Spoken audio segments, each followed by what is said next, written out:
Please rise for invocation by Pastor Calvin Giltner, Port Orange Presbyterian Church, followed by the Pledge of Allegiance. I invite you to pray with me. God of all creative goodness and wonder, all of life, we come before you tonight as the City Council of Port Orange, Florida. As our city leaders and staff meet this evening, I ask that you give them clarity of vision and process. As we seek to reopen our community, give them a sense of optimism mixed with caution, hope mixed with wisdom. Dear God, we pray for the healthcare workers and professionals. We pray for our own fire and police, heroes doing the work that they do to keep us healthy and safe. We pray as well for our business leaders, employees, trying to figure out how to serve their customers in a new way. And finally, we pray for our citizens, those who may be sick or grieving, perhaps those who are just a bit frustrated by all of this. We ask that you would unite us in a common goal to make our city a place of economy, of life, of fun, even service and school. As we care for each other, we ask that you would care for all of us. We pray in your holy name. Amen. I pledge allegiance to the flag of the United States of America and to the republic for which it stands, one nation, under God, indivisible, with liberty and justice for all. Thank you, Pastor. Normally I'd stay for the meeting, but I could ask the city manager to give me 3 steps. Yeah. Will the clerk call the roll, please? Councilmember Ford. Present. Councilmember Tremont. Here. Councilmember Stiltner. Here. Vice Mayor Bastian. Here. Mayor Burnett. Here. No problem. Glasses fog when wearing a mask. Yes, they do. Do we have public comments on the consent agenda? There being none, may I have a motion for approval of the agenda for the meeting for this evening? Mayor, I'd like to pull 7B and 9 from the consent agenda. Second. 7B and 9. 7B. We have a motion second, pull 7B and item 9 from consent. Call the roll, please. Councilmember Ford. Yes. Councilmember Tremont. Yes. Councilmember Stiltner. Yes. Vice Mayor Bastian. Yes. Mayor Burnett. Yes. May I have a motion for approval of the agenda for the evening? So moved. Second. All in favor signify by saying aye. Aye. The agenda for the evening is approved. May I have a motion for the balance, approval of the balance of the consent agenda? So moved. Second. That would be items 6, 7, A, C, D, 8, 9, I'm sorry, not 9, 10, 11, and 12. Correct. We have a motion and proper second. Call the roll. Councilmember Ford. Yes. Councilmember Tremont. Yes. Councilmember Stiltner. Yes. Vice Mayor Bastian. Yes. Mayor Burnett. Yes. 5-0. That brings us to 7B, ratification of emergency purchase. Payment contract for a fully hosted single vendor solution management of the city's utility, community development, and other billings and payments. Yes, okay. The question I have is, I am in favor of the item, but Paymentus includes an IVR capability as part of their transaction fee. And the agenda item notes, and that's actually an add-on to the cost. It's reflected in the total cost of the item. But the agenda item notes that Fund 505 has approximately $96,000 reserved. Those funds were supposed to go for an IVR project, and if we include it as part of Paymentus, those funds could be allocated to another project.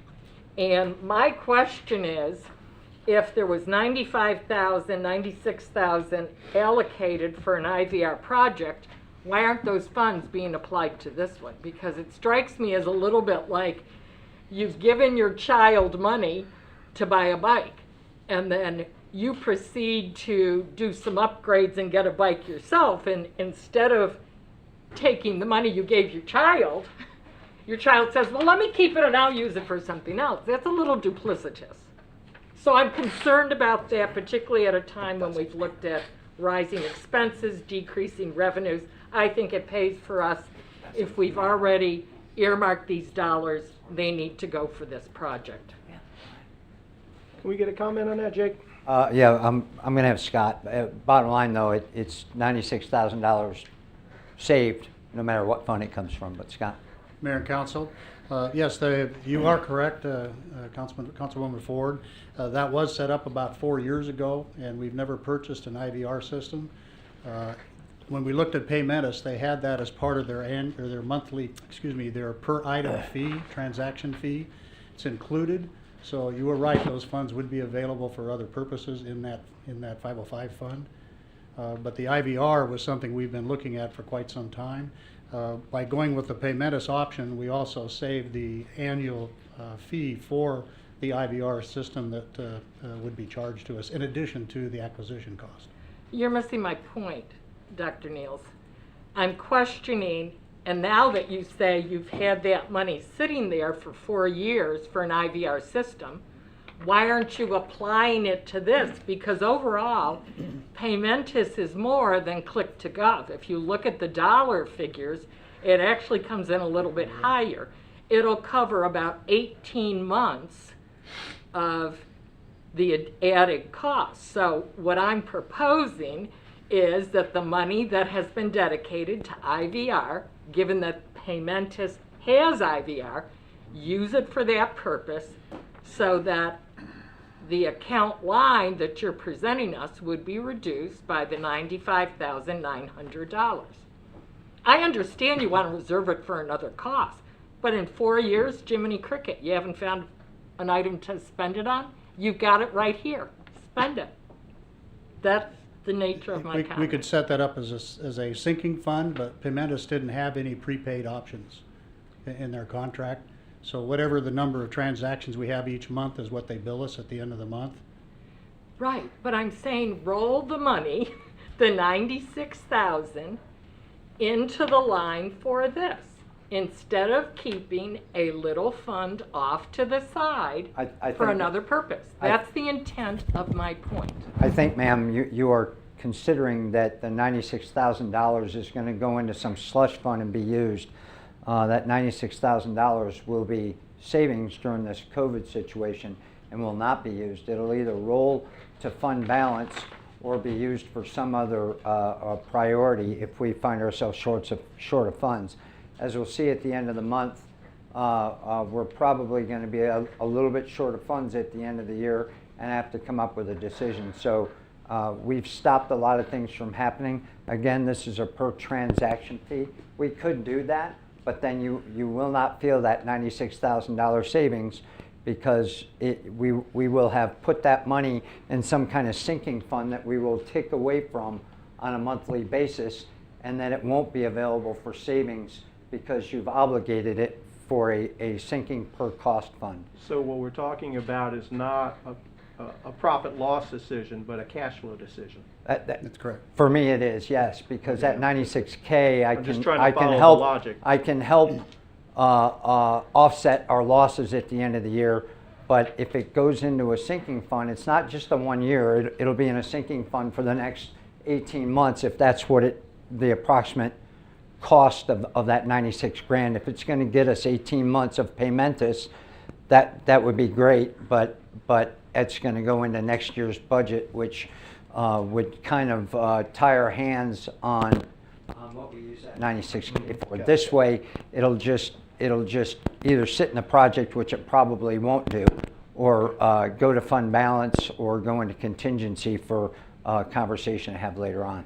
And I think that's part of the question is what was our rationale for doing it this way? But the reality is, it's a shell game.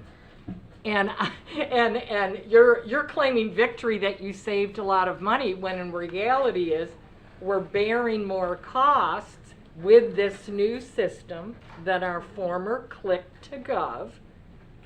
So at the end of the day, the money is the same. And I think it is somewhat duplicitous to tell the citizens, oh, look what we've saved, when in fact we've got a higher price system going on that we're gonna have to pay for.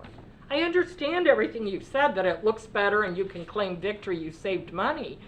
But the reality is if we don't use that $96,000 on this system, or if we use it on this system, you've got $96,000 that in a cost that you have saved from buying Paymentus versus, Ma'am, paying the we, amount we right can, now. this is a financial decision we chose to make. If council would like to finance this program a different way, outside the recommendation of our CFO, you're welcome to do that. Well, I would suggest it's a policy decision. I- If money ma'am, has whatever- been earmarked whatever you for a decide certain it is. project, and in fact, IVR is a part of this, should we be carrying money multi-year and not spending it when we're in effect buying that IVR system? That's the policy issue I'm proposing. I understand I'm only one voice on council, but that would be the argument I would make. Got it? I need a motion on 7B. Motion to approve item 7B. May I have a second? Second. Call the roll. Councilmember Ford. No. Councilmember Tremont. Yes. Councilmember Stiltner. Yes. Vice Mayor Bastian. Yes. Mayor Burnett. Yes. Item 9, resolution number 20-18. Let me read the resolution to the record since we have to. I'm not going to read it when it's that small. Glasses or no.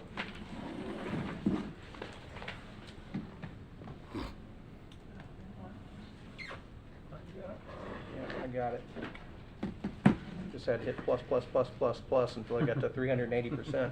Resolution number 20-18 is a resolution of the City of Port Orange, Volusia County, Florida, appropriating operating funds for the fiscal year 2020 budget to designate fund balance in the amount of $20,000 in the general fund and appropriate for maintenance and repairs, work for the Allen Green Center, Palmer Clinic parking lot, and setting forth revenues and expenditures and providing for an effective date. Move to approve resolution number 20-18. Second. We have a motion and proper second. The item's open and on the floor for discussion. Marilyn, this was yours as well. Okay, yeah. Here's my question. I understand that the amount is expected to come in at $20,000. Have we asked Palmer, I understand it's city property, but we asked them whether they would pay for the parking lot? It's And not, it's not part of the contract that is part of our responsibility in accordance with the contract. So they asked us to repair it. We did an assessment, and the repair would be cheaper this year to get it taken care of than wait in the out years, and it would be worse. Well, So- I understand that, but here's my thinking on it. We're a partnership. 11 months ago, they approached the city, and the city agreed to use our bonding authority to be a conduit issue for their bonds. Probably saved them more, or will save them more than $20,000. March 3rd, so just about 2 months ago, they came to us, and they wanted to expand their parking lot. We had to review it in accordance with our master development plan, and I understand that it fit all of the Right. requirements, but I'm just saying, if we're good partners, why wouldn't we bother to ask them, would they like to step up the plate for this and see what they say?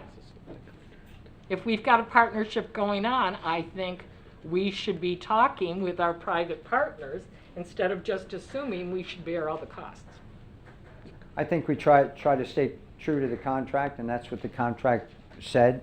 I don't think we spent a lot of time with our tenants wheeling and dealing unless we have to.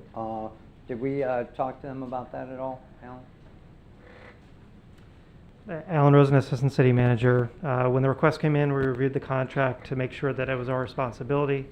It was determined that it was our responsibility. They do pay us, I believe, over $400,000 a year and part of that is to help maintain the building, the facility and stuff. So We do get money from them to do this, and so that was their request that we go ahead and get this done. My recommendation to finance in future years is to make sure we take the money that we need, that we get from that revenue, and put it in a special place so that it's identified and we don't have to take it out of savings, and it's identified each year to say, okay, this is the amount of money we need each year to make sure we keep up the building based on our responsibilities.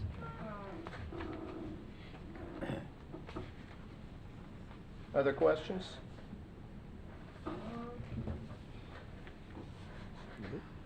No other questions? Call the question. Councilmember Ford. Yes. Councilmember Tremont. Yes. Councilmember Stiltner. Yes. Vice Mayor Basham. Yes. Mayor Burnett. Yes. And that brings us to citizen participation agenda, an update on by the property owner of the Williamson Madeline former church property. Is Dr. Heinlein here? Yeah, Tim's asking me now. Okay, great.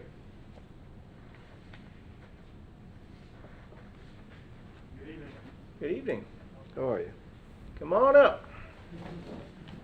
A lot going on out there. Tell us who you are and what's going on. My name is Hussein Sabunji of Sabunji Construction. I'm the general contractor working for my client. Sorry, my client, Dr. Amar Hamaiden. And we came here basically to update you, if you will, on the project. This morning we went by and took some photos to show you. Is there a way to It's kicking people out. Okay, sorry about that. Thanks, Scott. I live 2 blocks from there. I see it every day. I'm liking the updates. I drove Thank by you. this afternoon just to see what everybody's been telling me Very good. and Okay. talk about what a difference a year makes. Thank you. Yes, sir. Yes, sir. This is this fence wall is the east property line, and this is near the very front of the road right there. This is looking west along Madeline. That's that new sidewalk. There's another shot of that sidewalk.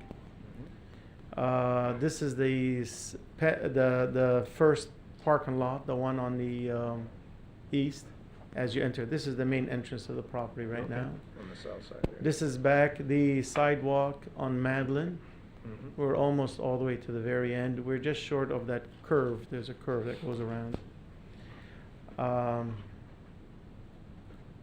This is the looking at the building from the southeast. As you can see, the entire building has been repainted to the colors that were selected. And another photo, just a little blow up of it. As you can see, a lot of the landscape has already been being installed right in front of the building. This is, again, the east wall, about halfway down, a continuation. You can see all the abundance of landscape, trees and landscape. This is the east face of the wall. We're not doing anything here. It doesn't call for us to do anything in here. Oh, okay. These are trees and all these plantings right here that have, they've arrived to the site. All these right here. Can you all see the arrows? Oh, Yes, sir. okay, yeah. Yeah, All this landscape is on site, ready to be planted, and these palm trees here. This is the north wall. All this landscape is brand new right here. This is that's the south face, the south side of the building. That's on the opposite corner of this new park. This new parking that we constructed is L shape. It goes like here, like this, L shape right there. And this is a portion of the west side of the wall facing Williamson. This is a shot looking at Madeline from the property. This fire hydrant we relocated to move it out of the way. You can see along the property right there, along Madeline, they started to install some shrubbery right there, some trees, and they're continuing. This is the standing northwest of the building. To the right over here is Madeline. This is where Madeline faces the Porte Cochet. Last summer, we finished construction of the Porte Cochet. And this year, we're moving forward with the painting and all the site improvements. This is a brand new fire hydrant that was installed. This is today. They're pouring sidewalk right along Williamson Boulevard. And that's the intersection, Madeline intersection on the backside there. This is facing the north. This is some of the landscape that has been installed. Again, once they put the mulch and put the sod, it's going to look far more complete. Mhm. And I believe that's it. That's the end of the show. Okay.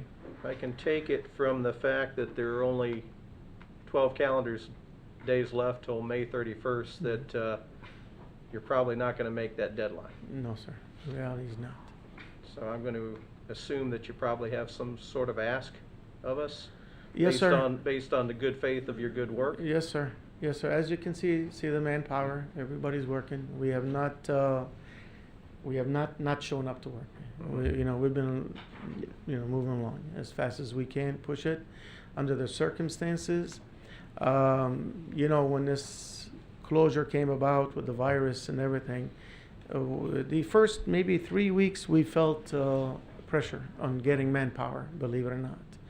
This project and my other projects too. Yeah. Things now are probably a little bit back to normal, but we have never not been to the job site working unless the weather, disallowed us. And we don't have right now. I calculated we are about 77% complete with the project, and that is we started I think early March. So in 2.5 months we've completed 77% of the project. So the county has put it on my client to construct a pedestrian signalization. And we're doing the sidewalk out on the right of way, but then they're putting on him to construct a traffic signalization, the one where you put the button and the thing comes on and all that. So they issued the approved plans just last week. Yeah. I had to get a bond. I had to get pay the permit fees. I put them last Friday. I mailed them out, so I have not received that permit in my hands just yet. But we're soliciting quotes for my client, on the signalization. From what I'm being told, the lead time on that stuff is about minimum 12 weeks. Minimum 12 weeks. Okay. Now that's out of really the scope, but I'm just informing you all. Yeah. Of that we will push and finish up this project and sometimes in June. I honestly can't tell you. I mean, it could start raining every day now. I sometimes can in sit June. here and honestly say after 15 years of it being an eyesore for a long time and the scuttlebutt and the talk of all the residents of the city for all of that time, and it was an embarrassment to the city for that long a period of time. They called it Port Orange's version of the eyesore on I-4, and I think it's important to note that putting a shovel in the ground and making progress is a sign of good faith, and I think this council would recognize that sign of good faith. Thank you. If you openly and honestly tell me that you need more time. Yes. Now, granted, it's up to the entire council, but speaking sir. for myself, I'm willing to work with you, seeing as you've shown that good faith. Thank you. Thank But I appreciate you coming here and facing us and doing that. That says a lot. Not to mention the dirt in the ground that's been turned, and seeing the landscaping that's on site, even though it's not in the ground, it's on site, so I can physically see that these things are happening, and that goes a long way. And I've got me personally, when I start getting unsolicited comments in the other direction on the site, that makes us very happy, and I think that, Doctor, that will make you very proud of the end result when people actually start talking about it in the other direction as something that the city can be proud of, and I know that you're looking forward to that day as much as we are. Absolutely, we are very happy. It's just we had to choose a time, and it is the right time. It's just when COVID came, it kind of slowed us a little bit, and but I know Hassan is working very, very hard to finish it. And I'm working very, very hard on the other direction to finish it also. In other words, filling it. Well, I don't know about that. It's a bad time now. Yeah. Because I don't know how what's the appetite of people to move and create new business, but it is what it is. We have a commitment to the city that we're going to fulfill. And We appreciate we are that. happy. I mean, I've been in Port Orange for 21 years, so. Nobody can hear. I'm sorry. Okay. Yeah, we'd love for you to So- come up. So, first of all, thank you very much for having us. And do me a it- favor, state your name for the record, Doc. Amar Hemaiden. I'm one of the owners of the property. And again, thank you very much for working with us. We are very happy. I'm very happy with Mr. Sabunji's progress. It's very nice. I also received a lot of comments about it. As you know, I mean, we were supposed to finish by the end of this month, but with COVID slowing things, we might be a little bit delayed, but we have all the commitment and everything in motion to finish this project, hopefully within a few weeks from that time. And I would like to thank every members from the management and from the councilor to allow us to be part of the city. I've been here in town for 21 years. This is my home, my business place, so we're very happy to take another project, and hopefully we'll be able to do something useful for the community with it. I know the timing is not very good for new projects, but This too shall pass. it shall pass, and we will all survive, and we will all prevail. So thank you very much for your help. Hassan, how much time do you think you need? In all honesty, I think maybe by mid-June we'll be finished, but I'd like to respectfully request to the end of June. You don't know, the weather Right. could slow. Everything we do is outdoors, everything. So if you could allow us up to around the middle of June and the end of June, in case something happens. But as you can see, we're moving. I mean, we're not slowing down. To me, time is money. You know. Oh, absolutely. I'm a contractor that looks at the calendar every day. I was pleased to see that Dr. Hemaiden hired you because Thank of you. your reputation. Thank you. Council, I would entertain a motion at this time. Motion to approve extension on the deadline for the project to the final day of the month of June 2020. June 30th. May I have a second? Second. Questions, comments, council? I would just like to say that very, very noticeable difference. A lot of people in the community have mentioned this, but mostly in passing, obviously, right? And so it's a pride thing too. And so, you know, it's an entryway into our city from the north coming into the south, and that's the kind of it's the kind of appearance we want to see in our city. So we really do appreciate getting on this, and it does look great. I mean, it was a campus that could be made really looking good very quickly and easily, so that's really great. I would just encourage, once it's done, I know it's a tight time right now, but stay on the maintenance, because it can go back the other way pretty quick. That's just the Believe me, I want nature of to- landscaping, to right? protect, to Sure. protect the investment. Yeah. It's a And, big investment, and Yep. Yeah. I'm interested in protecting it. And Dr. Hemaiden, when the opportunity is right, if you'll share with us what your vision is for use of the facility and what we can do to try to help promote and let folks know that what's available and how they can go about reaching out to you and things like that, then certainly we'll do our part to try to make So sure it's a success as basically, well. there are few avenues, as you know, the usage for it. It's multi-use. So I was hoping to put some medical practice on it, but also some retail on the front end and maybe some offices in the back.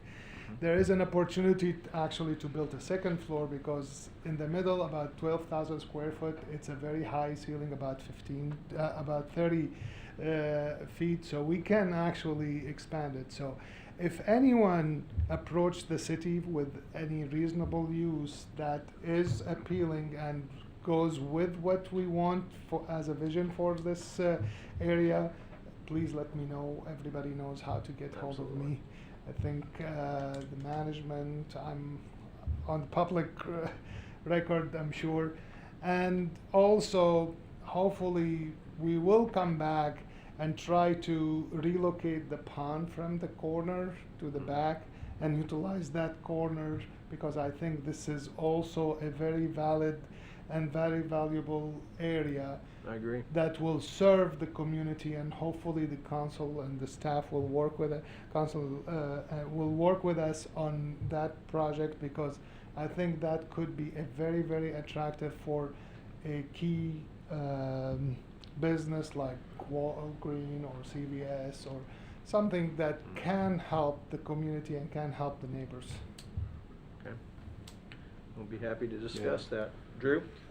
Appreciate the update, and then, you know, the proof's in the pictures. There's an honest effort going on to get something accomplished, and, it's taken a little more time than you expected. That's okay. You're 3/4 of the way done. I'll accept your math, 77%. You're a little over 3/4 of the way done, and the progress is showing, and it wasn't something nice to look at before, and now it's far more attractive. So I don't really have a problem with the extension. Had you come in here and there was no effort and no good fit, it would be a different story. But because we can see what's going on and what's happening, you need some more time.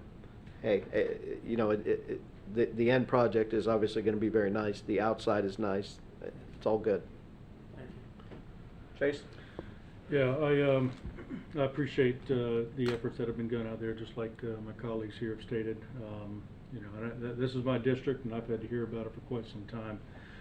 So while I do appreciate the efforts, and I've enjoyed the last 10 to 20 drives past that area on my way home 2 blocks away, it still to my mind doesn't make up for the 10 to 20,000 times that I've seen it prior to this. I don't see it as a hiccup that has caused the delay. We've had this deadline for quite some time, and I think we've chosen to wait till the last minute, and then all of a sudden a major hiccup come in, and it was a much bigger deal than it probably would have been had we had started sooner. Typically, I'm a little bit more lenient on this, on situations like these, but while I do appreciate it, I'm sure it's going to be wonderful, and I appreciate the investment here, I can't support the extension. Marilyn? I would concur with Chase. It's nice to see progress, but this progress is long overdue. I came on council approximately 11 months ago. I heard this before. I will vote in favor of the extension, but I'm telling you, nothing beyond June 30th. If it's not done, I will move to do everything possible for every fine, every violation that you occur. And you talk about wanting to do things in the future. Your track record certainly sends a message of how you manage things. And so I want it to be a pointed message from my end that I like the progress now, but the delays prior to this are not acceptable, and they certainly will weigh in my mind in future situations. It needs to get done, gentlemen, and we shouldn't have had to go before the magistrate as much as we did to get mowing done and everything throughout the year. So while we're all singing Kumbaya right now, you need to understand, short of an apocalypse, it needs to be done. And here we are. I'll call the vote now. Councilmember Ford. Yes. Councilmember Tremont. No. Councilmember Stiltner. Yes. Vice Mayor Bastian. Yes. Mayor Burnett. Yes. Appreciate you guys coming out here and telling us what's going on and facing us and facing the music a little bit. Thank you. I think all of us, all of our sentiments are spot on in many different ways, but look forward to the end, because it's been and I know that some of this predates you, not all of it, but for us it's been a rocky road. So. Yes. Understand, I just want to clarify to Ms. Ford that I have a long track record with this city. I've been a citizen of this city for 21 years, and I've done projects with this city before.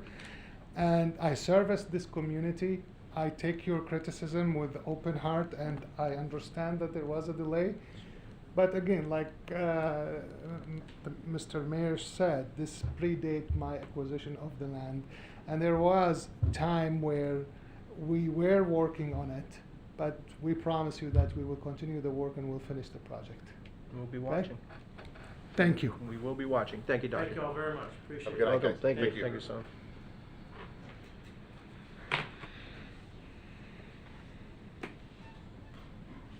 Citizen participation non-agenda. Do we have any? Okay. Council comments. Let's start on this side this time. Let's start on the inside with Drew. We kind of got a long way to go. I'm good tonight. All right. Scott. Just a couple quick comments. First, I just want to say, as we've mentioned before, that through this unforeseen event, we have seen definitely the best in people in many, many ways throughout our community. It really is heartwarming to see how our community has handled just a completely unexpected and to some degree unfathomable type of an event. And hopefully things are on the right track and progression is working forward, and I know there'll still be some adjustments, and I don't know that there'll ever be a back to what normal was back in January, right? But there will be a new normal, and but it's just like you couldn't be prouder as a community to see the different things and the way that people have really reached out, supported one another, supported local businesses. My goodness, it's been amazing to see the outpouring of support that our community has given to a lot of these mom and pop businesses who really, really needed it. And just, you know, it probably not made them whole, but it has sustained them. It has helped them get to the other side of this, and hopefully that's just about where we're at. And individuals as well, it's been remarkable to see. And so I did not want to go and miss an opportunity tonight to brag on a person in our community that had just stepped up in a way that, again, I wouldn't have thought of. I don't know very many people that did think of it, and I just want to make sure that we don't pass up an opportunity to recognize that person. And I want to talk about Stacy Tremont, because I don't want to put her husband on the spot to have to do it. Hey, you know who she is. I've heard of her. Stacy Tremont formed an organization, for those that aren't familiar, called Adopt a Senior here in Volusia County, or Volusia Adopt a Senior. And one of the things she recognized, and this has gotten not only local attention, state level attention, but national attention, which is remarkable. But she recognized as a mother herself that a lot of high school seniors, 4,100 in Volusia County, were about to go through a time that so many looked forward to.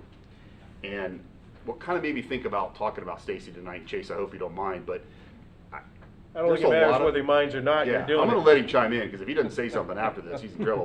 But you know, one of the interesting, I saw somebody that mentioned, said, you know, they didn't really see the big deal in all this. And I kind of took it back. I kind of got a little personal feeling about that, because we've all lost something in this deal. But a lot of the things are going to come back around. Folks are going to go back to work. Next year is another opportunity to celebrate your birthday, your anniversary, those special events and things like that. These kids that are missing an opportunity to walk that stage and get that recognition for high school and college graduations, that's not coming back. That's gone. And so what's really cool are the different things that people have come up with to specialize this. It won't be the same, but they are also going to be a senior class who did it different, and nobody will ever take that away from them as well. But Stacy saw an opportunity to step up and make sure that all 4,100 would have an opportunity, and there would be a platform, and people would have an opportunity to make it even more special and just get involved and adopt a senior.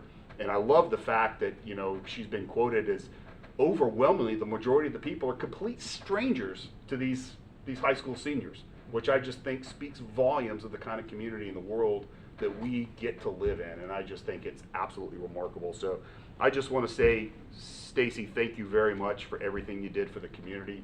I know has been recognized informally in a lot of forums, and that's deserved. And I know she would never ask for recognition. None of the Tremonts ever do, nor would they.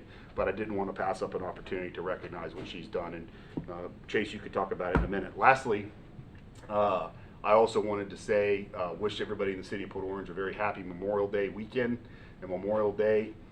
This is a really special Memorial Day, in my opinion, because not only is it a time for us to recognize persons who gave the ultimate price and made the ultimate sacrifice for all of the freedoms we enjoy. But as we're coming out of this COVID-19 pandemic, we realize what those freedoms are and what they're like, and I think we see them maybe in a little bit of a different value right now. And man, what a price that's been paved for many, many generations. So I hope that everybody truly will take an opportunity through the course of the weekend for Memorial Day to just reflect back on what that cost is, because it's a heavy price. It's been a very heavy price. It's been paid for many, many times over. In blood. In blood, that's right. And but it's also a very celebratory weekend. It's probably one of my favorite holidays because I love the patriotism and the reflection. And but I don't want people just to think it's one of the best barbecue weekends of the year, right? It's about the freedoms we enjoy and the price that was paid. And so, but I do hope everybody gets a chance to get out with proper social distancing and still enjoy a great weekend, reflect on that, and be proud of the city they live in and the country they live in. That's all I got. Okay. Chase? Can't follow that. Yes, you to be better. honest with you. Very, very humbling words. Thank you, Scott. Awfully kind of you to recognize my lovely bride. I was not going to take the moment to do that, but I'll be happy to piggyback on that. You know, there's been almost 2,000, I think more than 2,000 seniors that have been quote unquote adopted, where they've received gifts from exactly random strangers. And she has taken the moment to read every single one of those profiles and respond to people individually. So it has been very time consuming. I've changed a lot more diapers this graduation season than ever before. So I'll be looking forward to when that part's over. But thank you for recognizing her. That was awfully, awfully kind of you.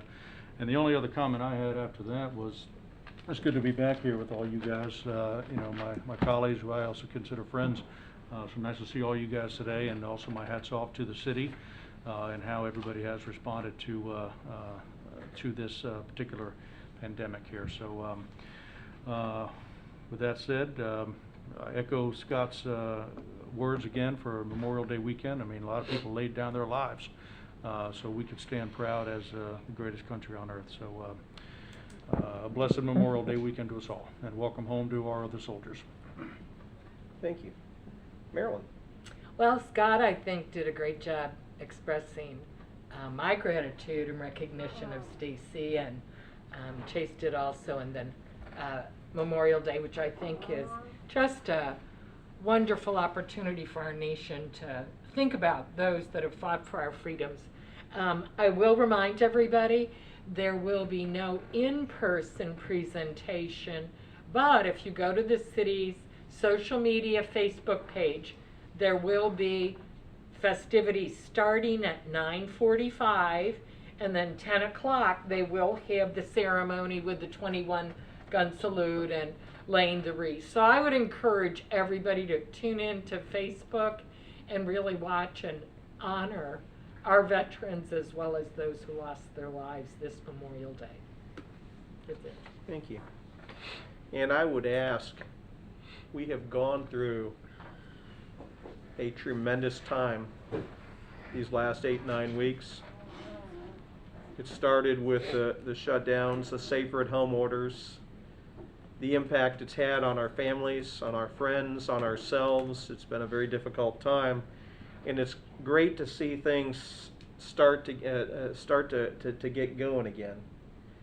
And I would ask, as we do this, that let's be smart about it. We've spent the last 8 weeks reinforcing the importance of good hygiene, social distancing, the things that you do. When you're out and about, just remember to be a little bit more respectful of our neighbors. Some people take this more seriously than others. If you don't, be respectful of those that do, because the bottom line is that people are concerned about the health of each other, and I think that's important. It also means that a lot of our businesses are not working at 100% efficiency. They're not working as fast as they were before, but that doesn't stop them from caring about you. I've seen a lot of good customer service being given to people, and albeit taking a little bit more time, but the care is there. And I've seen that in so many different places in our community. Let's remember to thank people and recognize that as we go. So all I'm asking is whether you choose to wear a mask or not, sanitize, whatever the case is, be respectful of each other, and let's just be smart about it, because the last thing we want to do is go through all this pain and then have to do it again. That would just be catastrophic. I don't want to go back to where we were, and I think that there is a lot to be said for the love that we have for each other in this town, in this city. And what Scott was saying earlier, the things that I have seen to support small business, moms and pops, there's some that have not reopened yet still, and they're going to need your help too. So keep that in mind. Keep using social media for good. Spread the word when you see good things and when you see people that need help. Keep it up, Port Orange. I couldn't be more proud of our city right now. With that, special awards reports, recognition proclamations, presentation of fiscal year 2019 comprehensive annual financial report by the city's audit firm, James Moore and Company. Mr. Zach.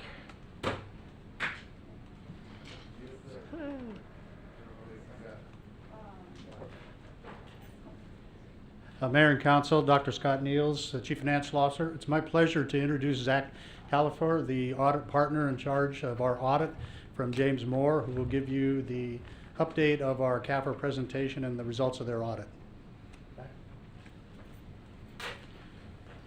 Appreciate you coming for your annual grilling. Absolutely. Yeah, that works. Yeah. All right. Zach Califor, partner, James Moore and Company. Good to see everyone this evening. It feels almost like today's somewhat of a normal day compared to most of the last 2 months. So first and foremost, thank you for the opportunity to continue working with the city. We are here to go over the annual audit for the September 30, 2019 fiscal year. Big thank you as well to Scott, Cynthia, and the rest of the finance staff for all of their hard work throughout this process, as it is a long and extensive process every year working through us. I actually have been on the other side with another city that we work on, where I basically serve as the finance director, and one of my takeaways has been, how does anyone actually like us and put up with us, because the auditors are a pain. I can now attest to that fact.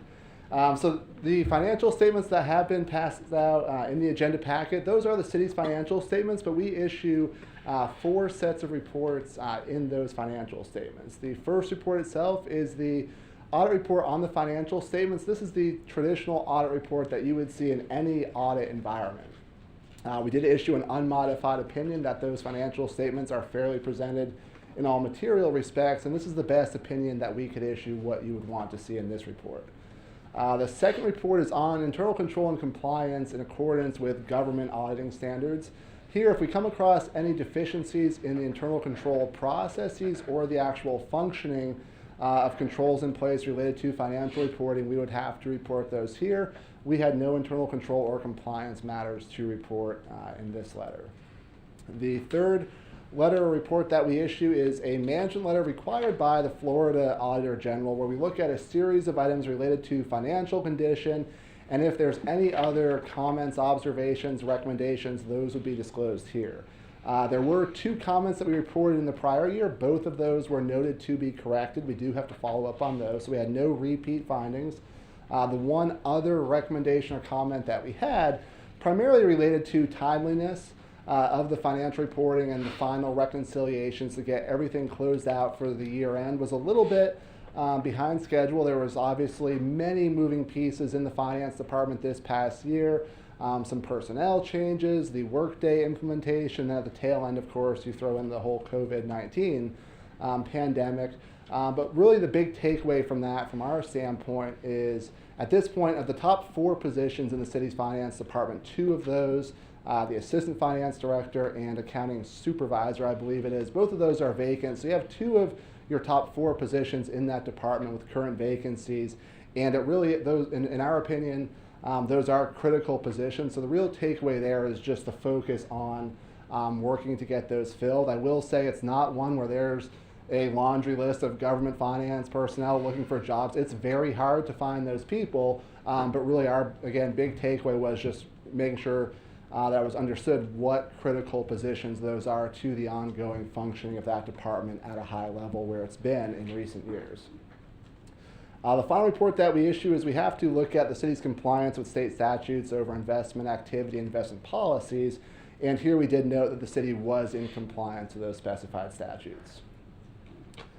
Real quick, we do perform a couple of more detailed audits beyond the city as a whole. Those are presented to boards separately. With regard to the golf course agreement, we did have one comment in that audit this year related to some just audit adjustments for the year-end financial statements. And then we also performed separate audits over the police and the general employees pension plans with no findings to report on either of those audits. So now we'll look at the numbers a little bit. Fund balance in the general fund is kind of the primary area that we look at to say, okay, what are your general operating reserves that you're carrying forward from fiscal year 2019 into the future? So in about total $17 million, when you take your general fund assets minus liabilities, that fund balance is broken into a series of categories. So I'll do a quick refresher on those different buckets. The first, non-spendable, this is monies that are assets of the general fund but will not be available to be spent for whatever purpose might be needed as we go forward. The prior year balance is related primarily to prepaid type items. So if you pay for your October insurance payment in September, that's cash out the door. You can't go use it for something else. The big reason that number went to 1.6 million this year is there is an interfund advance from the general fund to the town center CRA, where that money will ultimately not be repaid during fiscal year 2020. Therefore, that was pulled out as saying that's not an asset that is available to be spent in the general fund in the upcoming fiscal year. The restricted fund balance, about $1 million, that relates to a series of funds. Primarily, there's some law enforcement forfeiture funds and others that get rolled in here. Those are restricted what they can be used for externally. So because you have to follow those rules and have no discretion, those get pulled into that restricted bucket. Most of your restricted funds are in their own funds, your special revenue funds as they're called, just to provide additional transparency and accountability with regard to the expenditure of those dollars.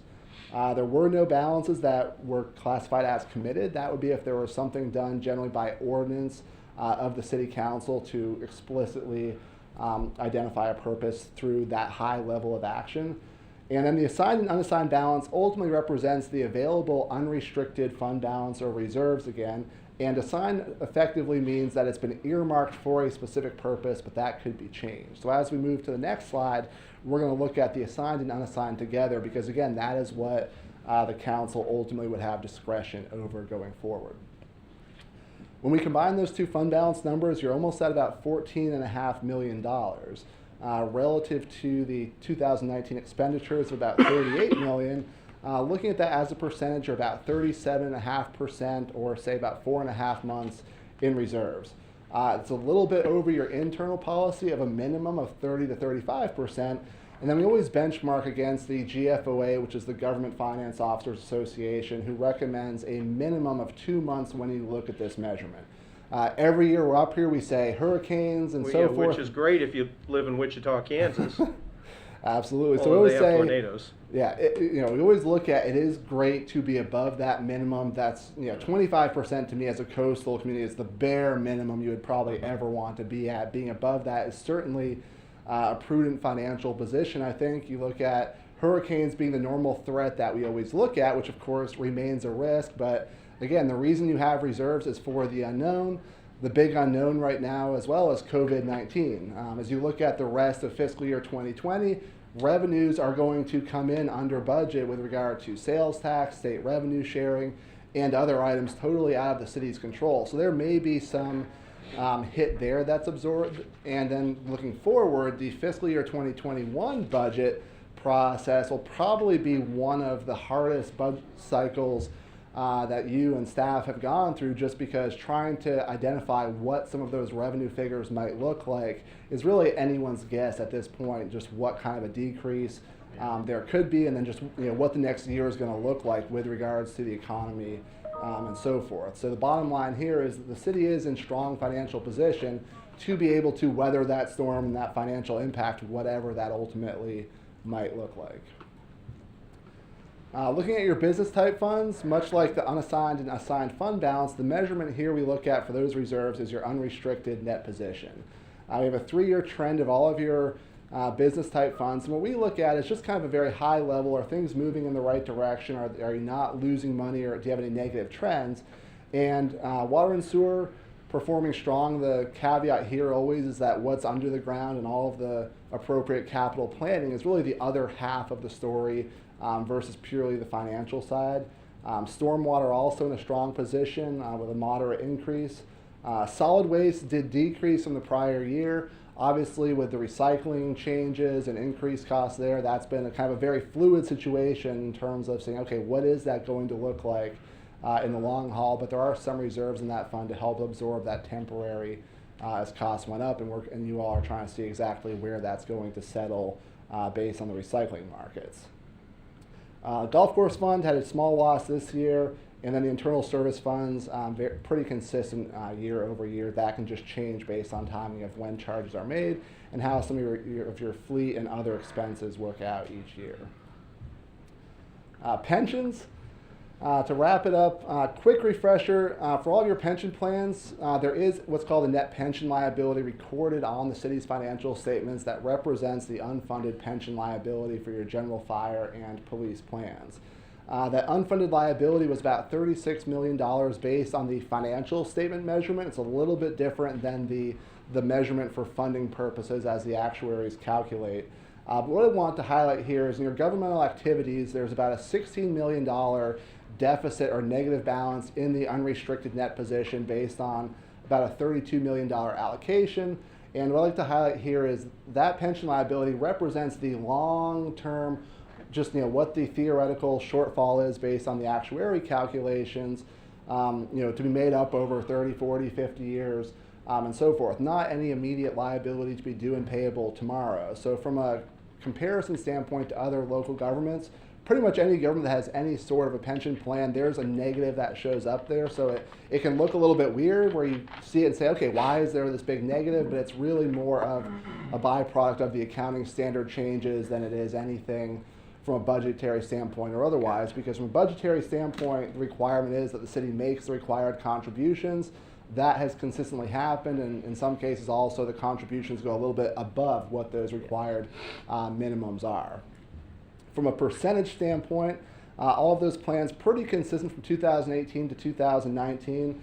The big driver there, for instance, where general decreased a little bit, is the investment returns on most plans were a little bit below what those assumed rates were.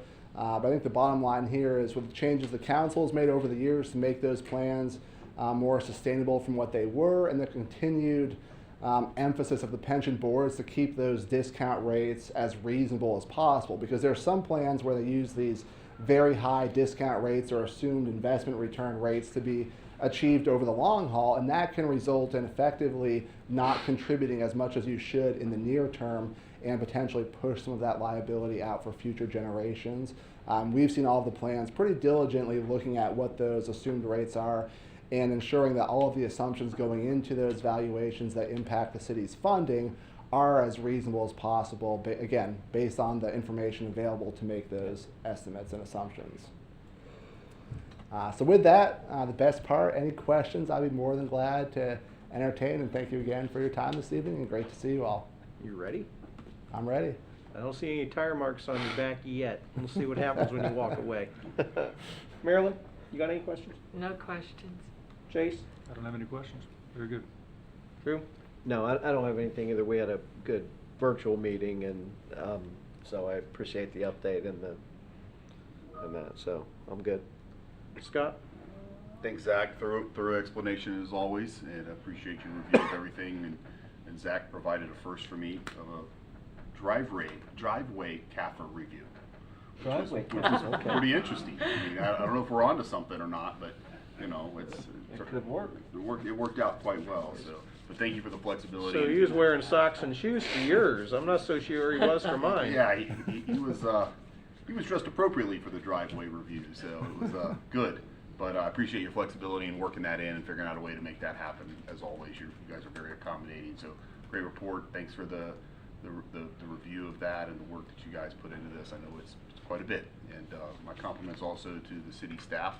And I appreciate you pointing out the efforts and what they have to put in to get all this ready for you as well. Absolutely.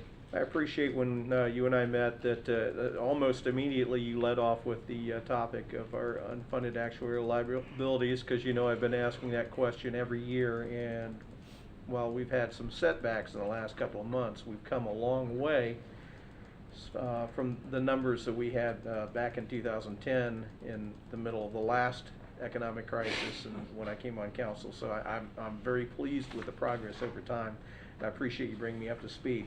The other thing every year I always do is when I get to CAFR is I take a look at the general fund budgetary highlights and compare the original budget to the final budget. And I like how you've laid those out on, on page 20 of the CAFR. Each of those, there were 29 items covered over the year in 9 resolutions. 13 of them were carryovers, 5 of them transfers.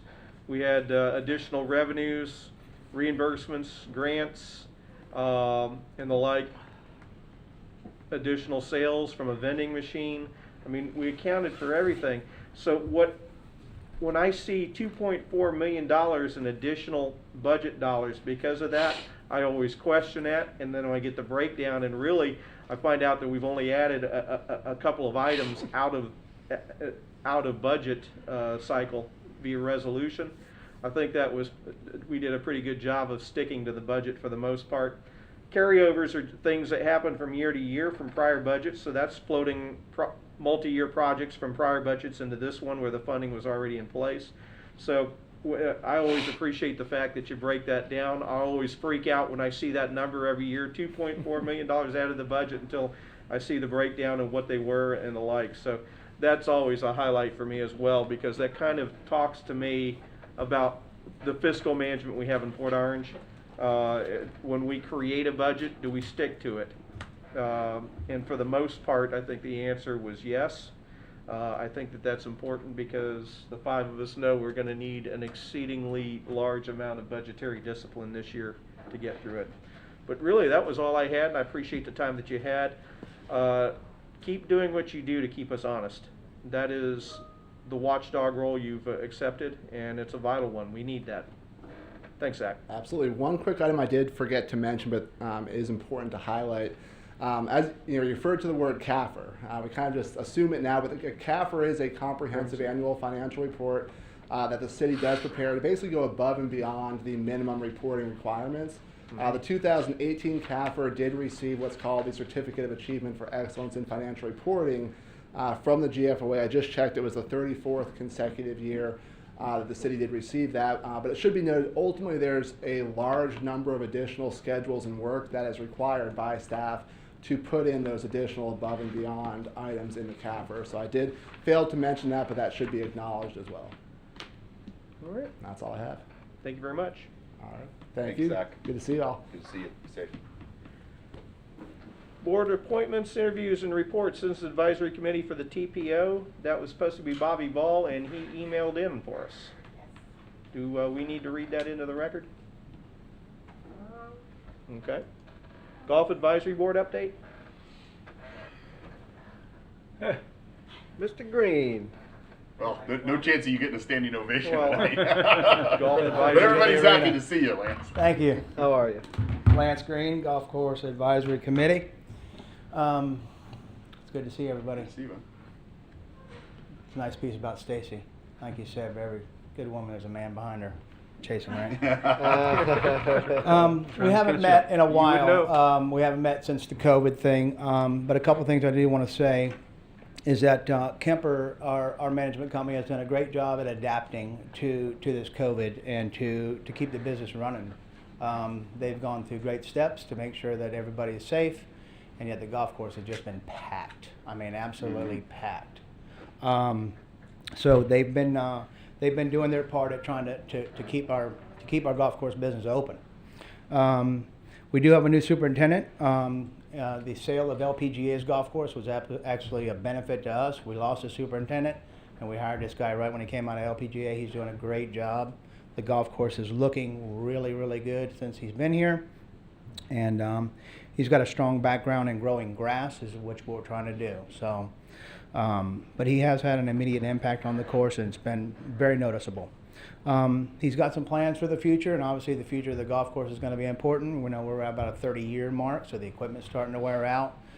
Things are starting to wear out. So as we move forward, we're going to have to try and lay down some groundwork for planning and budgetary purposes for the future, things that need to be done, such as irrigation and repairs to the cart path and so on. So anyway, the cart path is an issue. I think to me it's a major issue. It needs to be addressed, and we need to continue to do some maintenance work on the cart paths. The cart paths themselves are a hazard to people, I believe. I mean, they will hurt you when you drive the cart over. If you're not prepared for the bump that you're going to get, it'll hurt you. I've said something to Kemper about it before, and I know that they are working on some bids, et cetera, of trying to get some certain sections done, but we need to do this annually. We got to have, somebody's got to assess the cart path. There's plenty of concrete there. Trust me, I poured every stitch of it, so I know there's plenty of concrete there for it to be ground down or smoothed down. It just needs to be addressed. We have a section of cart path / sidewalk right as you leave the #1 green on our main path in our neighborhood that has had barricades on it now for almost a year. Okay, we've got a tree bowing up the sidewalk, the cart path, and it's on right as you leave #1. And you look down #1, this is what you see. We need to, again, we got to get Kemper to help us, or we got to help Kemper do what they need to do to address it. The tree's got to come down, so be it, but the cart path can't remain this way, and it's also a hazard to our residential sidewalk as well. Whose ultimate responsibility is that? Is It's that the city Kemper? sidewalk. That's the city. Yeah, up to the four-way stop of the clubhouse is where the city sidewalk responsibility stops. Anything beyond that The is cart private. path itself? It's, not the well, there's cart also the cart path and the city sidewalk. You're talking about the sidewalk. It's not the both. cart. It's right at the intersection of the city sidewalk, the cart path crossing, and a tree right there that's got it all pushed up. And like I said, we've had it barricaded off for almost a year and nothing being done. We've got to My get it question fixed. is the cart path. I know the sidewalks are the responsibility of the city. Is the cart path also the city?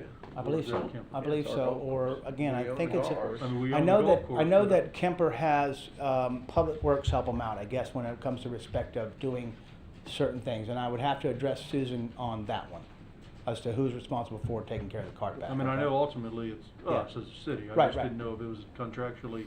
But I know like They're they've maintaining. contacted a company who's going to come down and grind down a certain amount of footage for them, and it was way more cost effective than trying to replace. And I mean, he could do a lot of footage for grinding down versus replacing. So I know they're working on that, but I hadn't seen anything going on. But like I said, I think the cart path can hurt somebody, and we just need to keep it being addressed and continue as we move forward. Keep budgeting to do certain areas. And we in our neighborhood at Cypress Head, we grind down cart paths or our sidewalks every single year. We do an assessment. We grind down anything that's a hazard. Okay.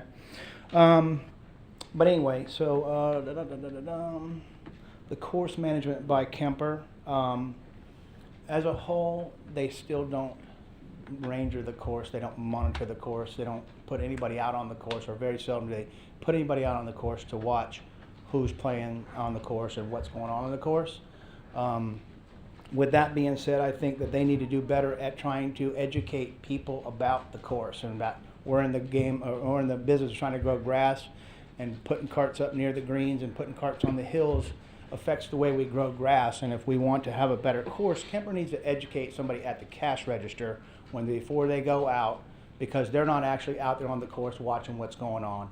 I can see a lot of it from where I live, and just let me tell you, man, it is a free-for-all for the most part on our golf course. We've talked about that with him in the past, when under high traffic time periods, he's supposed to have people out there, you know, as that ranger going around. And again, He'll be here in a couple of weeks. We'll talk to him about it. I know they sent one out just a couple weeks ago. Actually, it was Reggie, the Reggie Hunter that works up there. And again, and I think a presence makes a big difference, because if some people know that there's not out there and it's just a free fall and everybody out there drinking beers and what they're doing, they're not taking care of the golf course. Which we've got to educate them at the cash register and let them know that, we've laid down, we've just modified the rules as a group, and I think you guys saw the rules. Pretty cut and dry, pretty simple rules. Let the rules be known up front. They got signs now for the rules up front. So, and again, if you can't take care of a course, then don't play.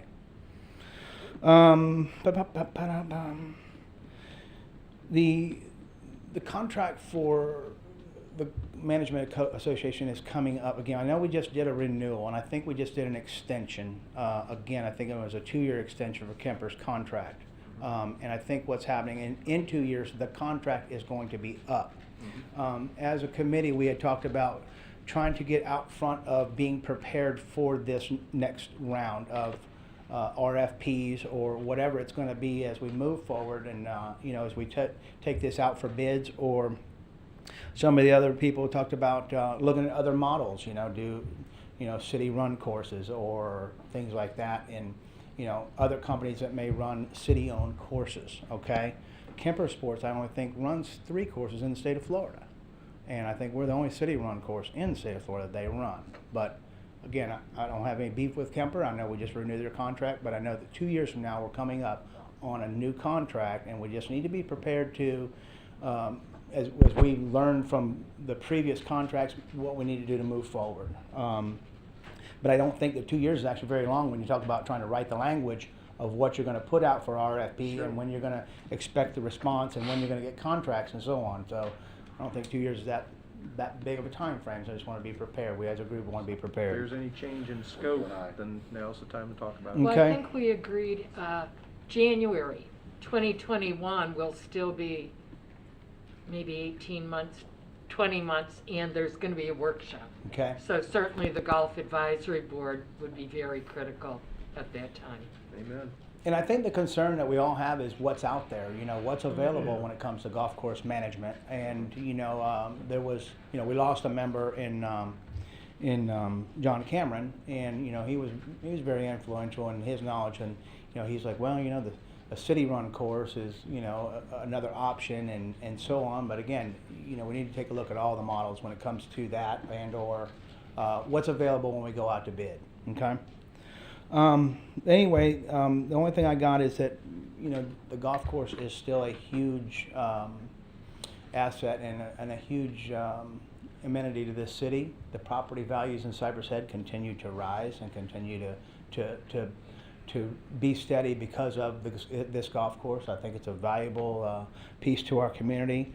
I want to just, you know, emphasize to our management company that, you know, we need to continue to move forward with it.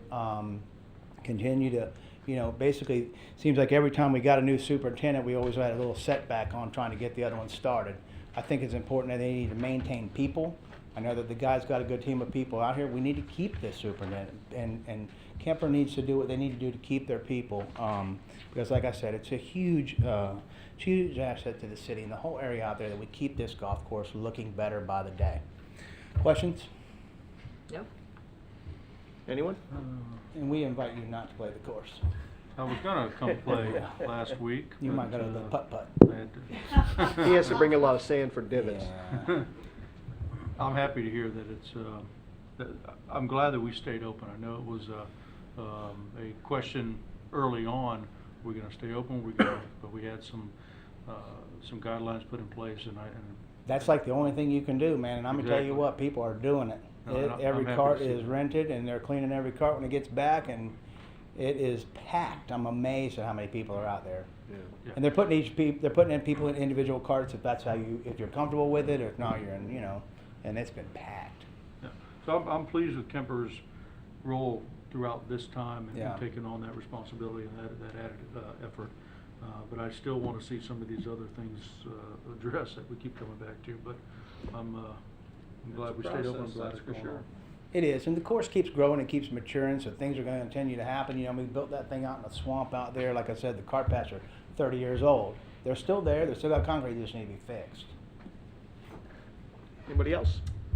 Lance, thanks for your role, man. You really have a great insight, and I know you're heavily invested. Obviously, you live out in the community, but your insight is really something that's of value to this council. So we really appreciate the service and your leadership out there. The sidewalk thing, man, please stay on that with us, because you're right. The last time I was out there's a couple places when you hit it with the cart, it's, you know, you're kind of going airborne, especially if you're riding with the mayor. But also I just wanted to echo some comments. I have heard some really positive feedback on the recent condition of the course, the new, the ground superintendent. I haven't met him, haven't had a chance to meet him yet, but a lot of positive feedback. So when you meet him, if you would express that as well. But you're right, as we kind of progress, that next 2 years is going to go by quick, and we'll be talking about it. So we do need to keep that conversation and those ideas. And if there are some different things in scope or different type of a vision that we have for how to maintain it and run it for the next 30 years, we need to definitely be doing that. And lastly, I just want to say I appreciate your comments about the impact community as a whole. I know you have talked about that, and you and I have talked about that together, and I talk about that quite a bit, being that it's in District 4, what that whole thing means to that whole section of the entire city. And man, Cypress Head is a beautiful, beautiful community, and it just, as people move out and new folks move in and things like that, it just doesn't ever seem to miss a beat. It just seems like it almost gets better and better and better with time, you know. And so, but there are some things, you know, we're talking about a community now that's venturing on that 30-year mark, 35 years in development, and trees are going to push up sidewalks. And I've been there 20 years now. I'm like, who's going to live out here? You know, Yeah. I've been there 20 years. Right. I don't want to move. No, They it's, kick I me mean, out. but it is gorgeous, you know, and it really has stood the test of time this far, you know, and not all communities do. For 30 years, you know, if you get to that 30-year mark and you're like, well, that was great 30 years ago. Well, that one's great now. Yeah. Still. And that's awesome, and we just need to continue to protect it. And I think you guys just need to monitor have the it. vision of how we continue on to the next 30 years. You're right. Unfortunately, I got to come behind Zach when we talk about budgets, but Right. great. And there's just a Thanks, couple Mike. more trees out there that need to go away, and that's Mayor, real it's a quick. player's perspective, but that's okay. Public Works is aware of the sidewalk issue, and we'll do whatever we can to work with Kemper to get on as much of the cart path as we can to make it safe. Excellent. Jake, I still want to, I'm not clear yet. Is there anything in the contract that says Kemper is supposed to maintain the cart path, or is that the city's? It's our cart path. It really doesn't matter. mean- But I don't know what the contract says particularly, but we'll work it out. If it's them, I'm just curious. we'll yeah. work with, I don't know. I don't have the contract in front of me, but. And it's right at the intersection of the main drag sidewalk as Right. well, which is an Right. 8-foot sidewalk. Yeah. Which is, again, a hazard to a lot more people than just the golfers. I So, mean, and it's a that's why public- Ronnie's got it, our Public Works guy's got it, so. And the we'll tree take a might have look to at come it. out. That's pushing it up. It might just have to be down. Whoa. I don't know. Get rid of trees. It's not a specimen tree. You have to talk to your dad about that. Your dad might have planted that tree. Replace it with a palm tree. It's mature. Red Allen. Oh, a palm tree, no palm trees. Thank you. Lance, good to see you, man, appreciate it. See you, bud. Nice haircut. Brings us to the public hearing portion of the meeting. The public hearing portion of the meeting is now open. Second reading of ordinance number 2020-5. Ordinance 2020-5 is an ordinance of the City of Port Orange, Volusia County, Florida, relating to comprehensive planning, amending ordinance number 2008-9 to remove vehicular trip cap as applied to plus or minus 6.71 acres of the subject property located at 5840 and 5850 Journey's End Way, providing for conflicting ordinances, severability, and an effective date. Motion to approve ordinance number 2020-5. In anticipation of this discussion, as we did last time, I'd like to go ahead and open up item 19 as well. Why does it shrink it down and then I have to blow it back up again? Every single time. Ordinance you- number 2020-6.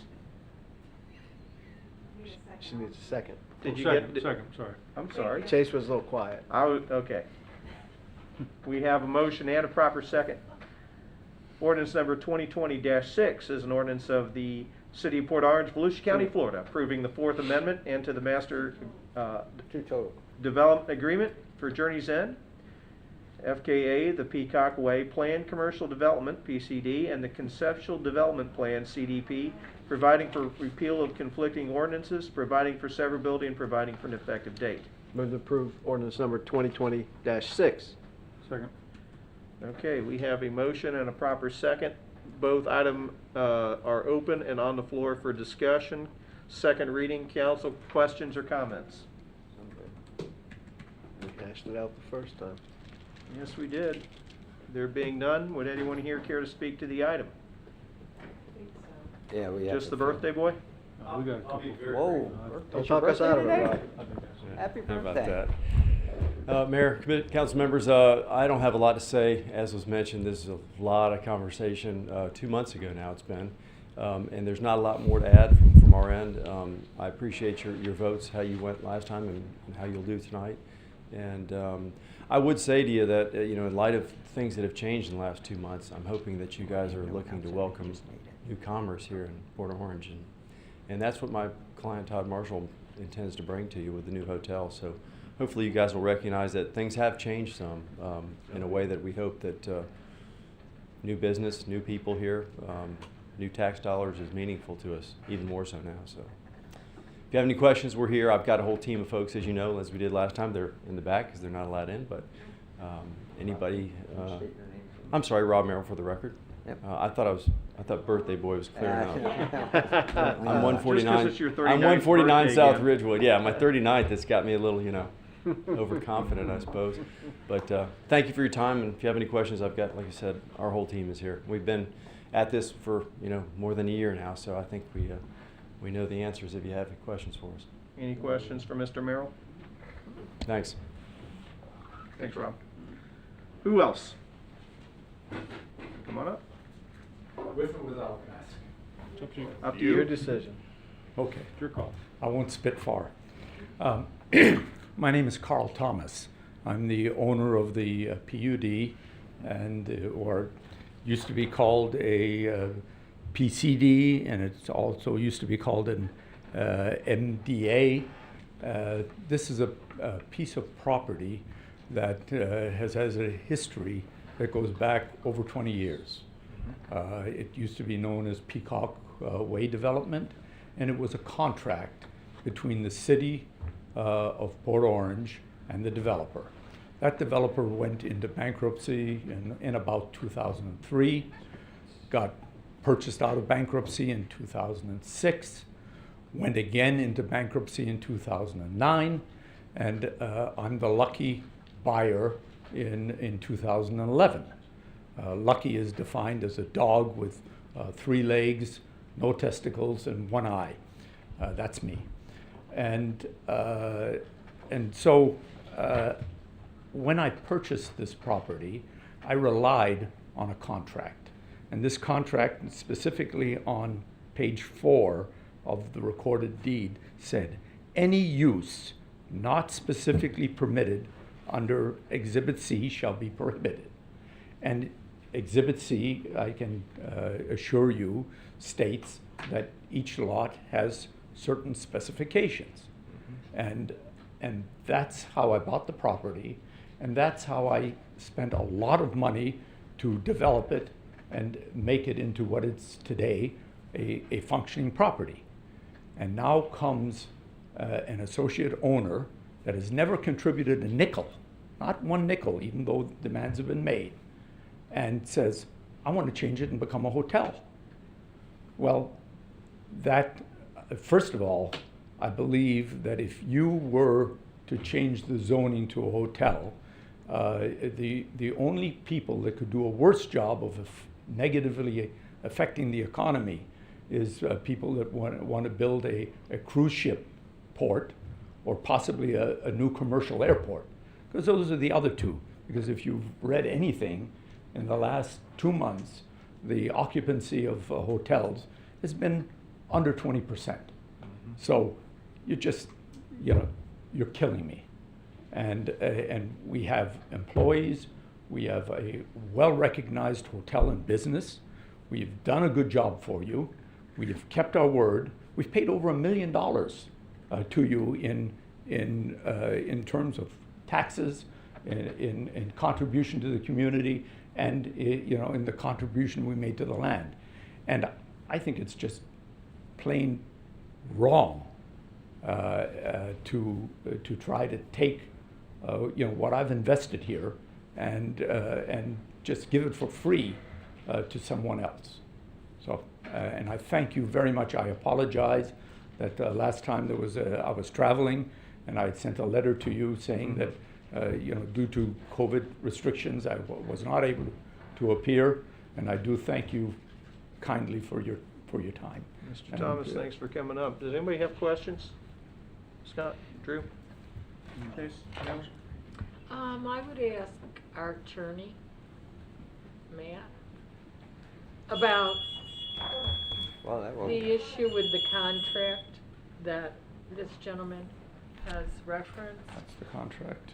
That's the recording. I'm sorry. I mean, if it's in there, it means we can't change it? That's a zoning agreement, so Okay. you can change zoning. That's part of the process. So the contract that He's is talking being about- referenced is a zoning Yeah, agreement? under a PCD zoning category, you have an agreement, a master development agreement. That's what Okay. an NDA is. So that agreement is just your zoning for that property, and those can be changed with zoning notes. We do that quite frequently. Okay. Other questions for Mr. Thomas or the city attorney? I just want to make May sure I- that, may I since make you a- weren't here last time, I want to make sure that we all have a Yeah. good chance to talk to you. May I make a comment? And that is that, you know, and I'm not a lawyer, but I certainly have, you know, taken legal counsel. And, you know, this is an agreement. You know, I've spent a lot of money to make this development. And, you know, to then have the zoning changed such that it adversely affects, I'm sorry, you? Keep a distance. No, to adversely affect my economic commitment to this city is morally wrong. And it may be legally wrong, but we'll leave that to a court to decide. I don't want it to go that way because that is no good to anyone. Thank you. Thank you, Mr. Thomas. Are there any, I'm sorry. Anybody else? Any other? Okay. Thank you. Thank you. Anybody else we have not heard from yet that wants to speak? May I sit here? Yeah, please. Absolutely.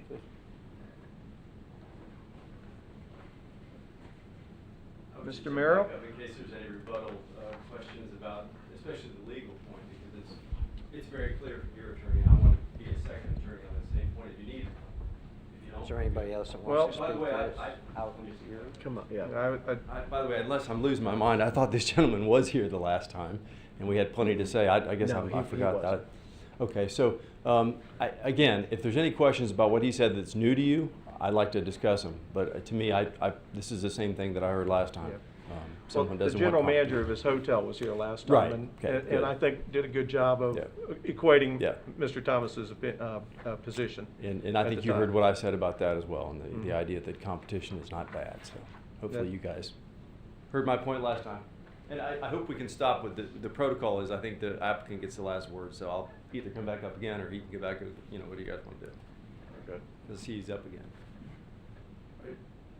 I want to clarify your recollection. Come on up, sir. Do you want to, okay, a point of process, can we get the Mhm. okay, back and forth is, I'll get up last, right? Yep. Good. This gentleman remembered me at the meeting before your last Planning meeting, commission. the planning, Mhm. in which time the planning voted against this particular amendment. Yes, he did. So that's when I was here. I did send you a letter the last time saying I couldn't make it. Right. Because of the COVID. So it was the previous Yeah. one, and I wanted to correct your recollection. And if I remember correctly, I read I read your letter on the record. Yes, thank you very much for that, Mayor. Mhm. I'm good, I'll stay here. Council, questions, comments? Anyone else care to speak to the item? There being none, call the roll. I'm sorry, call the roll first on ordinance 2020-8. Five. And that's the one that's regarding the removal of the trip count. This Trip. is, yes. Okay. Yes. Councilmember Ford. Yes. Councilmember Tremont. Yes. Councilmember Stiltner. Yes. Vice Mayor Bastian. Yes. Mayor Burnett. No. 4-1. Second reading of ordinance 2020-6. Call the roll. Councilmember Ford. Yes. Councilmember Tremont. Yes. Councilmember Stiltner. No. Vice Mayor Bastian. Yes. Mayor Burnett. No. 3-2. If I remember correctly, I think that went down pretty much the same way it did last time. Everybody stay healthy. Thank you. Thank you, gentlemen. Rob. Good luck, Mr. Thomas. That closes the public hearing portion of the meeting. We are 90 minutes in, and we still got a couple of items of great pith and moment ahead of us, and I think it would be proper if we take an 8-minute recess at this time. If there are no objections, we are in recess for 8 minutes.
back, we will continue with the regular agenda, which brings us to item 20, which is first reading of ordinance number 2020-8, Emergency Preparedness and Response Ordinance.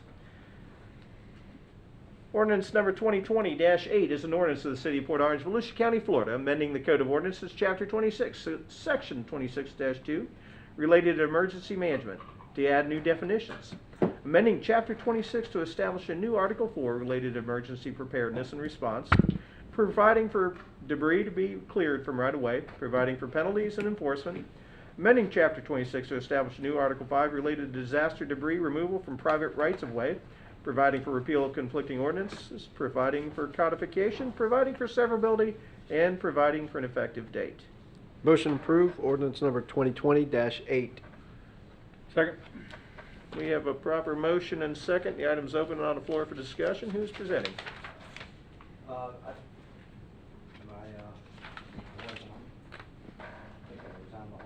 Just turned it off. Can everybody hear me? Yes.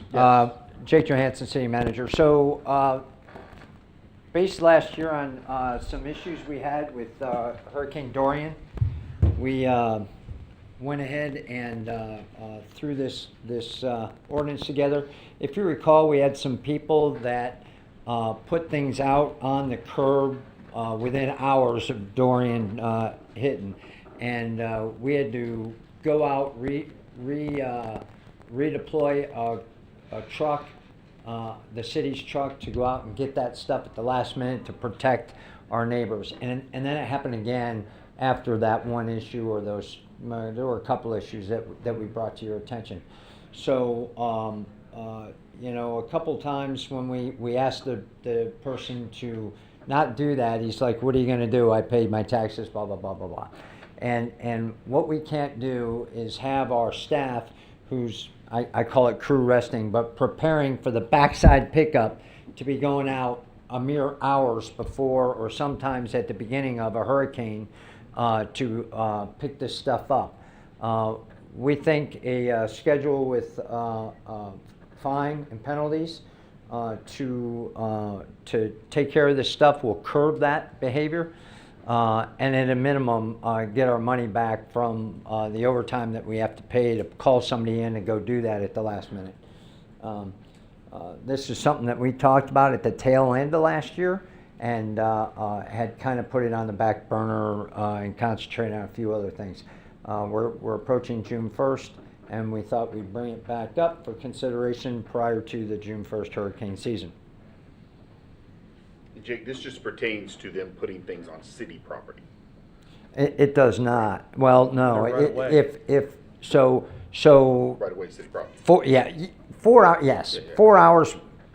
Sometimes no. Health and safety, Councilman Stiltner, that would probably still apply. It might not, Matt. It wouldn't apply for this ordinance, would it?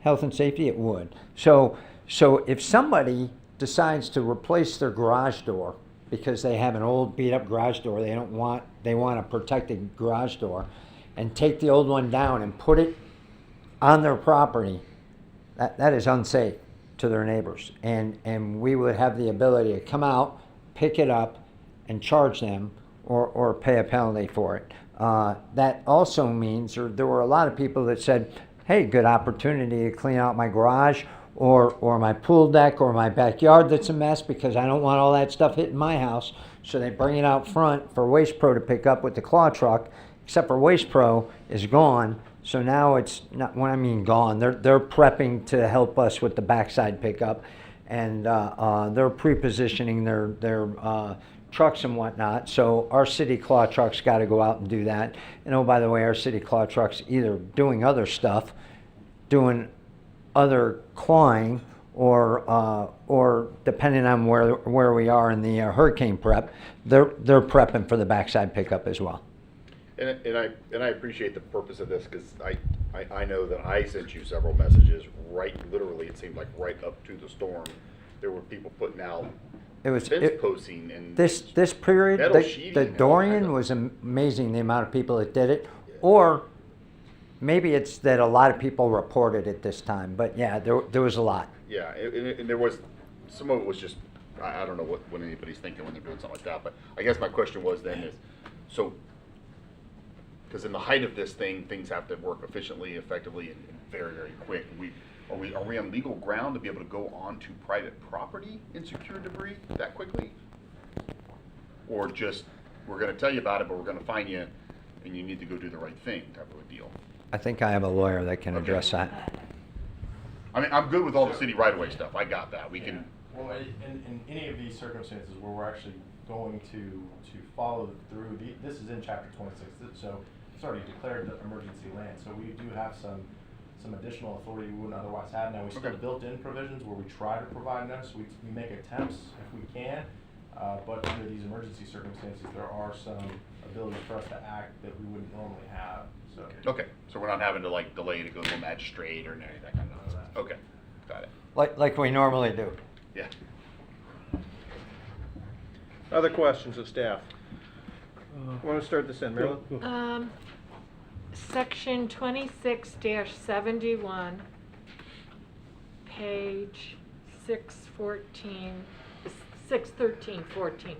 My question is, if garbage, trash, debris, or refuse is placed adjacent to the pavement or travel way of the street, blah, blah, blah, that is one of the things that at any time other than the time periods established by the city for pickup. My question is operationally, what is that time period going to look like? Because my concern would be somebody who, you know, you've got the hurricane watch, and somebody's paying attention, but they've also done a project that has resulted in debris, and they don't realize that they're, you know, the hurricane is speeded up, or they're now on the heels, and so they're sort of caught unawares. We have a lot of senior citizens, so, you know, are we talking 48 hours, 72 hours? I can see a situation where some people would be unintentionally caught by this. Yeah, I know that, you know, prior to the hurricane, I know the city does a great job getting the information out there. And I know that's one of the pieces that we put out on all social media platforms on the website, that at some point, Jake, you know, with the assistance of Solid Waste, our contractor, have to make this is the last time we're going to pick up garbage because the next one is going to be, you know, part of this this hurricane. So I mean, that's the intent of the ordinance as drafted, is that, you know, it's obviously going to be during an emergency, and it will be something that we will be publishing the city as part of our communication prior to the emergency, that there is an end date for garbage pickup, and that's happened to everyone that we've been through here recently that I can recall. Yeah. But is that, you know, 48 hours typically, or 72 hours before impact, or? It's been as early as 12 hours prior. The question is what can Waste Pro accommodate and then prepare for? Right. If it's a glancing blow, they'll probably try to power right through it. If it's a Dorian, this one's going to hit us square in the face, then that was about, I'd say 24 hours prior. Irma was about 24 hours prior. So it isn't a... The people that we see doing this are people that, and it's still going to cause not an unawares, but somebody's going to say, I just flew into town last night, right, and I'm cleaning up my, and if they realize that we're not picking up, and they call the city and say, what am I supposed to do? We got a guy, we'll come and get you. We understand.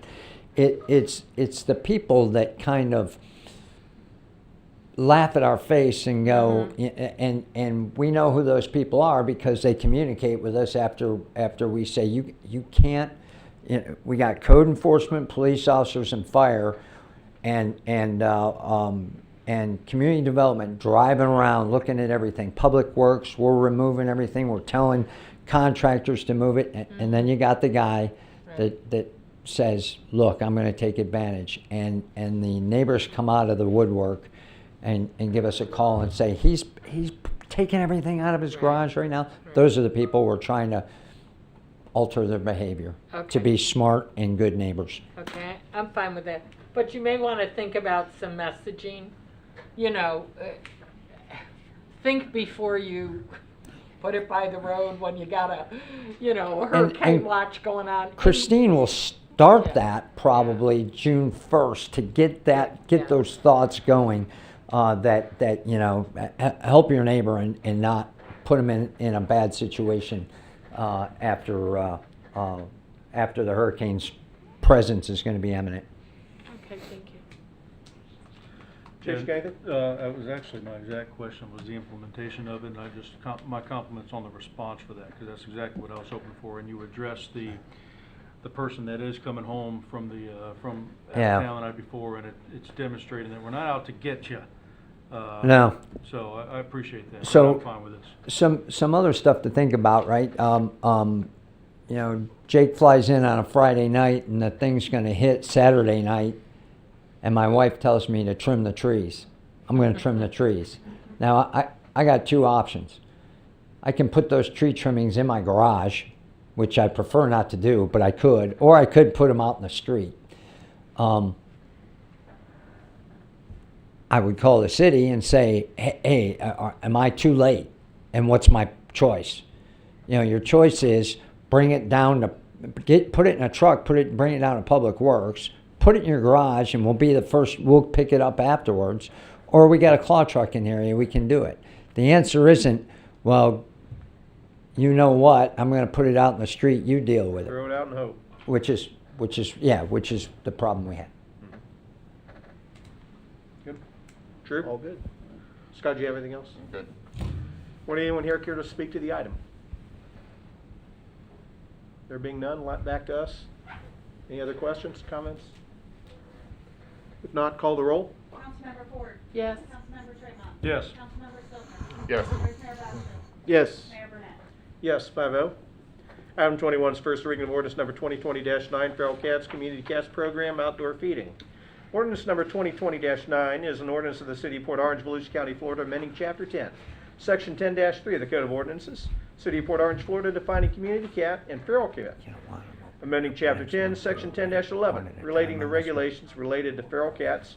Amending Chapter 10 to create a new Section 10-21, regulating the outdoor feeding of cats and dogs. Amending Chapter 10 to create a new Section 10-22, establishing the authority to create a community cat program, providing for repeal of conflicting ordinances, providing for severability, and providing for an effective date. Motion approved ordinance number 2020-9. Second. We have a motion, proper second. The item's open and on the floor for discussion. Jake, are you presenting that one too, or do you? No, I have a. Who are you punting to? I have a cat guy, Alan. Okay.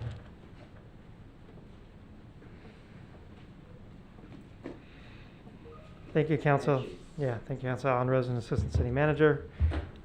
We've got a couple of things to discuss on this item tonight, so thanks. I'm first going to hand it over to Chief Grimaldi to kind of talk about the ordinance, and then we can talk about a lot of the questions that people had sent in that kind of want answers, and we kind of did some putting together some information that we already had on hand to try to answer some of those questions, and then talk about the program as well. We'll So- get to those things in public comment, but I'm sure, like a lot of times, those get addressed in the presentation of which. So. Yes. Good evening, Mayor, City Council, Tom Grimaldi, Police Chief. So wanted to talk about, oh, don't go dead on me now. So I wanted to talk to you about our new ordinance that we're proposing. And so we started this, well, the discussion started quite a while ago. And so through the discussions, we tried to discuss with numerous people. We reached out to Jacksonville. We were under the impression that Jacksonville, their Feral Freedom Program, I think it was called, was one of the leaders in this area. So when we developed the proposed ordinance, much of this is almost identical to Jacksonville's. And so we tried to keep it that. There's some little nuances that we may have changed to meet our needs here in Port Orange. First, we defined what a feral cat is and a community cat. Just kind of go over the summary of what the ordinance looks like. It would also authorize our police department or our animal control unit to establish a community cat or TNR program, prohibit providing food, water, shelter to feral cats or community cats unless a member of that community cat, unless a member of the community cat program. So in other words, the community cat program, we want to register our colonies, similar to what we're trying to do here now. Okay. Going to provide for the removal of cats that are causing a nuisance. That has become an issue as more and more cats have been, I guess, populating. So it is becoming an issue. So we want to have something in the ordinance for that. We also talk about providing for the removal from the community cat program for failure to follow the program rules. The program will have some delineated rules that we'll talk about, including a training program as well. Prohibit the outdoor feeding at night. We see a lot of that, and quite frankly, it does attract some of the other wild animals as well. So we're trying to prevent that. Prohibit the feeding on property of another without prior written authorization. We've had several complaints from not only citizens, residential citizens, but also our commercial citizens that they're on their property. There are some feral cat colonies, I guess, and without their permission. They had no idea. They didn't want them there. They never gave anybody permission. So we want to address that and give some relief to that as well. And then lastly, limit the quantity of food per animal for outdoor feeding. The idea behind that is, excuse me, what we're trying to prevent is the person coming with a 25-pound bag or 50-pound bag of food and dumping it either on the sidewalk, in the parking lot. And we see that quite often, actually. Actually, one of them we sometimes used to see, I don't know if we still do, we used to see it right here in the library parking lot. So that also attracts wild animals and such. So we're trying to control some of that stuff. That's kind of what the ordinance, a summary of the ordinance is. And again, we do plan on having a program in place with some training that's going to be required for this. Similar to, I'll use the analogy of the chickens, the urban chickens. We have a training program for that, very similar to that. We kind of tried to stay consistent with what we kind of do already in our city. So that's kind of an overgloss of the ordinance. I know ordinance, a copy was provided, but that's what we're trying to achieve with the ordinance. I think, Alan, did you want to add anything to that? Of course he does.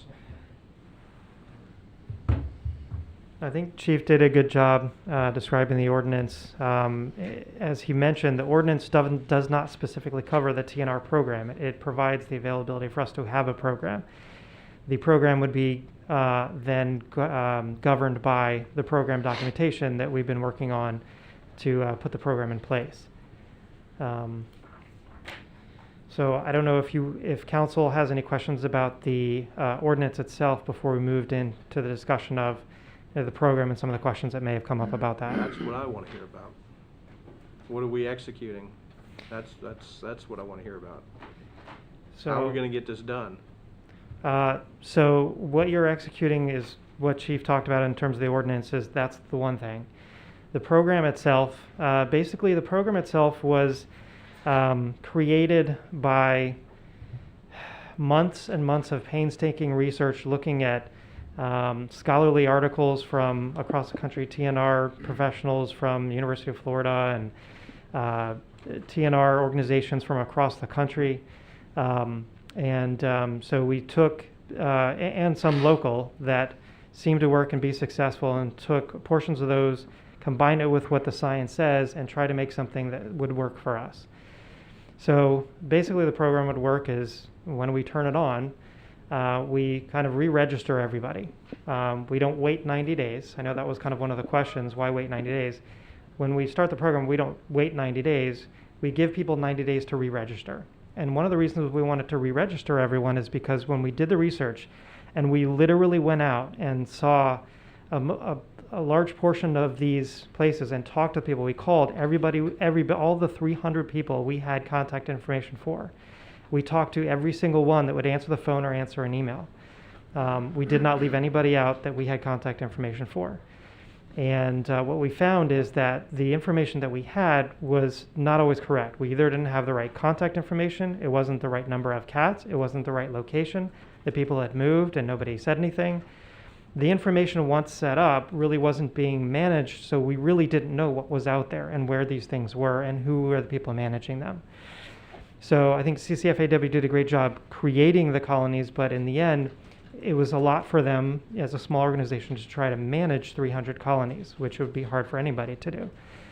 So in order to make sure we knew what we had and where they were, we were going to call all of them again and say, hey, we're started a new program, we want to re-register. So we re-register those people.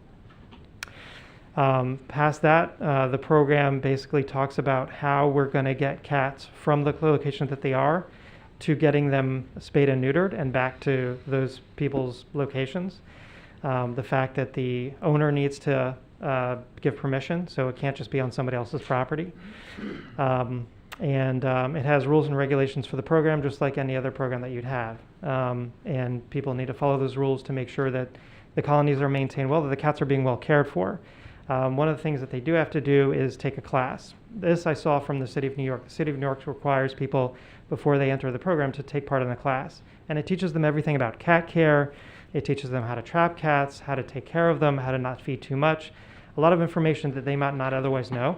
And then it's important to make sure that the cats are safe and well cared for. We've never done that before. They don't have to do a class now. They just sign up for the program and they're in. So that would also be a mandatory requirement. We also want to make sure that people are feeding the right amount, that they're taking care of the cats the right way, that they're not enticing other cats to come in from surrounding neighborhoods by feeding too much, and making sure that they're doing the right way. If they don't, they can be subject to removal from the program. And as part of the program, we would do whatever we could to make sure we could find a different place for those cats in the TNR program if we had space. But the fact is that we also don't want, there's no cost to that. I know one of the questions was, you're charging people to do this. There's absolutely no charge at all for anybody to be in this program if we have space in this program. Mm-hmm. I think what they're referring to is, if somebody does not follow the rules or the regulations, and we find that they're mistreating the cats, or they're not feeding the cats, or they're not providing shelter, or they're not doing what they're supposed to be doing, they can be removed from the program. And they're going to pay the city back the cost that we incurred to provide them with those cats, and to board those cats if we have to board those cats, because we are guarding the taxpayers' money. We're going to take that money and give it to somebody else who can provide for those cats effectively and with care. I've got to ask a question right there at that spot. Yeah. When staff came to us and we had this conversation at a workshop, it seems like forever ago, thanks to COVID-19, but it was actually only a couple, 3 months ago? When we did, 4 months ago. When we did that, this council said we want to continue TNR, but your concerns with our old program is accountability. It lacked accountability measures. Yeah. Our direction at the time is, yes, we want to continue with TNR, but how do we bring that accountability piece in?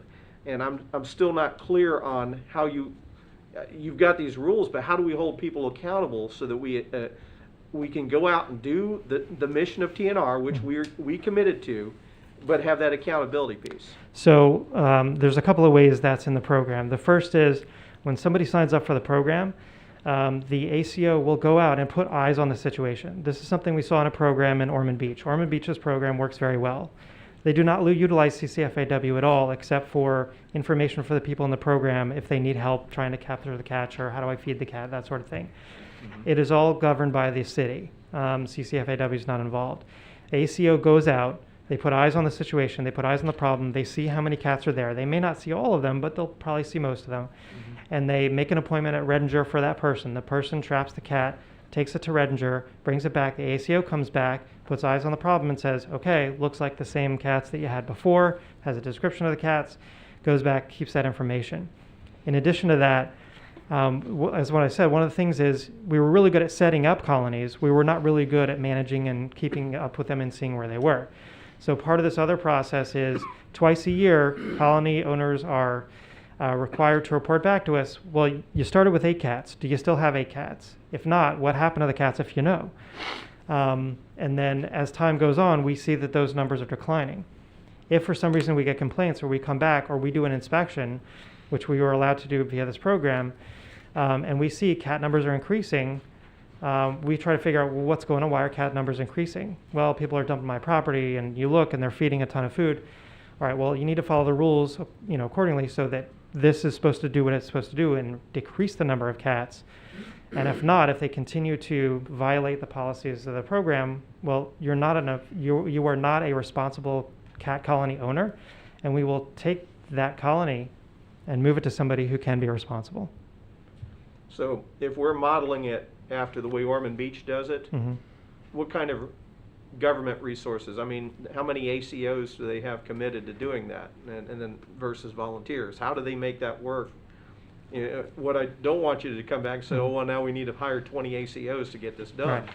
So during the life of the program, I'd say over the last 3 or 4 years, when I was doing this research over the last year, the average number of TNR load that we had every week was about 10 to 12. Sometimes it was as high as 15.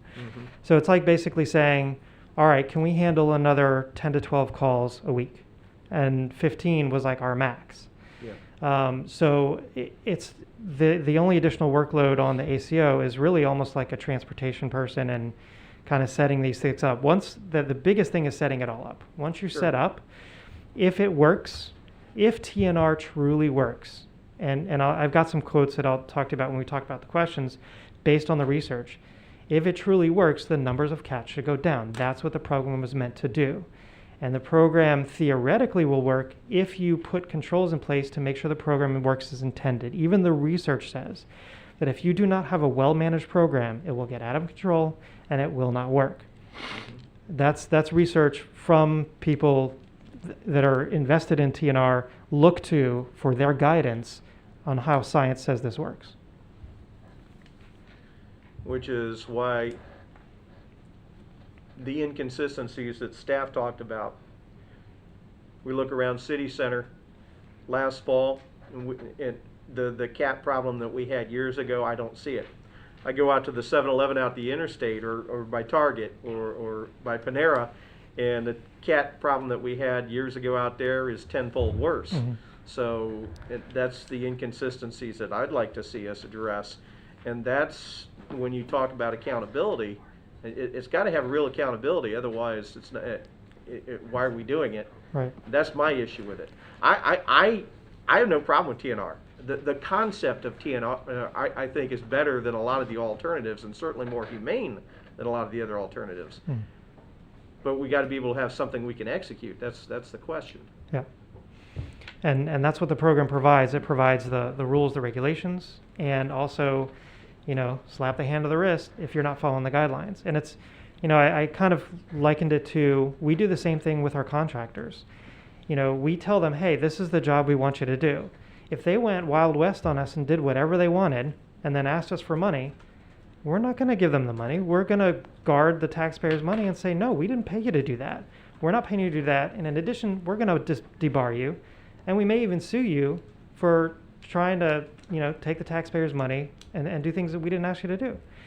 And this is kind of the same thing. We're asking for a partnership, and it can't be, give us the money and we'll tell you what we're going to do with it, and we don't want to hear from you anymore. It has to be a partnership where we say, look, this is money we're going to give you. This is the way we want the program to run based on science and research and how other successful programs like Jacksonville and New York City have run their programs. And we're not just making stuff up. We're using the best science to try to move this forward. And we have those things in place to keep people accountable.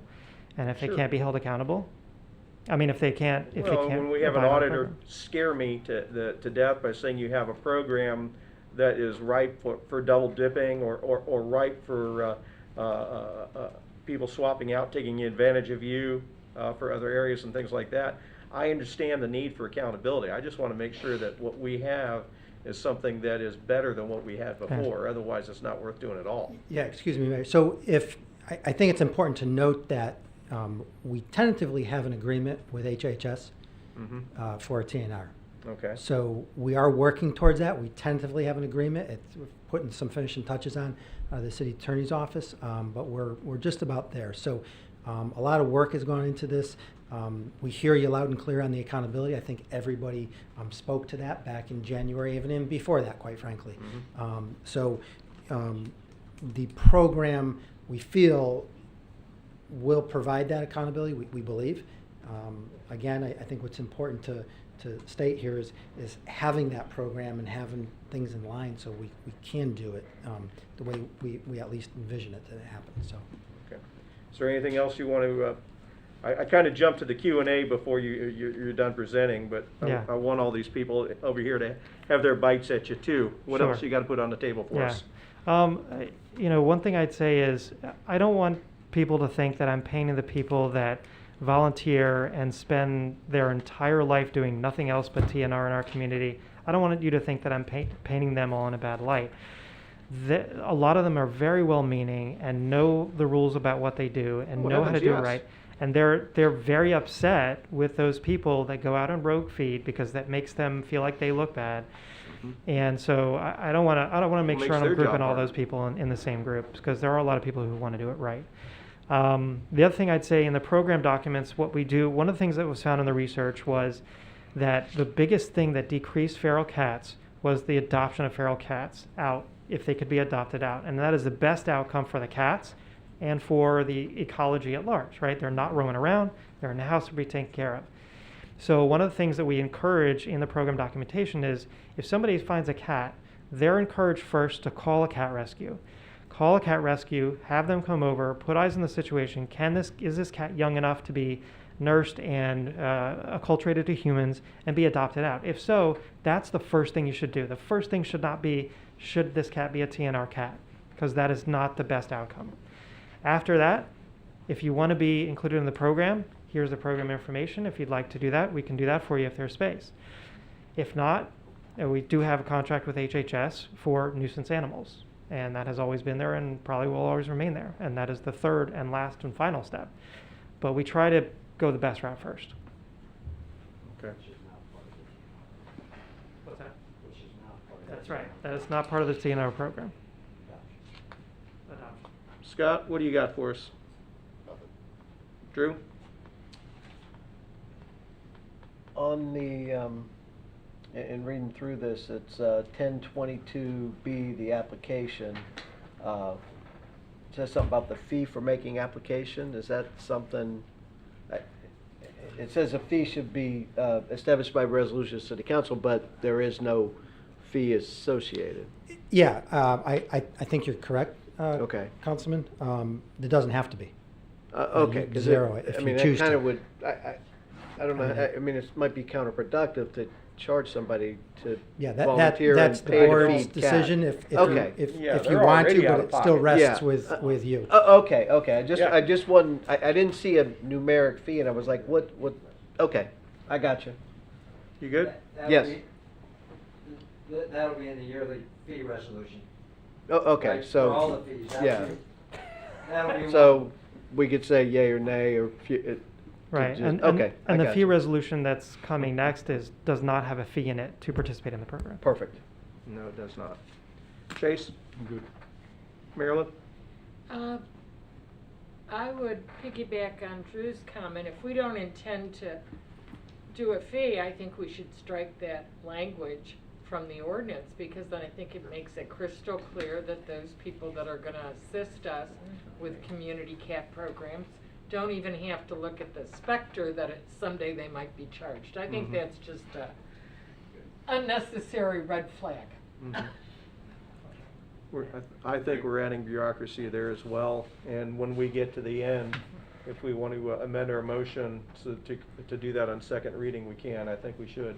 Okay, and then my other, it's a question.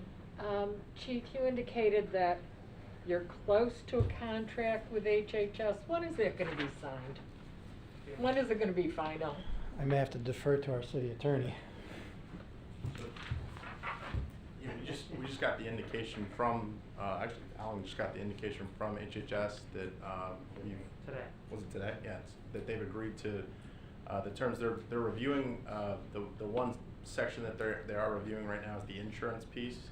Once that is done, I don't think there'd be anything limiting us from bringing that forward to council. So With that was haste? good news from HHS today. So With haste? with haste. It's Well, I really a guess special meeting. then my next follow-up question would be, what Yeah. would council have to do to authorize some payment to spay and neuter lady cats until the contract is signed so that we can stop overpopulation? Would that just Well, we gotta take get a this- motion? We gotta get this program in place so that we have a system for doing it, don't we? So there were a lot of comments on this, and I did have a statement based on one of those questions. Is, you know, over and over again, it doesn't take a math genius to say $88 is more expensive than $40. 100% correct. Mm-hmm. Problem is, what you're doing is you're mixing apples and oranges. You're talking about two completely separate programs that are budgeted completely separately. If I take your budget that you have authorized to say, I'm going to take this and use it for the TNR of cats, yes, I can do more TNR cats with that money. But now, if I have a case where somebody is mistreating dogs and cats and I've got to confiscate those, well, guess what? Now I can't pay HHS to take those dogs and cats because they've been mistreated because I've used them to take to the feral cats. So the budget resolution would need to be passed to move money back into PD's budget to be able to pay for that so that you're not taking away from the other program that's not related. Okay, I understand that, but I guess it just strikes me that we're in we can call it an emergency situation, and this is the time when the cats reproduce, and so I might suggest to council that we want to think tonight of setting, you know, some dollars. In fact, we've got $95,900 from that IVR that we could use a portion of it until we get things up and running, if we think it would be important to pay for some of the spay and neuter during this period of time. So we currently do not have a contract with the folks that would be doing that, and we normally don't ask for services without a contract. The other thing that we kept on talking about on January 9th, and I watched the whole thing again to make sure that that I recalled the whole conversation, was accountability. And one of the things that has always been near and dear to me is if we pay, you will ear tip. And that was the accountability from my perspective. If not, and I'll paint a scenario. I don't know this to be true, but I'll paint you a scenario that somebody has a cat, feral or otherwise, has a bunch of 8 or 9 kittens, and knows that Port Orange just threw a bunch of money at Redinger Clinic, and they bring all 8 of the cats, the brand new kittens, to Redinger to get spayed or neutered on our dime. And again, I have no accountability. If council's interested in throwing money at the problem and getting an 80% solution, I'm all for that. No, I'm not all for that, but I got it. I will take that direction and march out smartly. But the direction January 9th was, and until you change your mind, continues to be accountability. So that's the way I'm marching forward, and that was kind of some of the not sticking points, but some of the things that we've been negotiating in the contract with Redinger and HHS, who eventually will ramp up if they haven't already to do And I think that's part of the frustration here is we talked about it in January so we wouldn't be in a hot spring and still not have a program. But I also realized the reality of that in the last 4 months. We've spent 2.5 months of that concentrating on COVID-19. And you know, the last time I got kind of body slammed on the cats, I called Redinger. I checked their website first before I told council that they were closed. It said we're closed. But Jake's been burned before. So I called, got the voicemail. We are closed, not accepting anybody. No appointments. So then I tried to call somebody to get a real person to make sure. The answer was, well, no, I never got a hold of anybody. So I went with Redinger's closed, and they had been closed for a period of time. That was the week that you had started getting indications that they were open. Well, they are open to a select few people that are in the inside, like CCFAW, that will start taking these cats again. So CCFAW was able to get cats in during what would be closed. I never got, and I don't think Alan got indication that Redinger was open for city business, if you will. So that also kind of messed up our time to get this done. Could we have got it done quicker, non-COVID?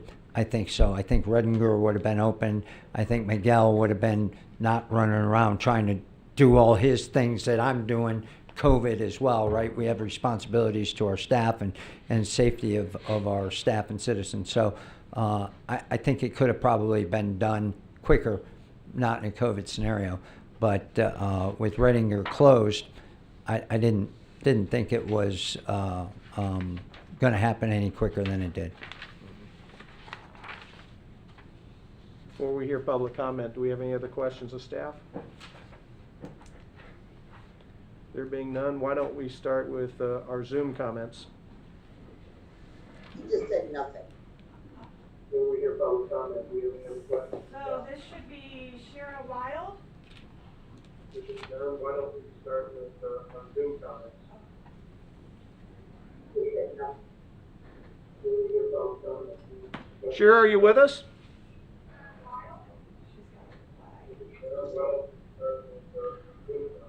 Hello? Hello? We're waiting on you. Shira, are you with us? Hello? Hello? Seems like it's... If you're watching on the computer or on TV, you need to turn it down because there's a lag. Okay, I'm getting an echo from the TV, I'm sorry. If you're watching on the computer or on TV, you turn it down because there's a lag. Okay, I'm getting it, hold on. You're talking about several things, one of which is, he was saying how we need to take kittens out of colonies and take care of them, raise them. When we do that, if we do not take them into rescue,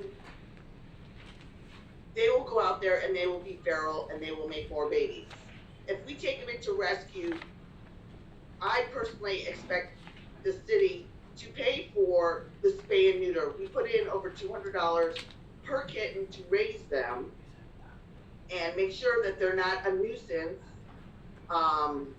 That's one thing. And everything that, I don't think that Mr. Jake quite understands the whole thing still. The have an ACO go out and check, you're gonna need 20 ACO officers. We have so many extra, we probably have 4 times as many calls this year as we do every other year because the program has stopped.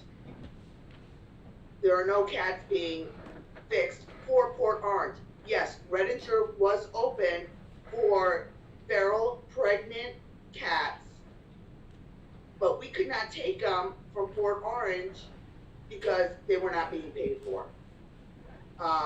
As far as Mr. Jake, he could have called Miguel at any time. He has had, or somebody in his office has had the contract from Halifax for Redinger since February before COVID started. So somebody on your side is dragging their feet on this. Meanwhile, it's coming down on the people who care for the cats, about the cats, to do something. The fee thing did make us go a little crazy.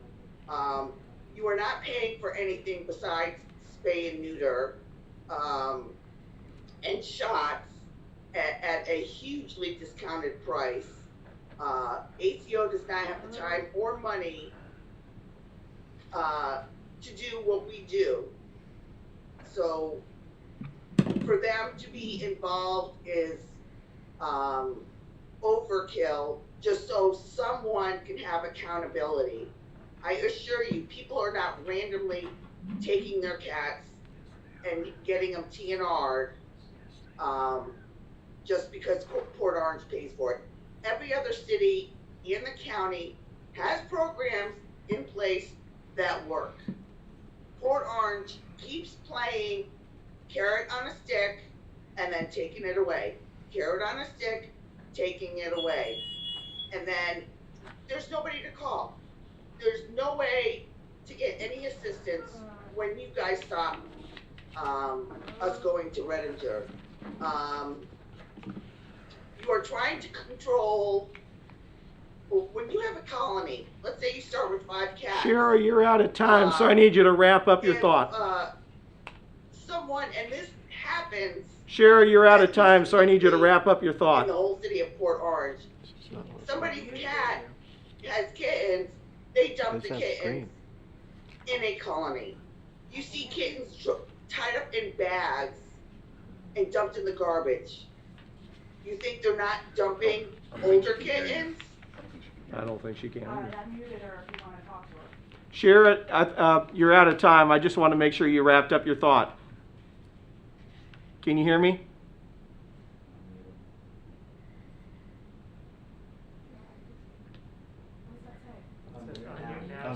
She's been muted. Okay. Oh, there you go. I'm muted now. But she's still Really muted. upsetting your Never stopped. I volunteers think she can with hear the you. word of She never fee stopped. Turn and down her volume. animal She can't hear. control being involved.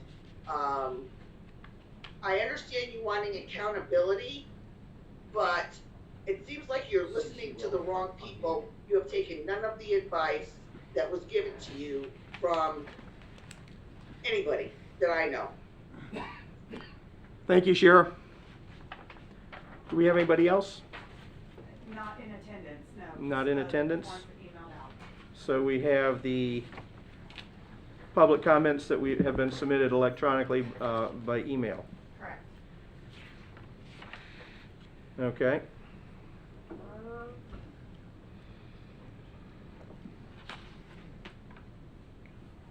I gotta do it like this so my glasses don't fog up.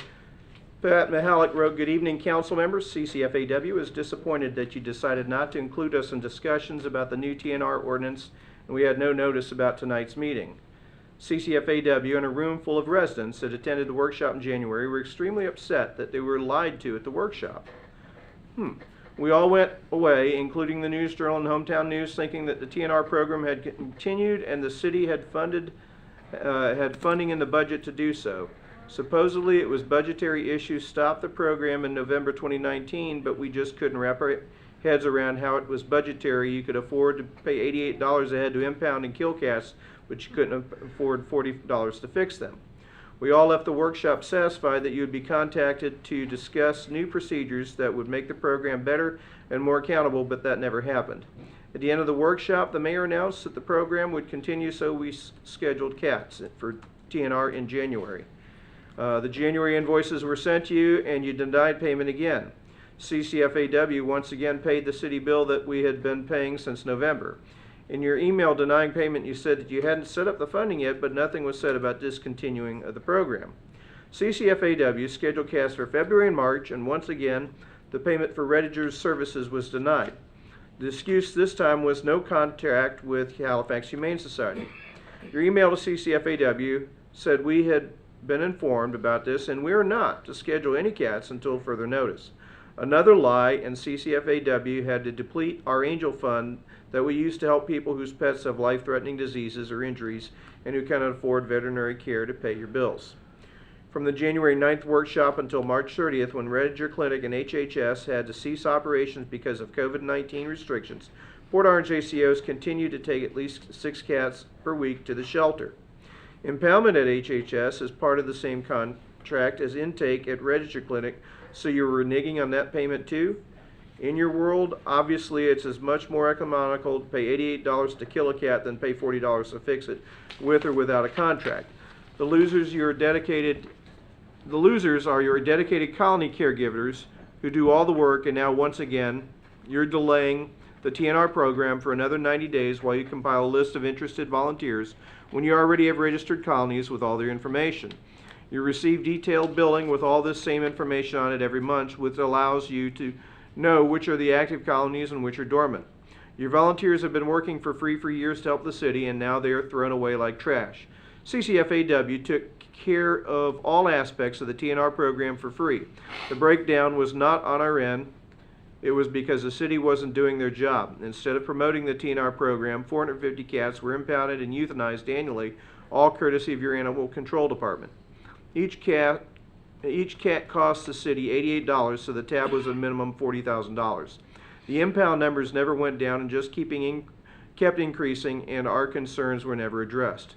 Final comment, it costs $40 to fix a cat and actually fix the cat overpopulation problem. It costs $88 a cat to impound and kill a cat and do nothing to solve the problem. This is morally and fiscally wrong. CCFAW will no longer be part of this fiasco. You're on your own, and when you explain to your residents and citizen volunteers they no longer have a TNR program in the middle of kitten season, good luck with that. Brandon Diekman. As a resident of Port Orange, I feel as if the TNR program should continue without interruption. I have seen an increase in kittens running around. I do feed cats that are in my neighborhood. However, it is getting pricey only because of the kittens running around. I know tons of people who TNR, and so this problem can be avoided. It's not fair for a cat to be caught and put down because of bad pet owner that moves and leaves the cat outside. Plus, it costs more to put a cat down than it costs to fix a cat. Please reinstate the TNR program. Bonnie Souter. I am ashamed of my city. Our government is heartless. You are making a big mistake in your plan for your TNR program. You have no idea of what you people are doing. Your plan is to kill cats. You know it, and we know it. It's always been like that. Look at your impound bill from Halifax. I hope you all sleep at night well. None of you care. You're all a bunch of phonies. You have been yanking our chains for months. We spend thousands and thousands of dollars on feeding, fostering, and trapping and vet care. We get no thanks but a slap in the face. Out of all the cities in Volusia County, you're the only city who snubs your nose at us. I'm a resident of Port Orange for 20 years. I'm a taxpayer and a registered voter, and I will not be voting for any of you. I feel there are more animal lovers in this community than haters, and I'm sure they feel the same way as I do. Please reconsider your decision. Cats' lives matter too. Regina Ogerly. Please reconsider the TNR program for Port Orange. The cost of trapping cats and kittens taking them to a shelter to be put to sleep is a lot more than the cost of TNR. TNR takes time, but works, as seen across the country by other TNR programs within a city. Samantha Nicole Ashby. Please keep TNR in Port Orange. Our city depends on it. I have 4 TNR cats I adopted from various rescues in the county. Euthanasia is not the answer. New Win. Please keep the TNR for kitten. Trap, neuter, and return efforts are needed for kitten. Kelly Ryder. It is going to be a big mistake to disregard Port Orange citizens, residents, and other towns that donate their time and money, and experts that spoke on the topic, and end the TNR program. Darlene Kochendorfer. Here we are in the spring, and the consequences of a prediction made back in the fall with regard to lengthy moratorium on this program have come true. Kittens are falling out of the sky like snowflakes. The worst kitten season I have ever seen, and now with nothing taking effect for another 90 days and a feline gestation period of 60 days, here come more kittens. As it is, our rescues and fosters are busting at the seams, and the city needs to get back on board as promised in January. My phone blows up day and night with calls and requests from our residents for help with the situations that neither of us created. And what do you want me to tell them besides telling them that my hands are tied and that I cannot help them? Whose number should I give them to? Should they call the mayor's office, the city manager, the police? Who? As rescuers, we fully understand that we can't save them all. Should we all walk away and provide service to other cities while we wait for Port Orange to get back in the game? And on top of all this, the city is looking to charge me a fee for my volunteerism in the program. You must be kidding. Do you charge other residents, volunteers, to participate in other programs? Are those volunteers laying out thousands of dollars out of pocket per year to help you enforce your spay and neuter ordinances? That is supposed to be the city's responsibility, and we are the only ones doing it. And all of this, despite the difficult time that we get from every decision, from the ridicule we are subject to, our local social media forums, down to the physical threats from nosy neighbors when trapping a property. Why are we being further penalized? Again, I ask you to provide us with that, at least our old TNR program, until you have a better one up and running. Thank you. Bob Belt, your attempt at designing a TNR city ordinance is commendable. It has been proven over many decades that you cannot euthanize your way out of the problem. You simply don't have the resources to eradicate enough cats to make any difference. So the proven answer is controlling the population by stopping reproduction. It is the basis of TNR. The key to success is utilizing your expanded resources, your citizens, to sterilize the cats. But the more difficult you make it for your cooperating citizens, the less success you will realize. You should not charge a fee to people who want to help. You should not wait 90 days to get started. You're already behind where you could have been due to canceling your previous program. You've lost the trust of those that were helping you. That must be earned back. Your nuisance complaints will not go away. You must learn how to handle them effectively. Do you have any plans to learn how to do that? And how will you be handling the kittens in the colonies? There are many other details like that that must be understood and agreed upon. You can make any ordinance you want, but the success associated with the subject of such an opinionated nature is in the details. Please seek out advice from those with experience in the area. It is readily available. Thank you. Nancy Buffington. I have been and will continue to be in full support of the trap, neuter, and return program. It works. I have been caring for colony cats for years, and they have never been more under control than they have been since the program started in 2012. If it is discontinued, your city will be overrun with cats and new kittens, which will cost the city and us tax-paying citizens twice as much to have them euthanized when you have them trapped and destroyed as it does to TNR and let them live their lives without breeding. Get it through your heads. Whether you just hate the cats or not, this program is the best thing for them and for the people. Definitely cost-effective and humane. Robin, do we have any more written? That was all of them? So we've gone through Zoom. We've gone through the written ones. Anyone here care? Sarah?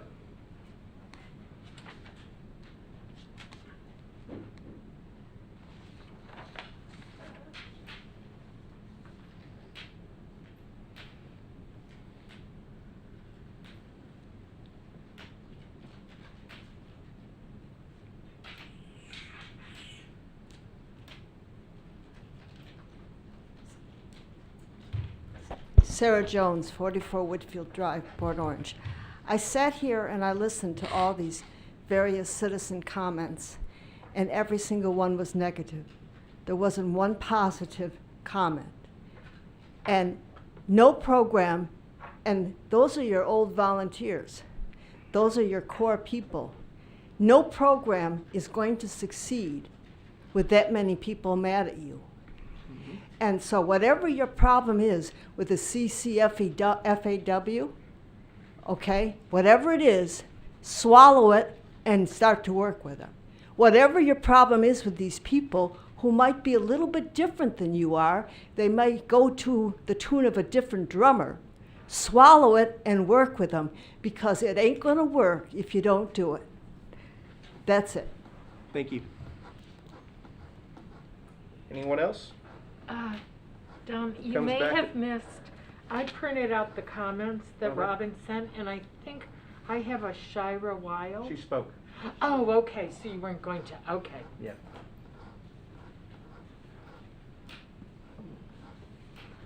Comes back to us, council. Questions, comments?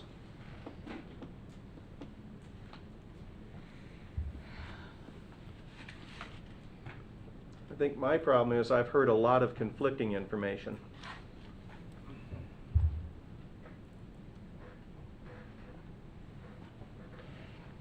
I will think. ask a question. Go ahead, Meryl. Okay. Yeah, I I just just want to asked. make sure I heard this correctly.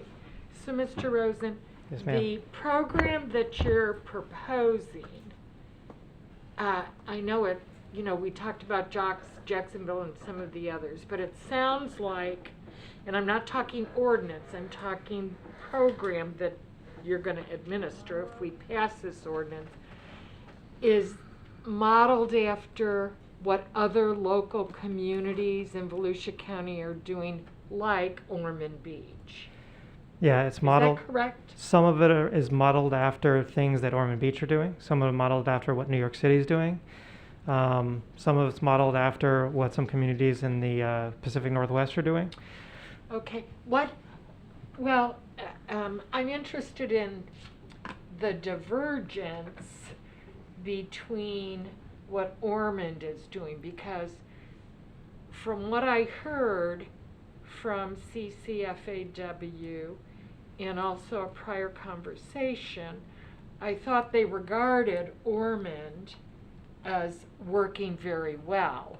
So that's not to say that the Northwest or New York City aren't appropriate, but if that's something where our volunteers are generally happy with it, it seems to me we might add a few things in from the Northwest or New York City, but wouldn't we be advised to go down the route of Fidelity to Ormond Beach? Yeah, so I mean, the main crux of the program really is how do you be accountable to the cats that are coming in and coming back to the colony? And what Ormond Beach does is what we've kind of modeled it after. Okay. However, we increase the accountability just a tad more, where the ACO in Ormond Beach goes out, puts their eyes on the problem, gives them the cage if they have one or tells them to get one, makes an appointment, has them go, get the cat neutered, bring it back, and then the ACO comes back and puts eyes on the problem and says, yeah, it looks like the same cats you had before. We take the next step of saying, you know what, we'll come out, we'll put eyes on the problem, we'll lend you a cage if you don't have one, or if you have your own, great. If you have questions about trap and neutering, or if you need help, there's plenty of organizations out there, including CCFAW, that can help you figure out how to do that. And then we'll make the appointment, capture it on this day, we'll take it and bring it to HHS, bring it back and give it back to you and have you take care of it. The reason we added that additional step in is because originally we were told, and our program documentations included the fact that every cat we pay for would be ear-tipped. And when I started looking at the invoices from Redinger, what I realized is not all of the cats were ear-tipped. And when I asked CCFAW about that, they said, well, yeah, not all of them are ear-tipped. We get to decide which ones are ear-tipped or not. It's only on a specific day. And then I took that information and looked at the invoices specifically, and none of that turned out to be the case. They were not ear-tipped on every single day, and in fact, some months, 55% of the cats were not ear-tipped.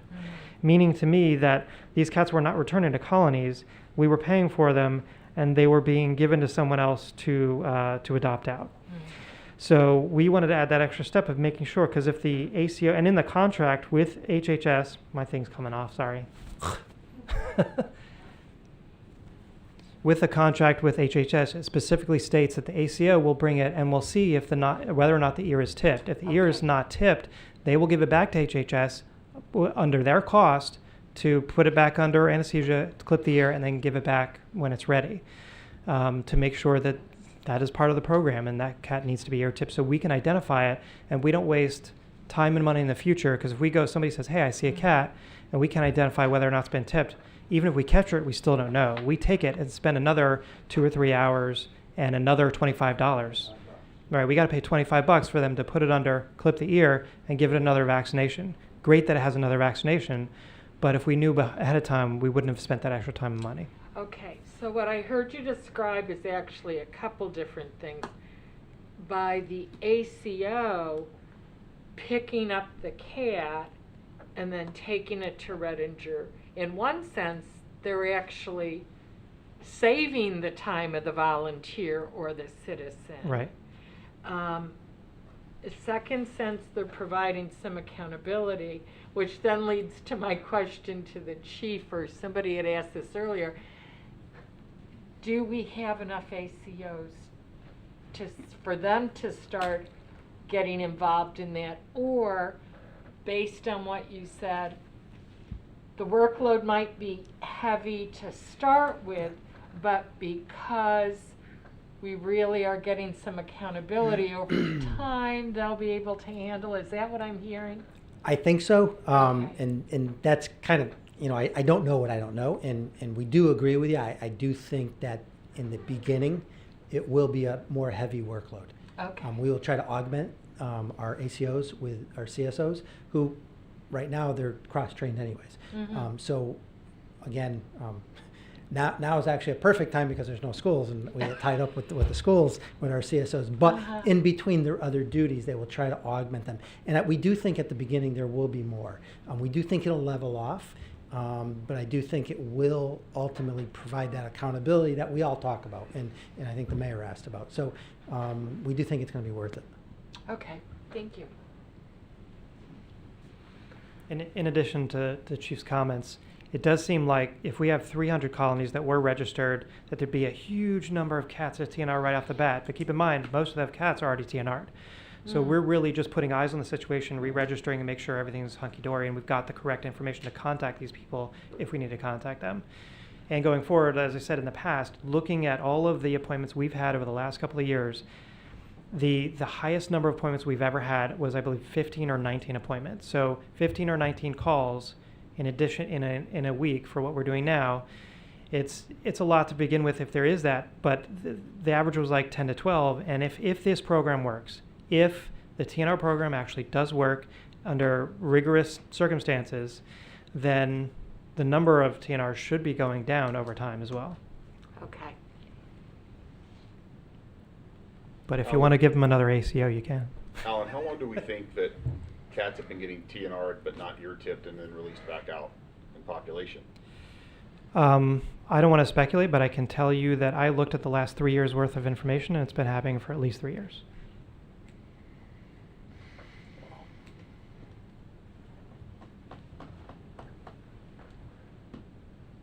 And there was no agreement.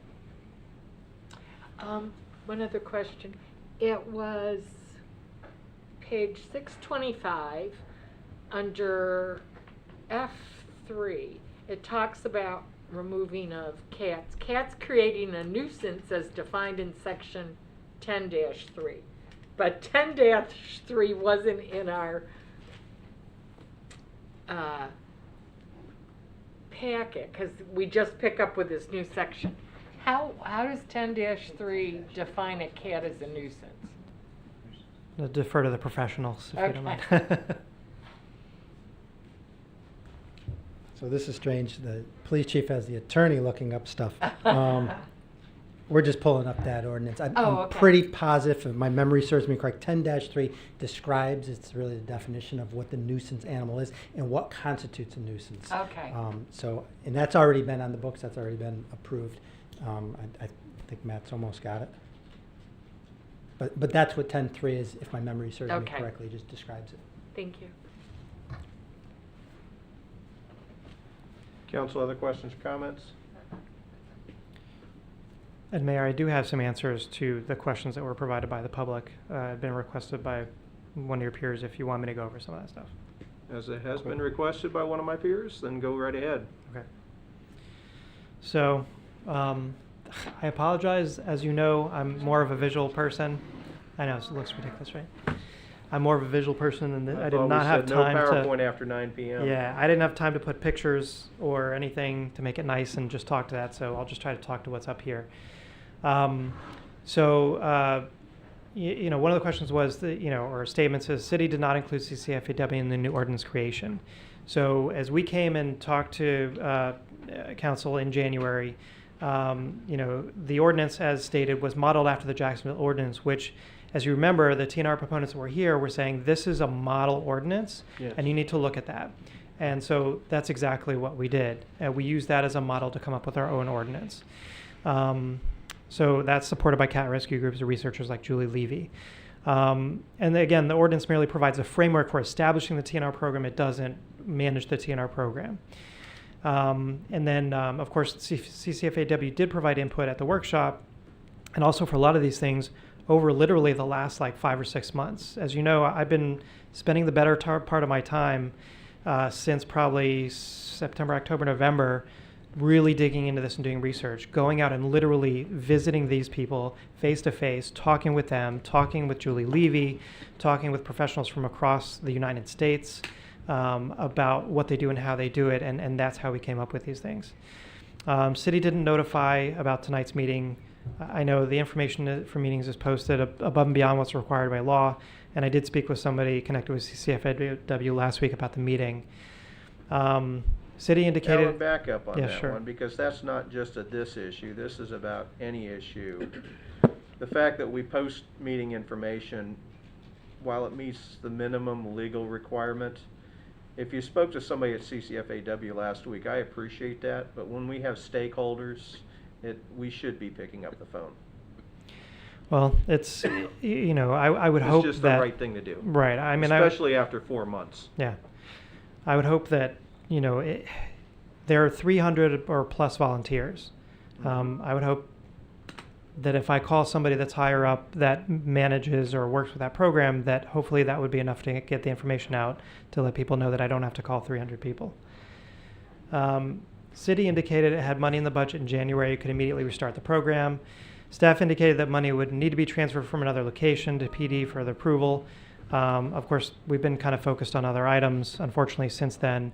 And I did kind of talk about, you know, the nuisance of confiscated animals is a different program than TNR, and we can't really move funding around without eliminating the funding that we need to take care of some larger problems, one of which we just had. CCFAW thought they would be contacted to help create the new program. So as I had mentioned before, staff interviewed several CCFAW volunteers, caretakers from a number of months in late 2019, discussed programs with Adam Leith, Miguel Abi Hassan, the city of Jacksonville, reviewed best practices from Alley-Cat Allies, ASPCA, and other cities who have been successful in the program, and used that information to create the draft program. So again, we're not making this up. We are using what TNR professionals from across the country are using as guidelines to create these programs. CCFAW questions why the city did not indicate to them that it was canceling the TNR program when it also sent an email denying TNR payments for January. The city never mentioned it was going to cancel the TNR program, so I'm not really sure where that's coming from. And in addition, this question and the other, it was interesting because you heard somebody earlier, you know, that's joining via web, talking about they weren't able to take cats from us to Redinger even though it was open. That wasn't the case at all, because we kept getting bills from Redinger. So if we're getting bills from Redinger, then whose cats are they if they couldn't take cats from Port Orange? I don't understand that. And they wanted us to pay, and we had to keep reminding them time and time again, we have not reestablished the program yet, we're getting there. CCFAW scheduled cats for February and March, and again, sent those cats to Redinger, our cats. Payment was denied. The excuse was there was no contract. Your email to CCFAW said that we had been informed about this and we are not to schedule any cats until further notice. Staff notified Redinger in February that we hadn't reinstated the program. We thought they knew by their CEO being here at the meeting that he owns Redinger and that they would know that we were not doing the program until we got it established. Once we got the bill in February for January, we had to notify them, hey, this is not something we've reestablished yet, we're working on it. And then, of course, again on April 3rd, after we continued to receive bills from Redinger to include the cost of microchipping. So some of the bills that came through, I'm not sure where the disk information there came, but they were trying to also pass the charge along for microchipping some cats. When asked about it, they indicated that they were just providing us that information. They didn't really want that money from us. So these are just a snapshot of emails. I know there's a ton of misinformation, and I'm not trying to pounce on anybody, but you know, I feel like sometimes there's a lot of misinformation out there, and rightly so. Your job is to question what we do and to question the information that you hear. So just to provide that information, just snapshots of emails where we were in contact with CCFAW, the highest levels of CCFAW, to let them know what was going on during this period. From January 9th, the workshop, until March 30th, when Redinger Clinic and HHS had to cease operations because of the COVID-19 restrictions, Port Orange ACOs continued to take at least 6 cats per week to the shelter. I'm not sure Redinger was actually closed from January 9th to March 30th. And in addition to that, neither Redinger or HHS ever contacted us directly to let us know what was going on with Redinger Clinic. We found out from another city in this county that was going on. When they reopened, we also did not receive direct information from them that they had reopened. We found out through other means. So there's a lot of communication here that needs to be worked on. The 6 cats per week during that time frame. I looked back, again, it's funny because I know this always kind of creeps up. So I've been keeping track with every single invoice that we've gotten from HHS and Redinger because I knew it would come back up and I knew we needed the information. So thankfully I had it at hand. It is true, we have been sending about 6 cats per week to the shelter. That is about the average over January through March. However, the number of cats going to HHS and their outcomes has significantly improved over prior years. The number of cats over the same time frame from 2019 to 2020 has dropped almost 50%. So the number of cats we sent this time last year was 155. This year through April was 87. In addition to that, the outcomes, I only got data from HHS to compare from 2018 to 2020, but they did send some information back then about the outcomes, right? Are they being euthanized? Are they being rehabilitated and adopted out? In 2018, you see the numbers there. Basically, the outcomes of not euthanized, between 46 and 17%, 47 and 17% were not euthanized. In 2020, the outcome is far greater. In February, 86% of the cats that were brought in were not euthanized. And to keep that in perspective too, not all the cats that are coming in are feral cats that we're picking up that are euthanized. Some of them are being euthanized not because they're cute kittens that can be adopted, because they're being euthanized because, and we don't make that decision. HHS makes that decision. We're not veterinary medicine. We don't know. And so we leave it to them. And if the cat it's more humane to kill the cat, they're going to put that cat to sleep. They're not going to make it suffer. If they don't have enough space and they can't get it adopted out, they're going to put that cat to sleep. It's sad, but again, the outcomes are much better than they used to be as well. Impoundment at HHS is part of the same contract and intake at Redinger. So why are you re-engineering that payment, or are you reneging on that payment too? So this is not the case. The City of Port Orange has never had a contract with HHS to provide TNR service at any location, ever. That contract that we currently have with HHS is only for nuisance animals. That is it, whether they're brought by us or whether they're brought by the public. The City of Port Orange asked HHS if they would like to amend the current contract for boarding services to include the TNR, and they didn't want to do that. They have got like a standard contract, and I get it. They have a standard contract they have with all the cities they deal with, and they don't want to make it weird with a different city and then treat everybody differently. They wanted a completely separate contract.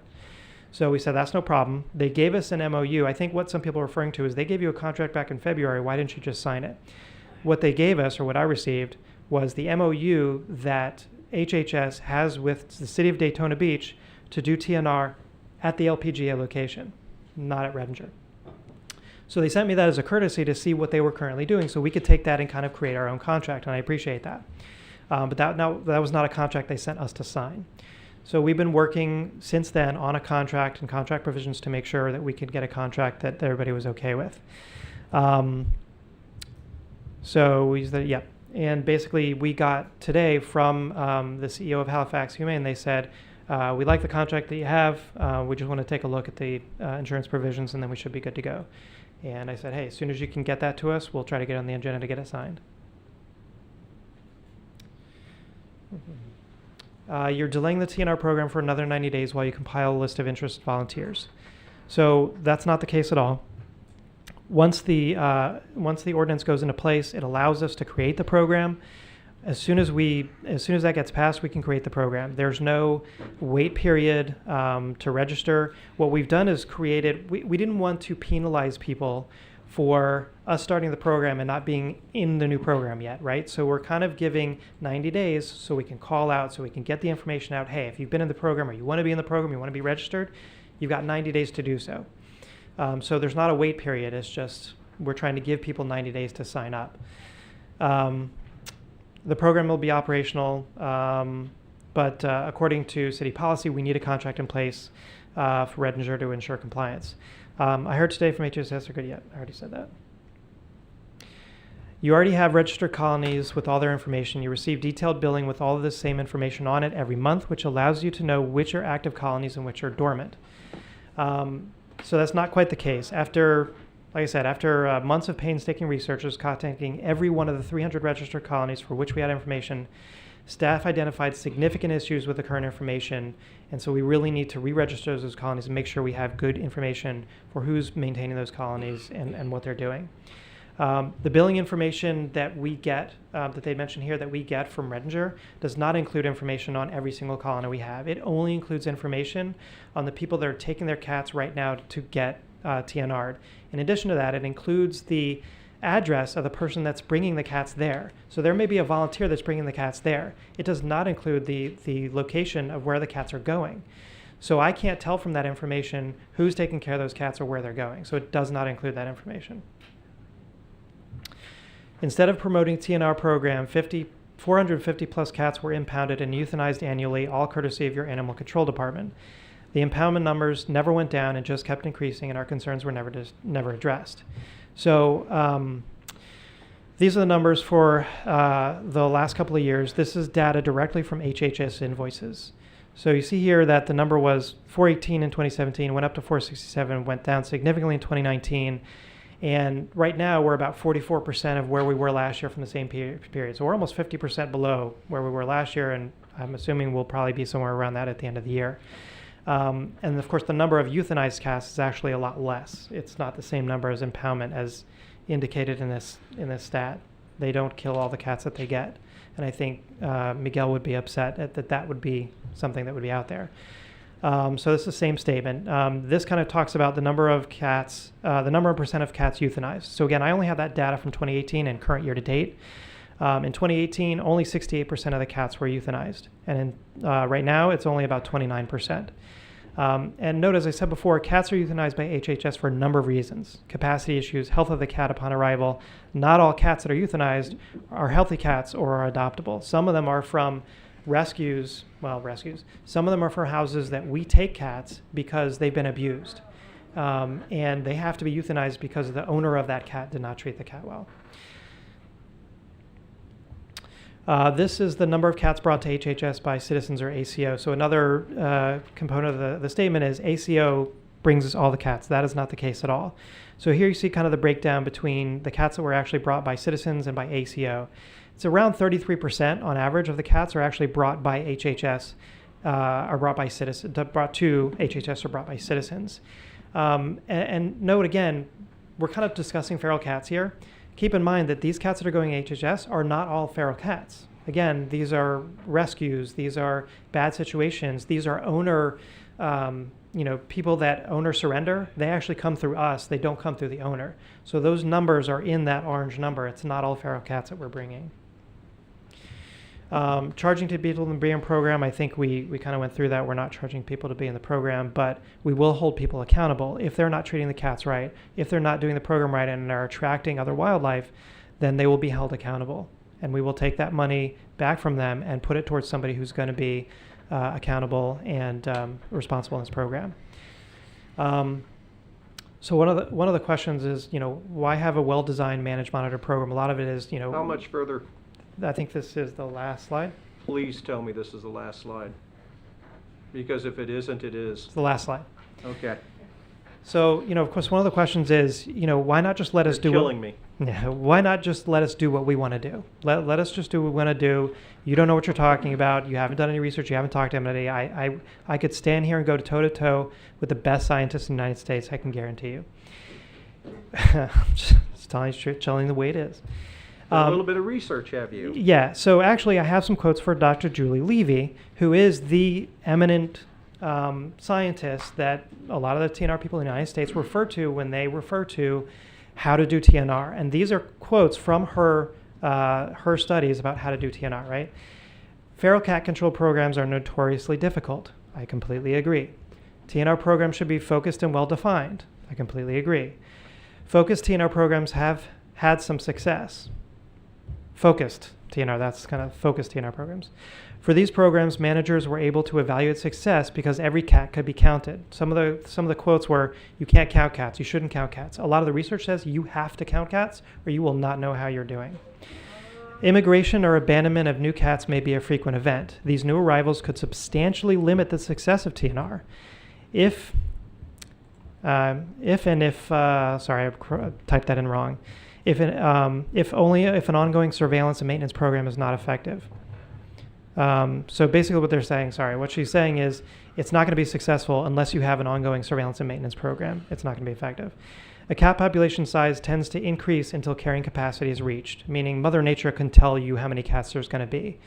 The carrying capacity depends mainly on food and appropriate areas for territories.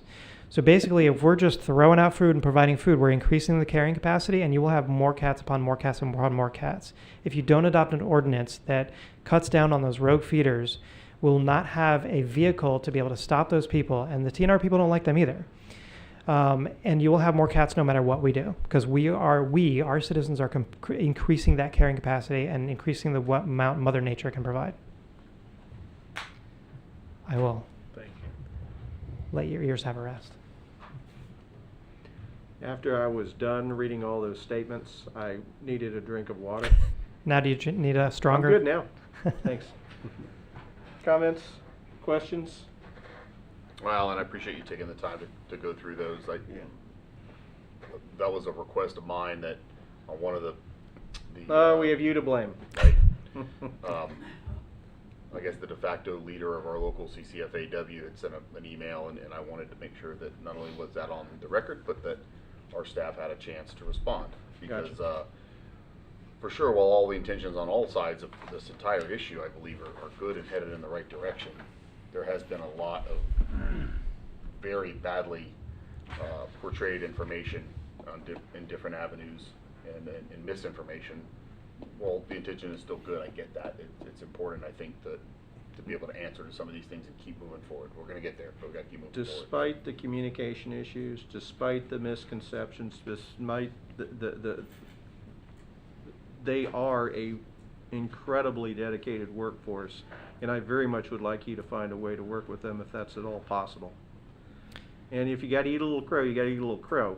Now, we have a program, and we're about to vote on it for first reading, so it's got to be within these guidelines. But I think that the communication flow has got to work. So, and whether I don't want to sit here point fingers. Well, they had said this. They said it starts with us, and certainly let's take it from there. If it doesn't work, then we'll figure something else out. But right now, that's got to start with us. Right now, Council, I would entertain a motion to amend to delete the language requiring a fee of some sort. I'll make the motion. I'm sorry. Let her make the motion first, Chase, but I appreciate your enthusiasm. Would you like me to make the motion to accept the thing with striking the sentence? Will that be okay? Robin's nodding her head. Yeah, I think it would be good, just withdraw the motion that's on the table and then do that. Okay. That'd be great. Who made the original motion? Drew. Drew, would you like to withdraw that I'll motion? withdraw so we can amend. We don't need to amend if we withdraw. Okay, We'll I'll just withdraw make a new it. motion. But does the seconder need to? Withdraw my second. Okay. It is withdrawn, so now- this is a brand new motion in regards to I 20-8. move that we approve ordinance number 2020-9. 8. 9. I'm sorry, 9. You're right. 9. My bad. Let's not go backwards, right? With, and, oh, I just got off the page. Sorry, I had it all written down. With Striking the fee. section 10-22 B, we strike the sentence, the fee for making application to participate in the community cat program shall be established by resolution of City Council. I like that precision. May I have a second, Chase? Second. Because you were ready. You were on the spot, buddy. Call the roll. Councilmember Ford. Yes. Councilmember Tremont. Yes. Councilmember Stiltner. Yes. Vice Mayor Bastian. Yes. Mayor Burnett. Yes. 5-0. Item 22 is Resolution 20-20, establishing animal license tag fees and redemption charges. And that is 29. That's I had it on my screen. That's why I was a little off. No, I'm No, on the it's wrong one. I went back one. 20. 20-20. Yes, Yeah. thank you. 20-20. It's a long night. I'm getting punchy. Forgive me. Move to approve resolution. Here, I'll number- read it here first. Oops, sorry. I got to blow it up from 69%.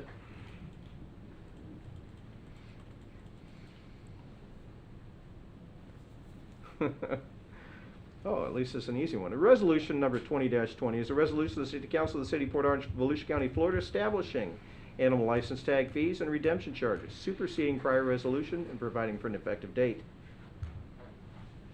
Take it away. Move to approve resolution number 20-20. Or 2020-20. No, it's resolution number 20-20. It's 20-20. There's a typo on the resolution. Oh, Our okay. ordinance numbers is 2020-20. So you actually had it right the first time when you were reading it wrong. Okay. Resolution number 20-20. Thank you. And Chase, you offered a second? Yes, he did. We have a motion on the floor and a proper second. The item's open for discussion. Alan, you want to briefly tell us what this is about, please? Sure, briefly. We Very haven't briefly. we have not updated our license tag ordinance fee resolution. Sorry, in 30 years, I believe it is. This would bring us up to within the realm of what other organizations are type and complexity charge, either in the county or in the state. In addition to that, what it does is it sets aside some of these fees specifically for the TNR program.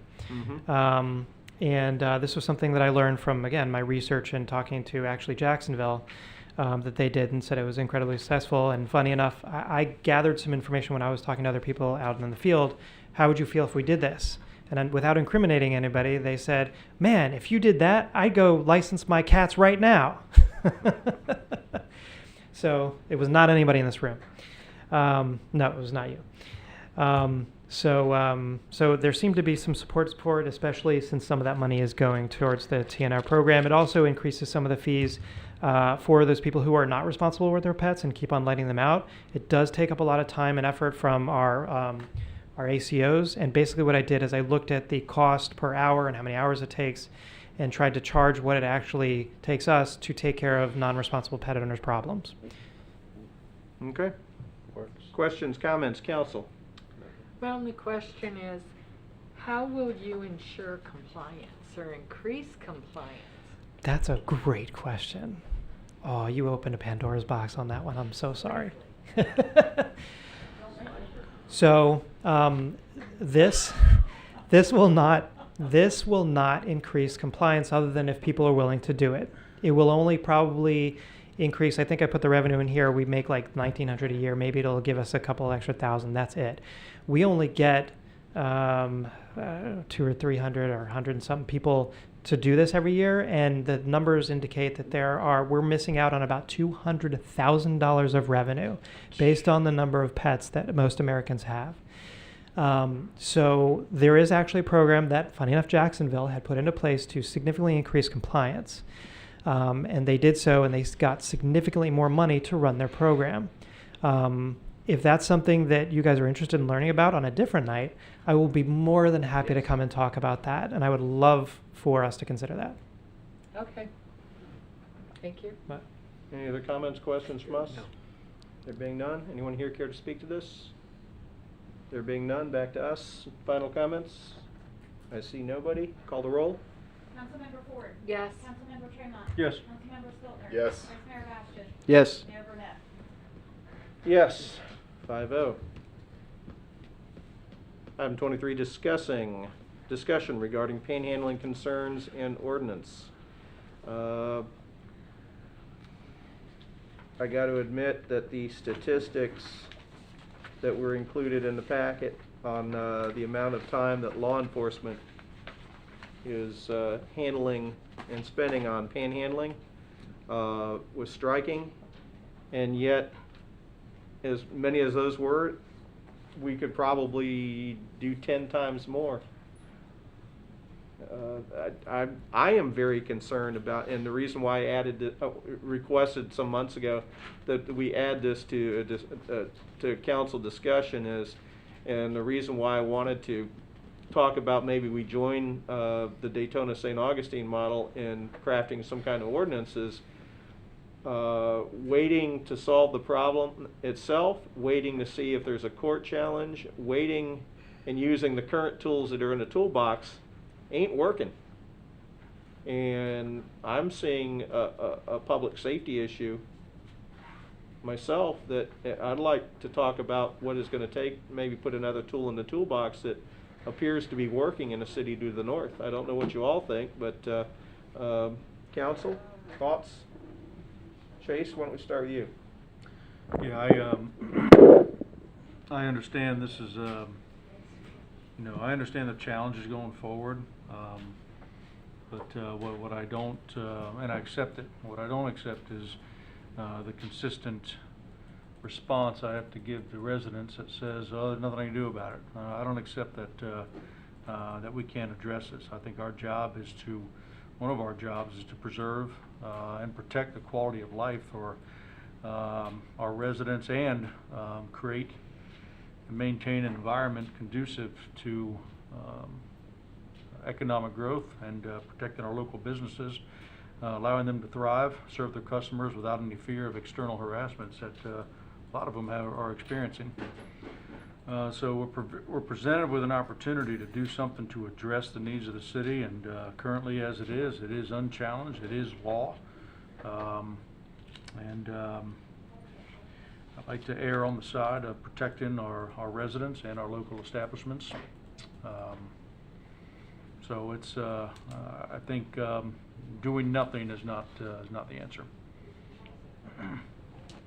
And we can continue to review it as we move forward, but I'm done telling people that there's nothing we can do about it.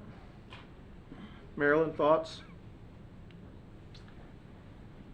As distressing as it is,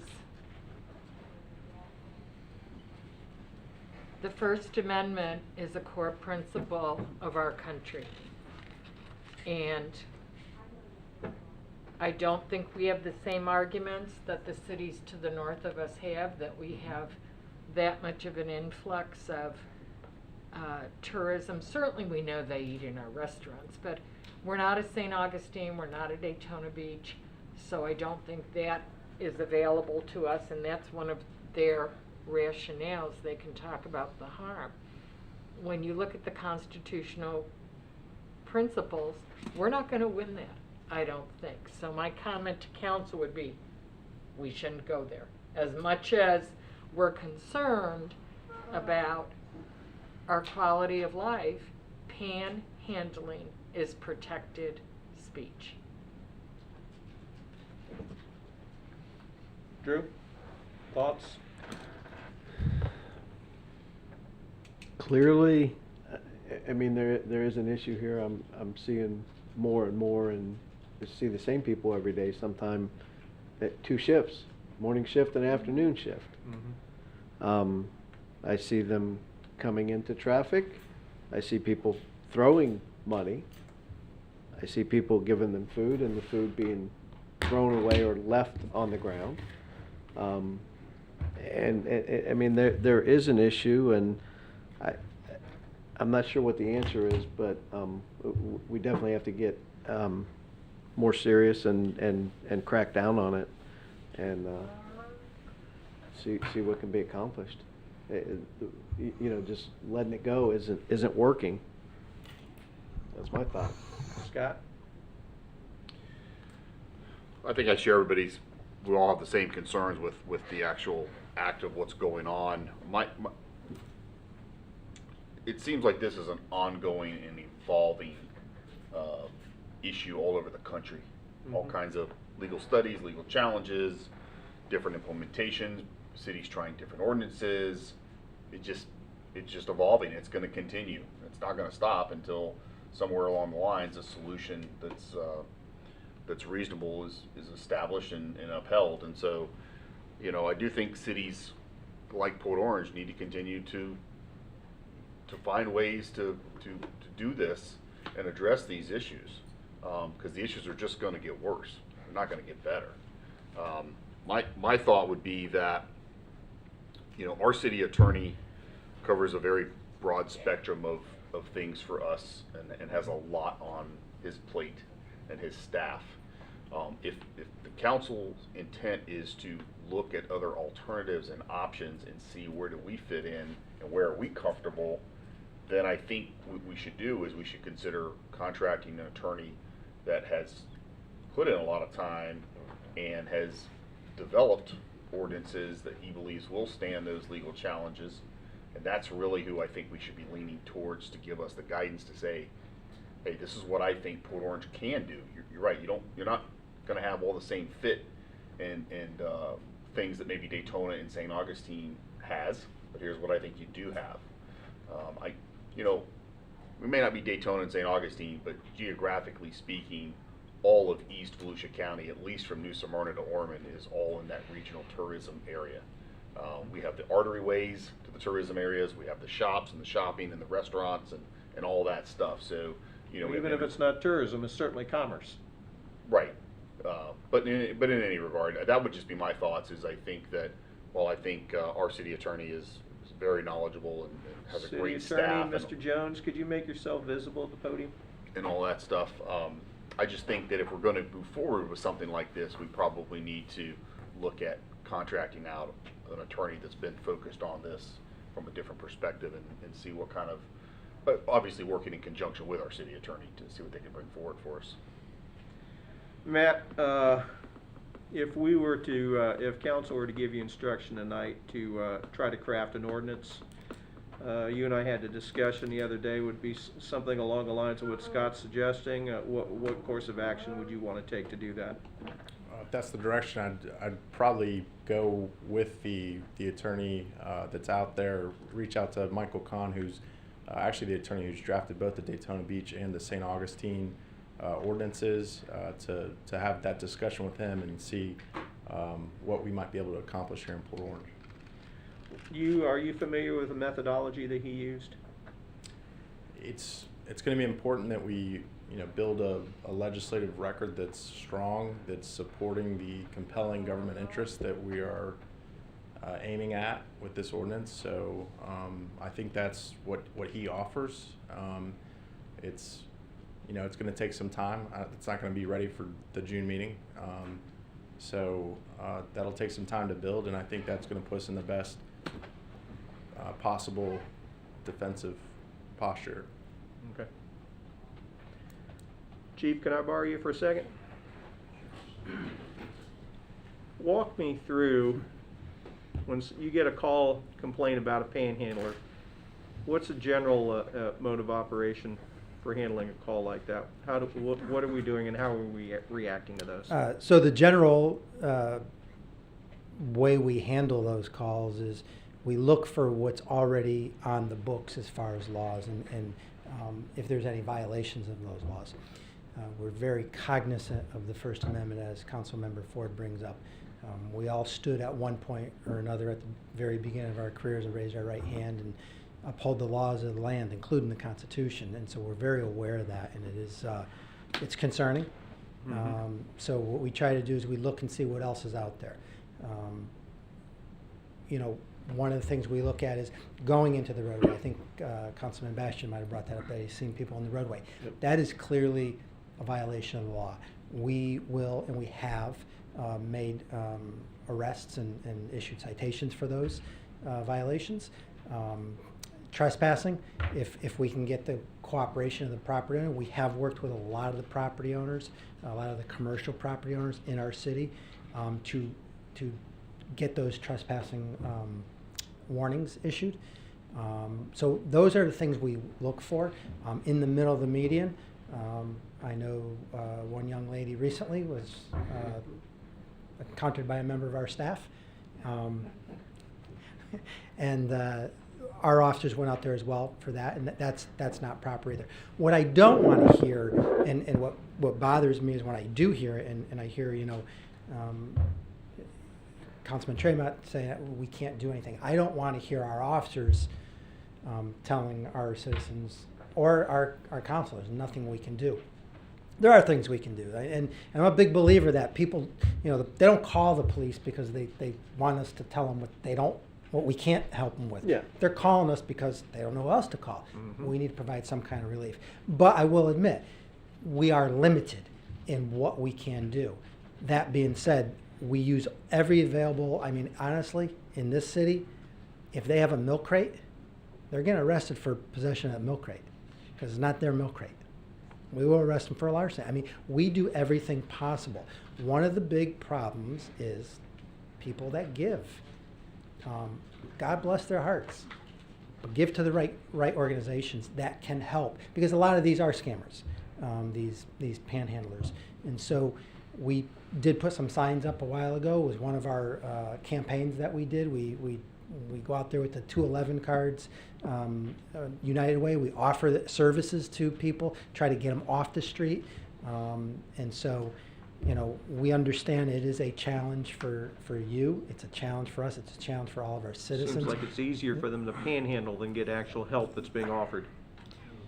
Yeah, and some of them, that's their choice. To be quite honest, it's a choice. Just like, you know, homeless, we often will talk to people and say, you know, we offer homeless people a shot at a shelter or another avenue, and many of them say no, we don't want shelter. And for you or I, we may look at that and go, wow, why would they do that? Well, that's their choice. Because there's rules at the shelter too, and they don't want to follow the rules. So there's choices that are being made, and so we're challenged by that. We hear your challenges. We are limited on the tools, but there are tools for us to operate, and that's kind of how we go about it. We look for anything that we can grab onto. Absent any of that, we still can have a citizen, what we call a citizen encounter, citizen contact.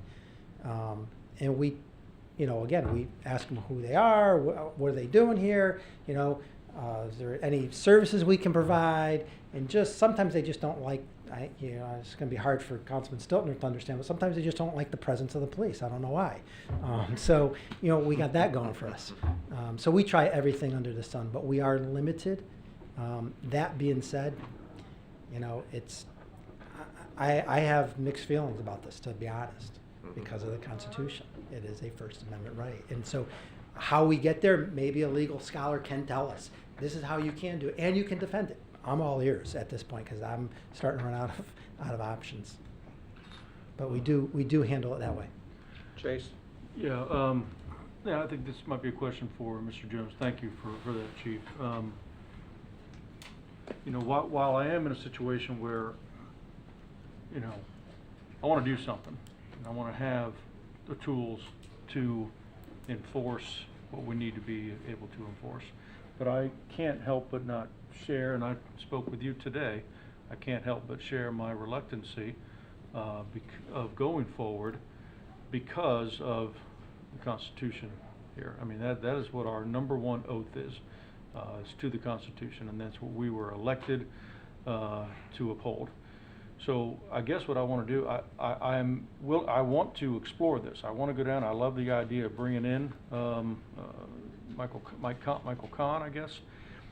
I guess I'd like to ask also if we can bring in an expert of constitutional law. That's what he is. That's what he purports to be, and that's why he was consulted in both those scenarios. Anytime you're dealing with these types of regulations, that's really the primary focus here.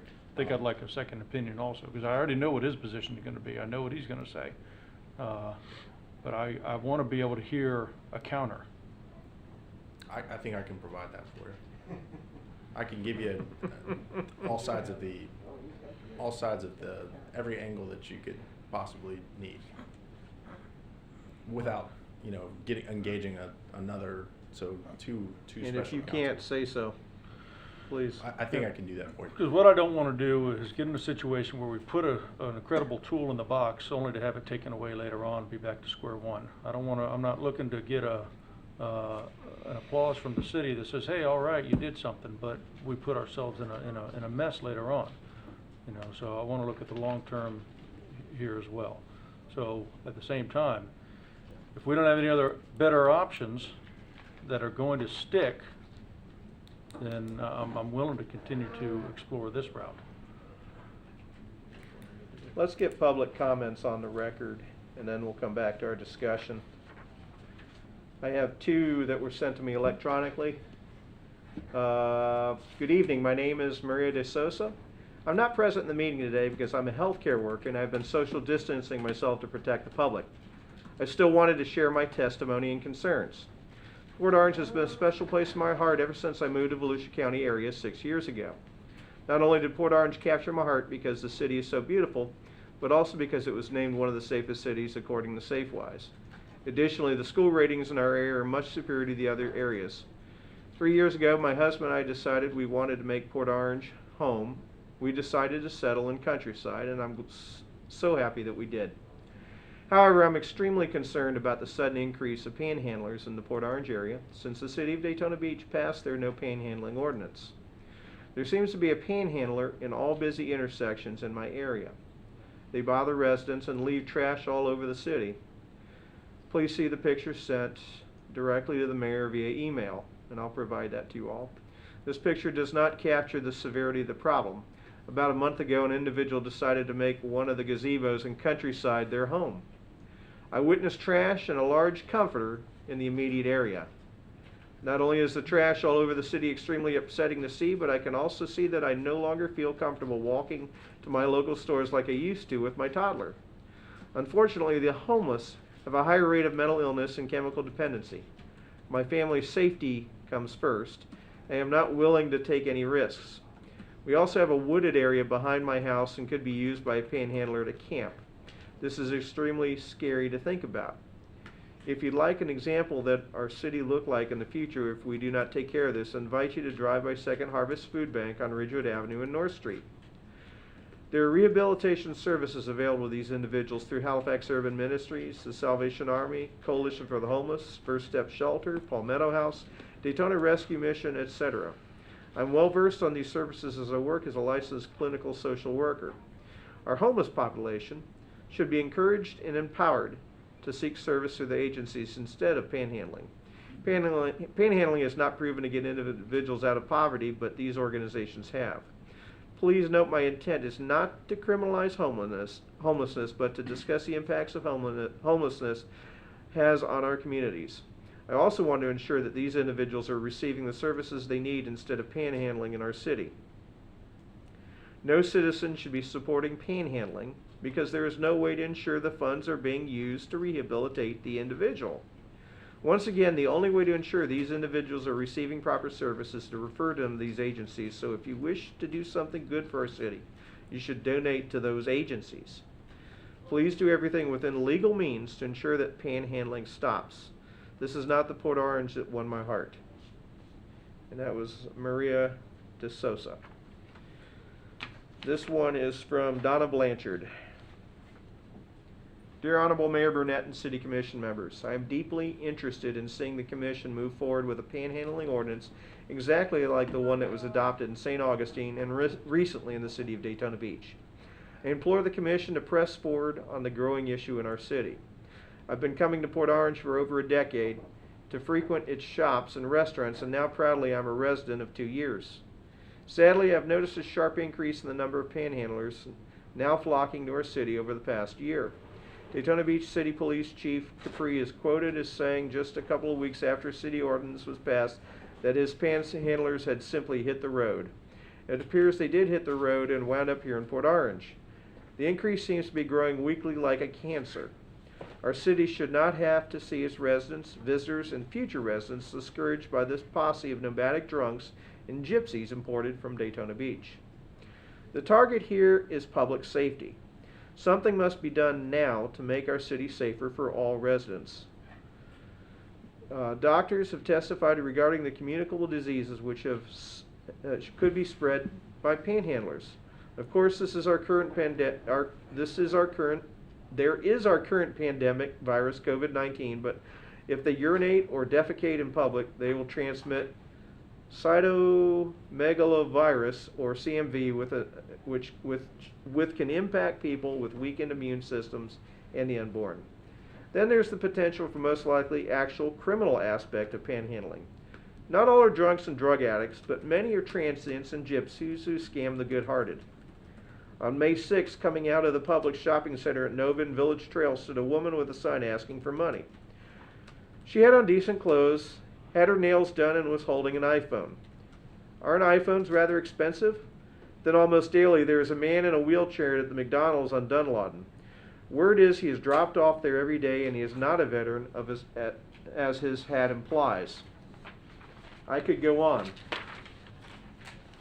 But there is one particular story from Daytona Beach ordinance hearings, as told by police officers, that struck me hard, was that of a woman who was in the car with her husband and child. The woman got out of the car to hand the female panhandler money, who in then turn reached for the woman's purse. In a split second, a man came out from the bushes and stabbed the woman. They not only stole her purse and necklace and fled, but left her on the ground bleeding out while her husband and child stood over her helpless. Is this what we want to see happen in our quaint little city? I should think and hope not. Having an ordinance in place would also help deal with homeless setting up camp in Bushman Park.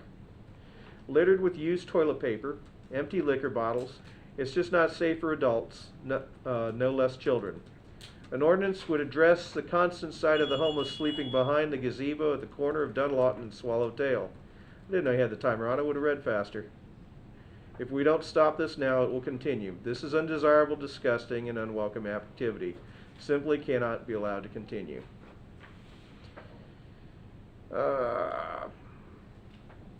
And I will forward that on for your continued reading.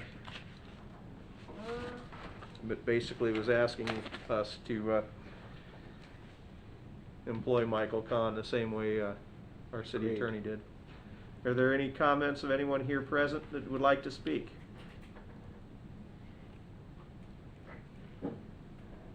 There being none, council, what's your pleasure? Do we want to have the city attorney pursue this or not? Yes. No. Chase? Not pursue an ordinance, but pursue our options, I should say. I'd like to continue pursuing down this road for now. Scott? Matt? Do you understand what it is that we'd be tasking you to do? Or do you want to reframe that for us? Yeah, I just want a bit of clarity. So I need to know if I'd like to go ahead and obtain the services, so I'll need some approval for that if we're going to go reach out to Michael Kahn to discuss what the options are here in Port Orange. I'm willing to have them put this in the form of a motion and a vote if that's what you want, but I want to make sure that we're all clear on what it is that you need us to do. That's what we'll be talking about. Okay. Matt, is he a local guy, or where's he based out of? I can't tell you where he's based out of. I've seen him present. I've also, seen his work with these two ordinances here in Florida. Matt, in addition, I'd like to, you had mentioned some other possible options. I would also like to review and make some sort of a comparison. I'll entertain a motion at this time. So moved. For whatever you just said. A little more I'll clarity, entertain a Chase. motion. What would that motion be, Chase? Motion be to continue to explore. To authorize the city attorney to engage Michael Kahn to discuss the options to address panhandling. What he said? Yes, and to also bring in additional options. That'd be my motion. May I have a second? I will second. Yep. I'll second it. We'll give the second to Drew.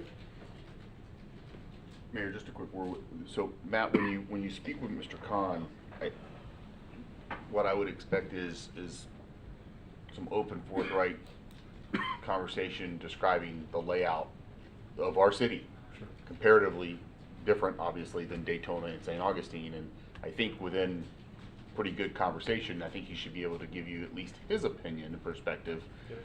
Does he think that there's some options for us, or does he feel like, hey, you guys are just too different from those other two cities and don't go there? Yes. And then just let us know at that point. If he thinks there's something there, then let's see what kind of options he may have for us, and the arguments as to why he thinks that would work and hold legal standing. Okay. We have a motion and a second on the floor. Call the roll. I'd like to speak against the Okay, motion. go ahead. I'm sorry.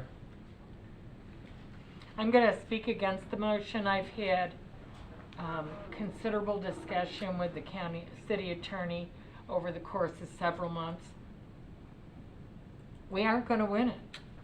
And the city attorney, I think, has provided some various perspectives to me. I don't know if you've shared them with the other council. And I just think we don't need to spend the money for that. I am totally comfortable with what the city attorney and I have discussed and his knowledge of this area.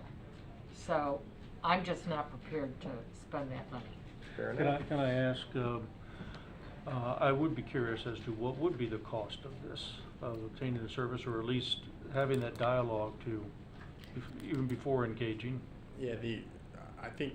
Because I want to vote right now to move forward. Yeah. But if it comes back, you and I have more discussions, and we find out, hey, it's going to be a $150,000 thing, and I want to worst case, tread lightly. Yeah, it was publicized. I think it was 30,000, and that was for the full discussion, creating the ordinance, bringing it to the count. That would be your worst day, if you will, of bringing an ordinance like the Daytona or St. Augustine ordinance.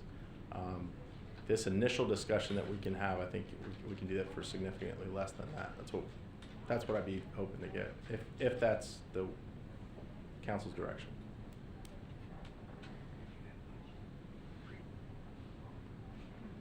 It's called for. Anyone else? No, I would just offer that, I don't think there's anybody sitting on this dais who hasn't had a resident refer to what Daytona and St. Augustine have done. So we have community interest, huge, repetitive, that I believe is telling us, look into that. So I think this is the right thing to do. Now, whether we go forward, I don't know. Maryland brings up very strong points. I don't disagree with Maryland necessarily. But I think that our community has a perspective and an interest for us to pursue this, because we hear it almost nonstop, right? And so I think at least initially, that's the person who crafted both of those. And if it turns out through his discussions with our city attorney, he says, I can't help you the way I helped them, that's not necessarily a bad thing for us, because now as the elected body, we can say, look, we pursued that, we looked at that, we investigated that thoroughly, we went to that source. He can't help us. He doesn't think there's anything we can do. Otherwise, if there is, I want to hear that argument and the whys to that. So that's my perspective. So I appreciate everybody's on it. I just think that we've been hearing this. I can't imagine anybody isn't, but we've been hearing this for so long. Why won't Port Orange just do what Daytona and St. Augustine did? Well, let's go to the source. Let's go to the person that crafted it. He's an attorney. Let's see what there is. That's all. And I've got to admit that I'm not sold on this as a course of action in particular. But what's the old expression? Here we are a year down the road, and this no better than this really hasn't improved. Some situations have, and they've been replaced by others. And I want to see what other options are out there, and that's part of my thought process for wanting to explore this. Simply doing what we're doing isn't getting us anything different. It just doesn't seem, and unless we've got other options, we're only going to get what we got. Go ahead. I have to take exception to the fact that we're not doing anything. We have a professional city attorney who belongs to the professional organizations. This is an issue that everybody in the state of Florida and in the nation is dealing with. He is not ignorant of what the body of thought, professional thought, is out there. And it is very clear to me, we're not St. Augustine, we're not Jacksonville. And it sounds almost to me like, the old adage, you're never a prophet in your own land. We don't want to believe the professional we have working for us that he's up to speed. I'm sorry, gentlemen. I think he is up to speed. He provided us examples of things in front of us, and I think my reading is clear we don't need to spend that money at Okay. this point. And I don't think we're out without other things that might come down. I understand that our public is concerned about it, but that's where, as an official, we have the responsibility to say, something may disappoint us, it may give us discomfort, but there are legal principles that need to be followed, and in this case, it's a constitutional principle. And the chief has already talked about, you know, if in response to the citizen that says, you know, am I being harassed for money or something like that, if the conduct becomes aggressive or egregious or involves touching, there are criminal laws that are the basis that police can use to address it. So I guess I just really feel like our police and our city attorney have given us the benefit of their experience and wisdom and knowledge. And I feel like we're at a point where, yeah, I'd love to do something, but I don't think there is a remedy right now that is constitutional. I'm sorry, but throwing up my hands and saying that accepting the situation as it is not good enough for me. I just can't take that. I just can't take that. I've got to pursue some options. I'm not going to say that I'm not sold on this, but I want to hear about it. That's just me. That's just me. Any other comments, questions? Call the vote. Councilmember Ford. No. Councilmember Tremont. Yes. Councilmember Stiltner. Yes. Vice Mayor Bastian. Yes. Mayor Burnett. Yes, 4-1. Matt, tread cautiously, please. City attorney comments. Just a couple quick ones. We have a code enforcement issue that's been a bit of a reoccurring one. We were able to work with some family. This is at 191 Gibson Way. We were able to have the property cleaned up. It's basically an outside storage of garbage, junk, debris. So we're able to kind of come into compliance without even getting into the magistrate. Now we've seen it go back, and we think that the owner's probably dealing with some other issues, but we see the possibility of this being just one of these reoccurring things that not only the manager, but you will likely get, you know, calls on and have reported. So what I'm seeking tonight would be the authority. We have a magistrate meeting on the 27th this month. I'd be seeking authority to bring an injunctive action, which is kind of the final step in the code enforcement process. It'd be to file for an injunction to have the court order that this stop. This, you know, just basically junking your front yard. It's not, you're underselling it. He smashed all the windows out of the front of his house. So you've seen He's that. destroyed his garage door. He's ripped the door off his front door. Anything that and he does not necessarily confine his angst to his house. It flows over into the neighborhood. So it sounds like you're aware of it. That's the. You think? Yeah. So that's the properties. I just want to be able to have that tool in the you know tool belt for once this goes to the magistrate. If we think if what happens is what we think is going to happen, which is more of the same, we'd like to be able to take that action and not wait until the next step and the next step. So we want to kind of have that complaint prepared and ready to be filed. Yes, we do. Questions for the attorney on this one? Do it. There being none, I would entertain a motion to authorize them to seek injunctive relief. So moved. May I have a second? Other comments, questions? I'm sorry. Motion. Scott first, Drew Thank second. you. What, is it late or something? Come on, Robin. No, I was kind of distracted. Oh, okay, blame it on Jake. No other comments? Call the roll. Councilmember Ford. Yes. Councilmember Tremont. Yes. Councilmember Stiltner. Yes. Vice Mayor Bastian. Yes. Mayor Burnett. Yes. The other one is vacation rental reopen plan. This is something that was just submitted. The county council had their meeting tonight. They're sending a plan to, I think it's DVPR. That was part of the latest order that I've provided for you folks. The order allows the county to request that that vacation rental be reopened, and they create a plan. In that plan that the Volusia County Council submitted, they are providing an opt-out for the city of Port Orange. So we don't have to be included in this plan. I know this is short notice, and I can bring this back. So there's no deadline or anything. I can bring this back maybe, you know, when it's not 10 o'clock at night. But I think over the years I've kind of got a consensus that we're not really big into vacation rentals in Port Orange. I don't know if that's still the case. But if you didn't want to go move forward to try to opt out, or I'm sorry, to be part of the reopened vacation rental program on the county scale, we can certainly opt out. I think that's one of our options. So I wanted to make sure that you guys were aware of that. And if you're ready to, you know, give us some recommendation there, all that would require is a letter to the county manager to convey that opt out intent of the city. So I give that to you, and I don't necessarily need an answer, but if you'd like to answer, because it's an easy one, then I'll take that. All right, I'll let you know. Thanks, Matt. Do me a favor, put that in an email to us so that I can chew on it a little bit more. Thanks. City manager comments. There he is. Unfortunately, sir, I have 4, maybe 5. Couple that are on the actual agenda.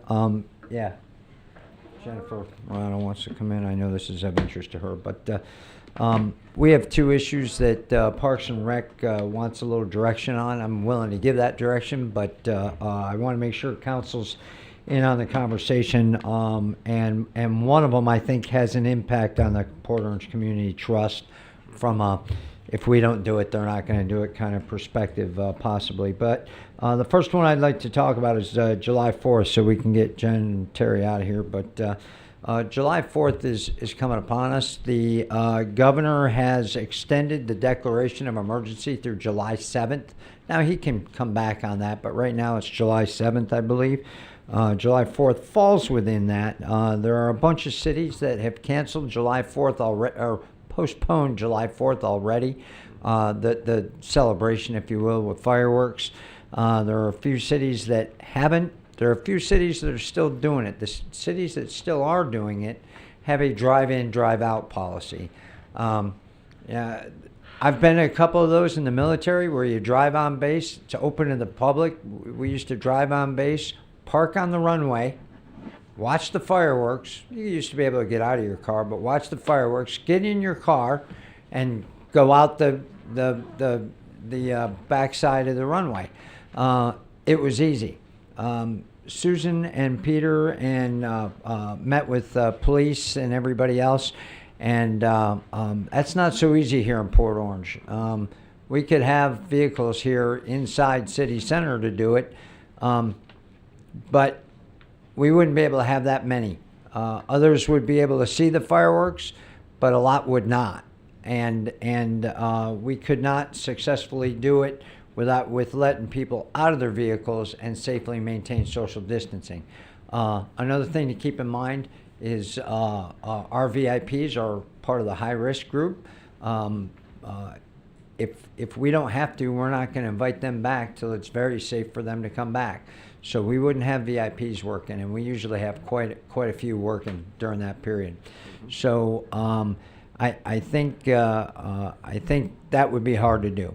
The alternative we discussed was having them in 2 different places, maybe down in Riverwalk and up at City Center, double the manpower to do, and equally as troublesome, if not a little bit more, for Parks and Rec without the VIPs, with the police force that we have that we'd have to pay overtime. It'd be a lot more expensive as well.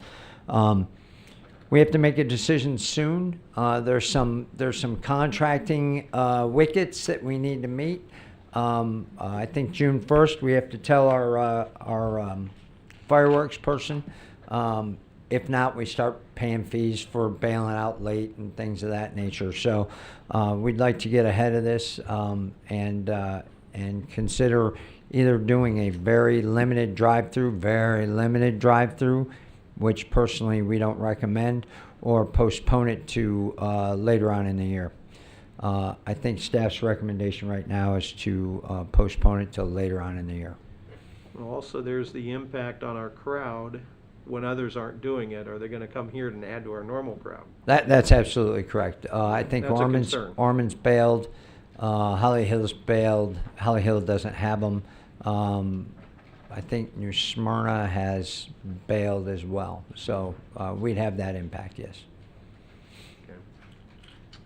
Thoughts, questions?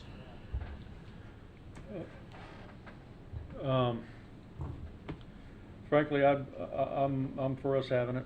I think if people don't want to go, they don't need to go. If they'd rather stay home, they can stay home. If they want to go, they can go. With the added cost in the situation we're in, you're willing to, I mean, that's part of the consideration as well. You've considered that? All right. I'd like to see the numbers at the end of the day, what kind of added costs we're talking about, but at this point, I'm okay with having it. Okay.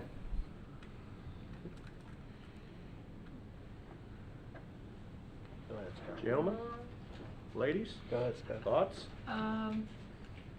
Is DC gonna have a virtual one on the mall? Yeah, this is, I have very mixed emotions Yeah, about well, this. Yeah. no, I mean, I guess I heard As DC long- wasn't going to have. not even a virtual? I don't know about virtual, but I know they're not going to have the big 4th of July celebration, Yeah. whether they have a limited one. You know, I actually like the idea of the drive-in one in 2 locations, but I understand the cost. I have heard from a citizen who really would like to have it. It's part of their tradition. But I think you make an excellent point in terms of the manpower that we use to run it. So I would say let's postpone it.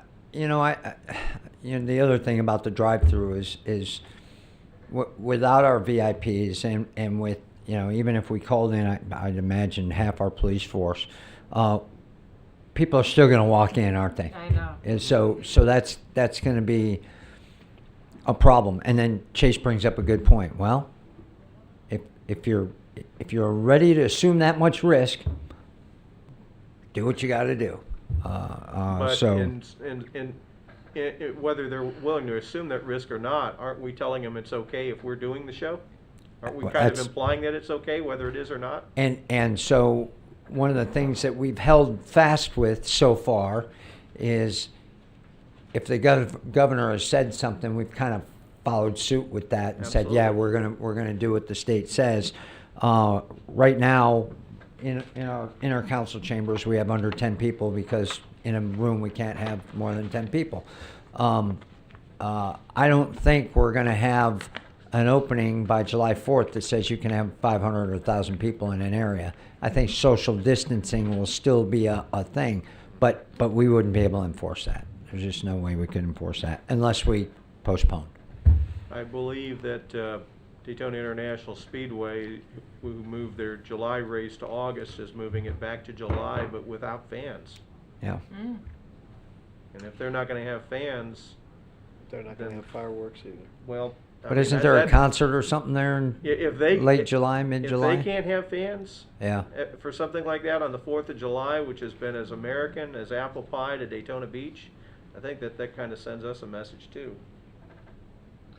Well, the only other thing I would say is, I still think we need to postpone. Maybe the city can think of some way to promote July 4th by like, buy local, eat local. Oh, Of we course, already don't want- have the No, local but I mean, thing, almost, local you know, initiative. celebrate by supporting our local businesses We can throughout the celebrate. weekend. We can still you know. figure out how to make it a Yeah, a 4th of July exactly. celebration. It's just the gathering Right. of the events that would, you know, I wouldn't say, but we can have a concert at the amphitheater. It's still getting people together. We could So make this a very special 3-day Labor social Day weekend. distancing. Yeah. And honestly, if we punt, my big reason at this point for wanting to punt to Labor Day is there are just way too many logistics problems. And hoping against hope that it'll be okay for us to do, the later we can't throw this together at the last second, and we already know there's going to be additional cost to do it. Well, the other thing is, I mean, as much as we like Labor Day, we may think of something like Oktoberfest family. October, you got Veterans Day, you got Labor Day, Yeah, you got just- Christmas got if we options. need to. Yeah. Okay.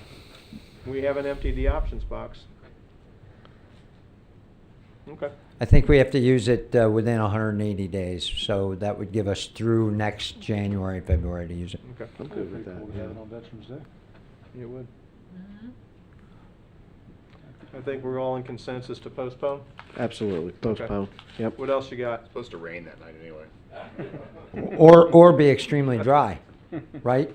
Yeah. So, summer camps.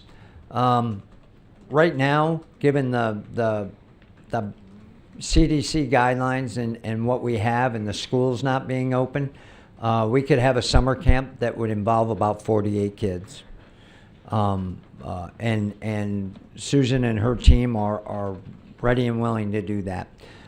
If they open up the schools, we might be able to do about 150 kids. Right now, everybody around the nation is deciding this. My kids go to Methodist summer camp. We don't know if the kids are going. My middle kid's not going to his Stetson music camp this year. So people are starting to make these decisions. We have to look at making a decision here on summer camp coming up soon. I'm inclined to do something, to say we did something, but I also think we have an obligation to protect the students and protect the camp counselors as well. CDC guidelines are you got to have you don't have to have, you better have a backup crew, because if you start summer camp and your counselors get the virus, they all got to leave, and you got to bring a new batch in. And who's saying that they're not going to get it during the next wave? So we're kind of torn here. I'd like to do something, but I think it'll be very light. I'd like your support on doing something very, very light this year. And that's going to bring some complaints, I think. But I think the sooner we let the parents know that Port Orange isn't going to have a robust summer camp program, they'll start to make other arrangements, whatever those arrangements are. If we wait till the last minute and hem and haw and say, let's see how it goes, then we might end up in the same position and not have a bunch of unhappy parents. Jay, it And sounds to me Alexis like will be writing part of that checks and decision refund. is going to be driven by logistics again as well. That's correct. Jacob, the summer camps, are those resident kids only normally, or anybody? No, I think it's a majority resident kids, but it's like our sports. Some out of towners come as well. Not out of towners, but not Port Orange residents. Neighbors. Let me know if Susan says something different, but the last I recall, it was a mixture. Summer camp scaled back. Anybody have an issue with it? I do have a little bit, because what are we trying to defend against? Zero? I mean, is that what we're, because like for Volusia County as a whole, the numbers are extremely low. And like even with the escalation of testing, which is significantly increased, and the more they test, they're actually not finding more, they're finding less. Those percentages continue to go down. The latest Florida Department of Health numbers are now down to 4%. So what are we guarding against zero here, or what are we trying to do? I mean,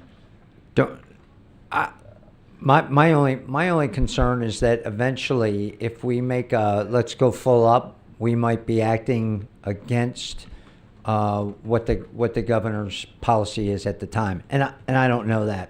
and that's why I was at. I mean, Yeah. I get it, because if we're Jacksonville, if we're Orlando, if we're Dade County, if we're Tampa, maybe we're thinking a little bit differently, because what we see across the nation is these metro cities with a lot of differences that we don't have, or where the real hot spots and the problem areas are.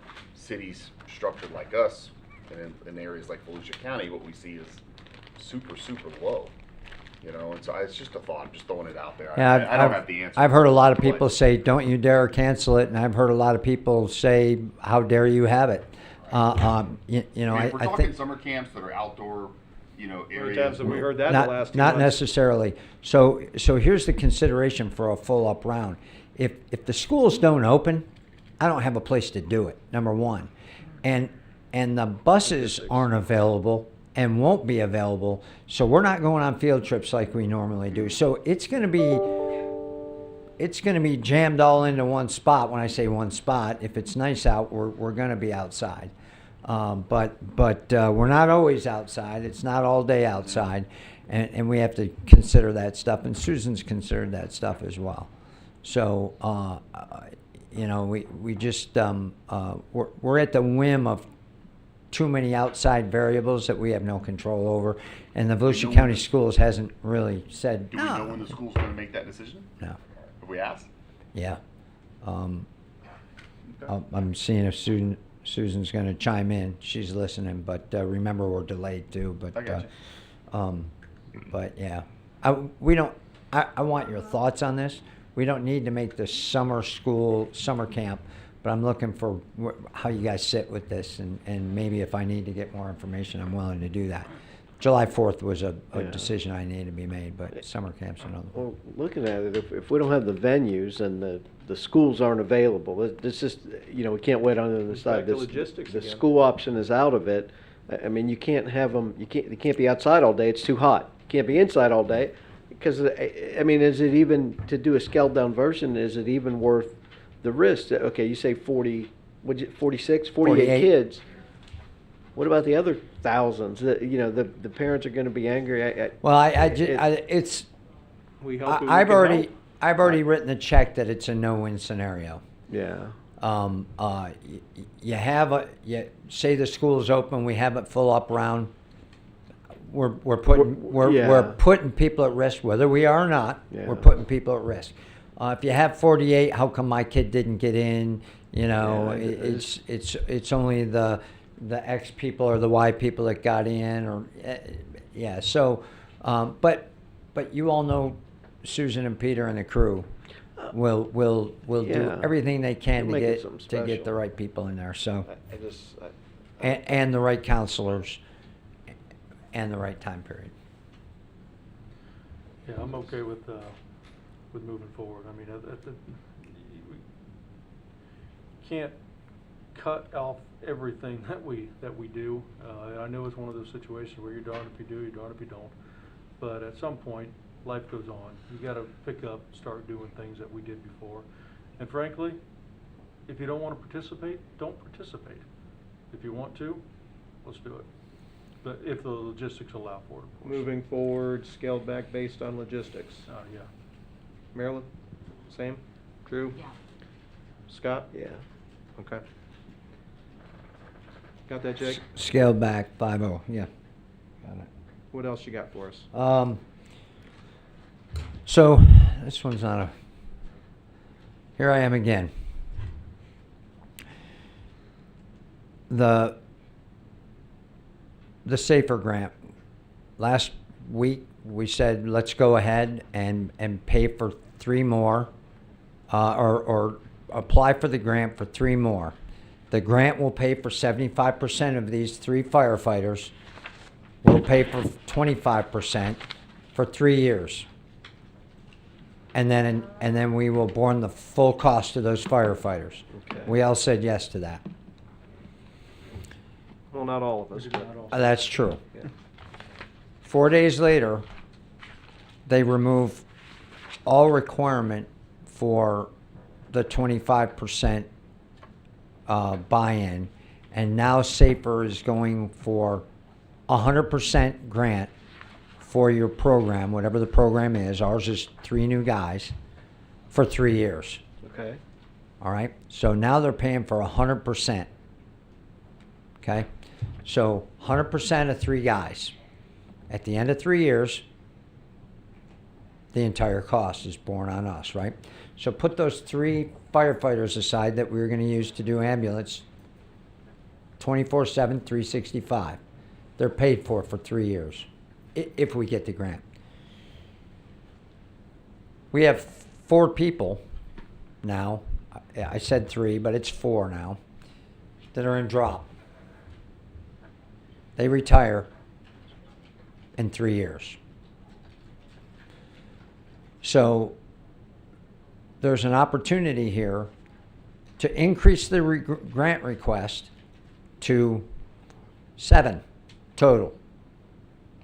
7 people paid for 100% for 3 years if we get the grant. At the end of 3 years, those original 3 that we would borne the full cost of, we still pay for. But the 4 that we've had on the books, getting trained up, getting qualified, all that stuff, Basically, of allowing a little more room for leave without paying overtime, so there'll be a little bit of an overtime save, a little bit, a little more training time, things of that nature. yeah. At the end of that 3 years, those 4 guys start costing us, or gals start costing us, but we have 4 people in the drop that retire. So backfilling in a sense. We would be Pre-filling, pre-filling 4 backfilling, people yeah. at no cost to us. Perfect. It's not perfect, Well, but it's an option. It's better than the option we had when That- we thought it was a 25% So match. so that option is something that we're willing to explore if you'd like to explore it. Yeah. If not, we go back to the 3 at 100%. And at the end of the 3 years, the 4 guys leave the drop, right, and retire, and we hire 4 newbies, probies, right? They're called probies, not news. That aren't trained. Called and- four and then four you- probies, and they start the process like everybody else. And then you got to pay overtime because they're not. Well, yeah. Okay. That's true. I don't want to speculate on overtime, but No, I would I can do imagine that. that Yeah. it would be the same as it is now, while they go through training. And then we still haven't taken into account, if you figure in the, and there will be, we don't know the number, but there will be additional revenue from doing it 24/7 versus The ambulance, yeah, 12/7. there sure will be. But so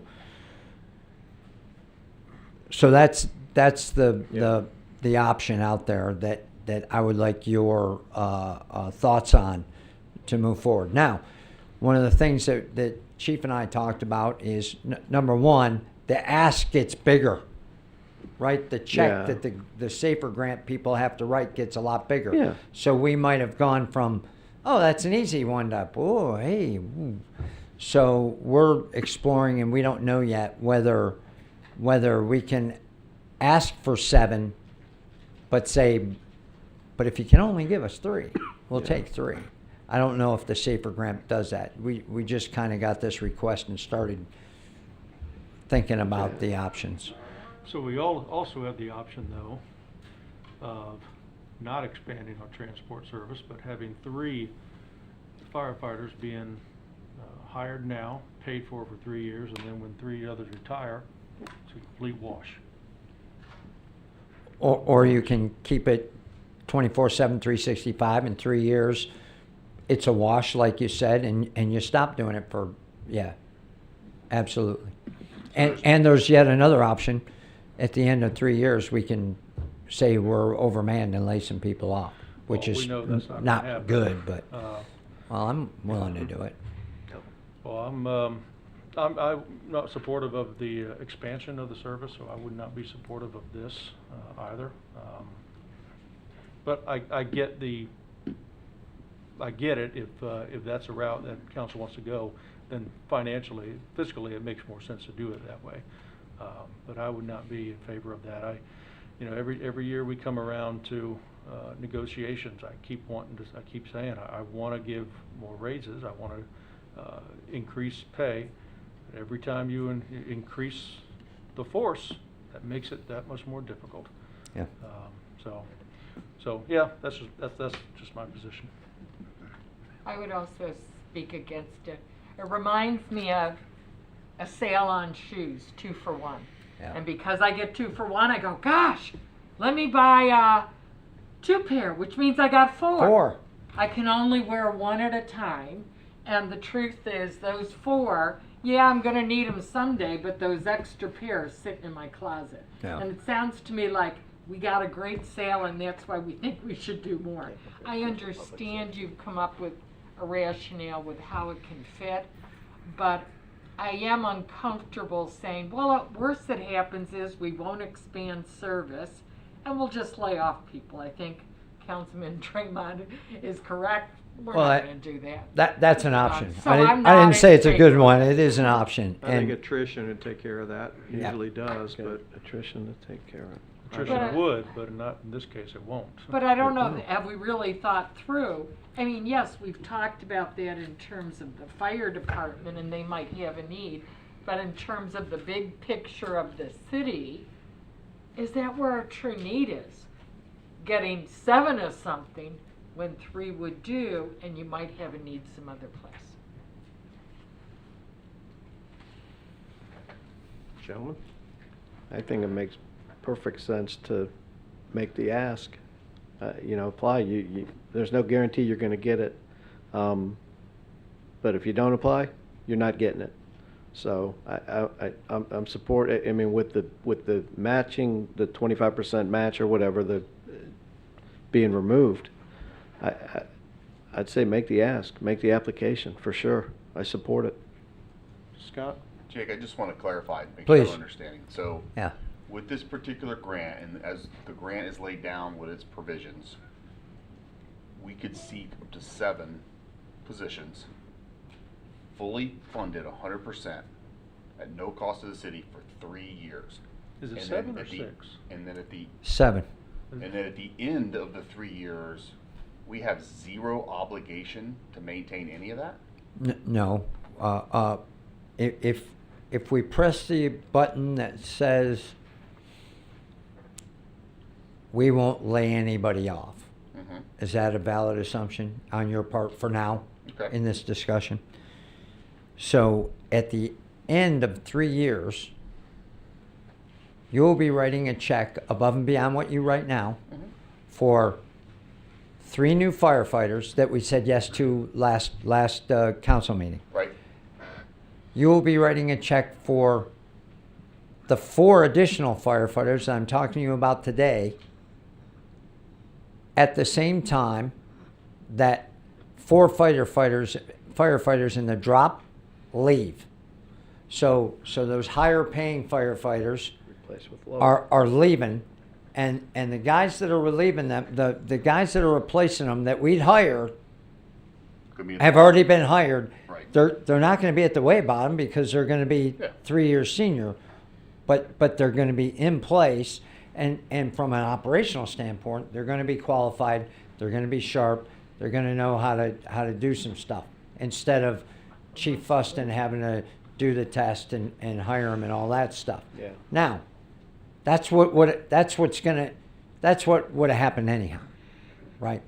So We're ahead of the game. we're not in a bad spot. This just puts us in a financially good spot if that's how the book is going to be written. But we could do it the other way as well. Well, and the thing with There the are four- financial advantages to do it this way, but you're kind of tied into having these The 7 four, guys. the 4 that are in the drop, Yeah. is their last day in the drop within that 3 years? I think it's just outside it on the Okay. on the backside, But right there on the cusp? right on the cusp.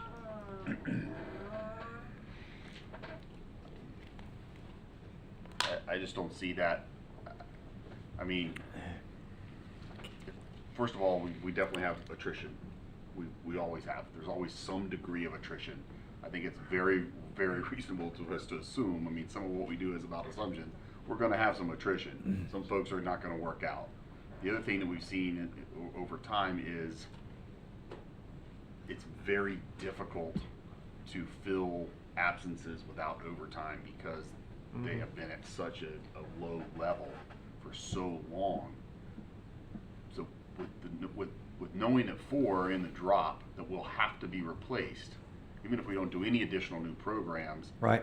I just don't see why we wouldn't want to do that from a financial standpoint. It seems like that's the smart choice. The other three positions, obviously, I think that's good because the program has proven itself to be very worthy and beneficial to the residents. So I would be of the mindset to, yes, pursue that. It would be great to get 7 for 3 years covered for our residents and taxpayers. I think that's phenomenal. But if we can't get that, I would still hopefully we can get 3 or 4 out of Right. the deal. So last week, I would have said, well, as a matter of fact, I think Councilmember Ford said it. Well, we can always apply again next year. Well, next year we might go back to 75%. Now there's a little risk of going, I call it going ugly early, going this year. But next year you might get a safer grant for the additional 4 the year after that before those guys go in the drop. But we might be back to 25% payback on the grant. Right now, this is as I understand it, this is a COVID-related, all gloves off. We're giving you 100%. I would guess that is going to look a little different next year. I think the whole federal government's budget will look different. Yeah. Yep. Yeah. This may be one of those opportunities that if we allow it to pass, we may not see this in a really I think that's a very safe bet. I think the other thing is that I think you have an opportunity to save overtime on both ends of this. Right now, Chief indicated to us that there are some opportunities to use this to save some overtime now, but when you replace 4 firefighters, while you've got firefighters in training, particularly that many, you're using a lot of overtime. So I think that, for me, I think that and knowing the cost of that also on your future pension liability, I think that has a double cost. Well, and the councils, as you get closer to the end of these grants, the council's going to have time to adjust to these grants coming towards the end. I've been part of these grants. I was hired as one of these similar grants is how I ended up in Port Orange. Bob Ford had a DUI grant. We got 6 officers, 2 motor guys and 4 DUI guys at night. I was one of those guys hired on that grant. And there were timelines and there were things like that. Are you using this as an argument for Well, no, I'm this? just saying that, historically, we know that attrition occurs. It's a real thing. It's going to happen. It would be great to say, hey, everybody that's hired today, we won't have any turnover for the next 3 years. That is not realistic. That's not what's going to happen. So I see that being in our favor to anticipate that, still realizing that when we get towards the end of the grant, there will be some room for us to plan and make adjustments if that's what needs to be done. I don't know. Any other question? Let's put a bow on this. We've been on this for 15 minutes. Any other questions? I have a no. I have a no. What are you, a yes or a no? I guess I'm a bow on it. He's a yes, I'm a You're yes. a definite yes, you're a yes. And I'm a yes. I'd like to clarify one thing. Chief sent us a note. 3 are within the 3 years in the drop. 1 is just outside it. So, Okay. Does that change anybody's position? Not me. Okay. Good. So I got three yeses, 2 nos. Yep. All right. I think Jennifer and Terry are behind me. Port Orange Community Trust, their June event. We have an opportunity here to have an outdoor event. There's not going to be any. Jen, do you want to talk to this? There's not going to be any. No carnival. No carnival. No entertainment. We're just looking at. She's looking at food trucks, spaced out, and a confined area for a beer consumption, and kind of like a block party, kind of like the start of Port Orange Community Trust back in the day. Kind of like the block party Yeah. the sheriff broke up the other day? Or? Well, a little bit different than that. Will we be able to do the beer area, or are they going to define that as a bar? We always will. So Remember, bars aren't open yet. They're serving food. We've been. This isn't a bar. It's outdoor. Basically, an outdoor restaurant, right? And alcohol is being served. It's bar areas where you sit down in a row in close proximity is what's closed, and she's never had that, or Port Orange Community Trust has never had But- bar area where you But sit down. oftentimes, when the chamber has its, seafood festival, Right.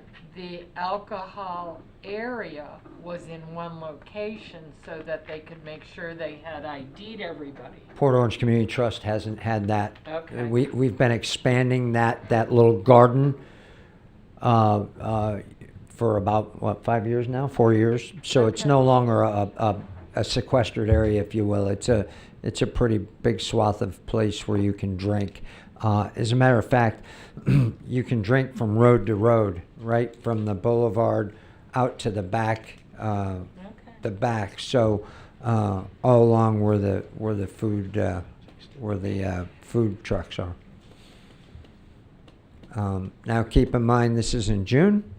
If the governor doesn't have, if the governor hasn't lifted the less than 10, which I think will be probably less than 50 or less than 100, or it's an outdoor area, we're going to have to look at that.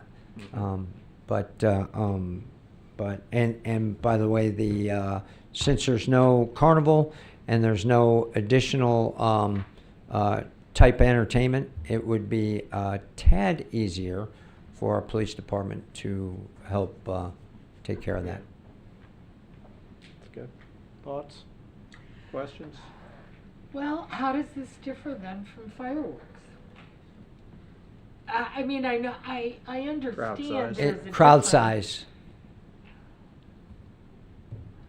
Well, theoretically, you could have everybody that decides they want to come to city center there because something's happening. I'm just asking the question because it just... Food trucks versus fireworks. July 4th versus a Port Orange Community Trust event. How many people, my counter kind of would be how many people would go to city center to eat food trucks, and how many people would go to First Turn to support Community Trust for a fundraiser.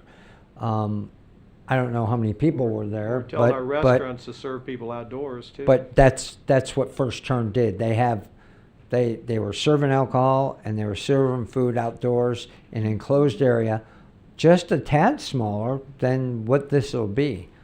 And people showed up, but as I understand it, people also maintain their social distance.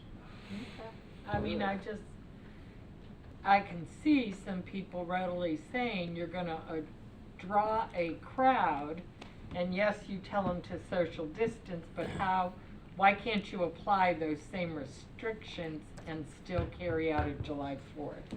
I understand that you're thinking more people will come, but I'm just trying to think that through. Thousands. Yeah.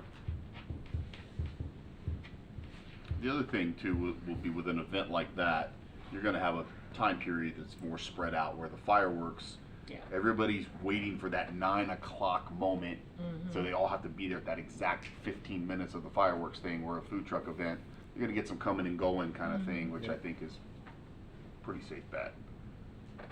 You won't have as many people as they're going to have at the Volusia County beaches this weekend, I can promise you that. Or at the twerking contest at Disappearing Island last Sunday.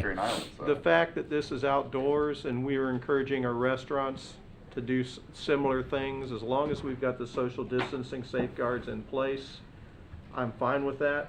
As long as we are not violating any new orders by the governor, I'm fine with that. I think that we just spent 2 months teaching our citizens about sanitation and social distancing. This would be, and I also know that you're going to have hired police officers on site. So if there are any issues with people arguing with you, you're going to have help in enforcing those standards. And I think it's kind of a chance to kind of test what we may or may not be able to do outdoors in the future around here. Anybody disagree? Go for it. Any other arguments? And it's Jennifer and Susan who will end up with the yay or nay, but all we're doing is saying we're not going to prevent you from having it. Okay. And now for the last thing. There have been members of our community that we partner with They pay rent to the city. They have come to us and asked for rent deferral or rent waivers. I'm not authorized really to give rent waivers, but I told them that I bring it to your attention. There's two people that have asked for a rent deferral. I've actually already apparently overstepped my bounds and told one absolutely until you get a PPP loan, which they did get, and I think they're paying their rent now. So sorry about that, but I think they're making amends now, but the other one has not. The fee structure is pretty cheap, $50 a month, and I would like to defer that for the short term, and then work on a plan to get that paid, or get some volunteers to help pay that, or maybe find some money later on in the year. I think the Port Orange Historical Trust is, I wasn't going to throw them under the bus, I but wasn't going to throw them under the bus. I was going to say they're worthy of our support. so Do we need more than a minute to debate this? it's $50, and I Do it- no, I I'm asking- ask- I almost you did can it. make that decision. I need, Well- no, stop. We've got 1 minute, because in 59 seconds, it's still ordinance, $50. This meeting is over. Does anybody disagree with it? What? This meeting's over in 50 seconds. We're up. Ordinance ends it at 11. Unless you guys vote to Charter. extend the meeting. 30, 40 years ago? We're going to blow through it here in a minute.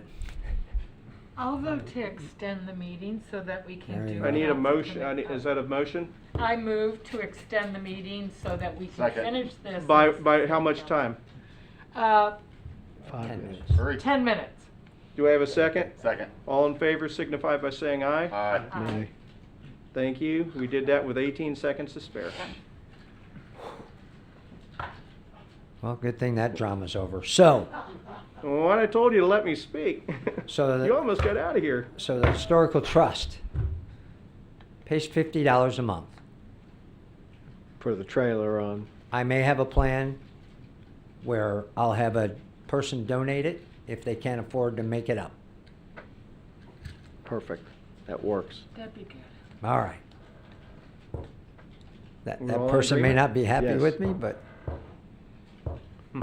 Jake, if somebody wants to donate money so that they can pay their monthly rent, how can they do that? they can contact the city manager at 386-506-5502. I will take your money. I'll be glad to pay 2 months. I'll get you a check tomorrow. Yeah, I don't need it that quick. No, let me know when you need it. All right. All right. Make a That's, motion to- and believe it or not, that's all I have. Make a motion to end the meeting? No, we got County Council Committee reports. General Employees Pension Plan. We talked about it last, nothing since. Fire Pension Plan. We met yesterday by Zoom. 65.6% of the pension is funded, which is an improvement over some previous years. We got the actuarial valuation, which will inform the budget. I sent a copy to the city manager and Jamie. Interestingly, and this is where the actuary looks at the assumptions every year to make sure they're okay. The big one that changed is that because of the new legislation about cancer presumption for fire people, the assumption is that disability, anybody from any firefighter who goes out on disability, it's from work. And so he's changed that assumption, given that probably about 90% will be, as a result of work, as opposed to 75%. We next meet on August 24th. We did take action so that the attorney to the Fire Pension Board will participate by telephone, which will save us money. He is actually located in South Florida and had to come up. And then we finally figured out and got agreement from the actuary as well as the attorney, and talking through with the members of the pension board, average final compensation. We laid that to rest, and so everybody knows how to explain it. It's easily understandable, so we accomplished a good number of things. That's a big hurdle. Yeah. It is. Marilyn, Well quick, done. quick question. Was the 65.8% you mentioned at the annual report, or was that as of the meeting date, after the crash, after the stock market? Oh, no. This is the actuary when everything is always based on the beginning of the fiscal year. So, we're talking, okay. Yeah.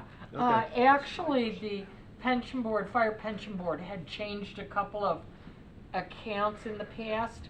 So while there was a reduction, as everybody has seen it in their stocks and bonds, it really wasn't as bad as you Okay, would think. good. Did pretty That's good. good. And the 5-year moving average helps That's too. correct. It was very encouraging. A lot of smart people. I like Good. that. Awesome. That's it. You got it? First Step Shelter. Nothing officially to report at this time. Nothing Okay. officially new yet. Sounds like there might be something coming next time, though. Port Orange South Daytona Chamber of Commerce, certainly want to thank them and their cooperation with that. The Reopen Port Orange Business Guide has been posted, and with the hard work of our staff, our city manager, and the Chamber of Commerce, that document, it's a guideline for reopening businesses in Port Orange. We appreciate their hard work with that. Art House. We had a virtual meeting last Thursday. Even though they've not been able to do a lot of in-person classes, they did deliver art bags to Hope Place, Boys and Girls Club, and some low-income families. And the executive director applied for 5 different grants and wrote them during the past month. So that's really nice. terrific. Cam's used her time. Yeah, the major fundraiser, Fun and Funky, was supposed to be in June. That's going to be rescheduled, and That's the big one for the year, too. Yep, that's where things are. Okay. But they continue to work. So Memorial Day, Monday, will be virtual celebration of the spirit of our community. We've got that. Do I have to ask the question, does anything else come before us? And there's Jake right before the podium. Yes, sir. One last thing.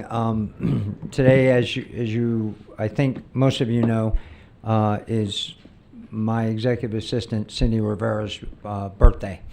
So I would like the public record to reflect that I wish her a happy birthday.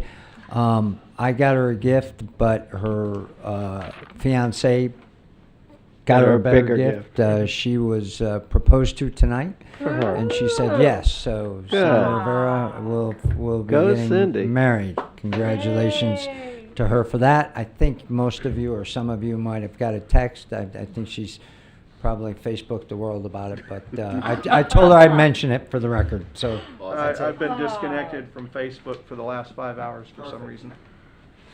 With that, no other business has come before us this evening. We've extended the meeting just to hear that wonderful piece of good news.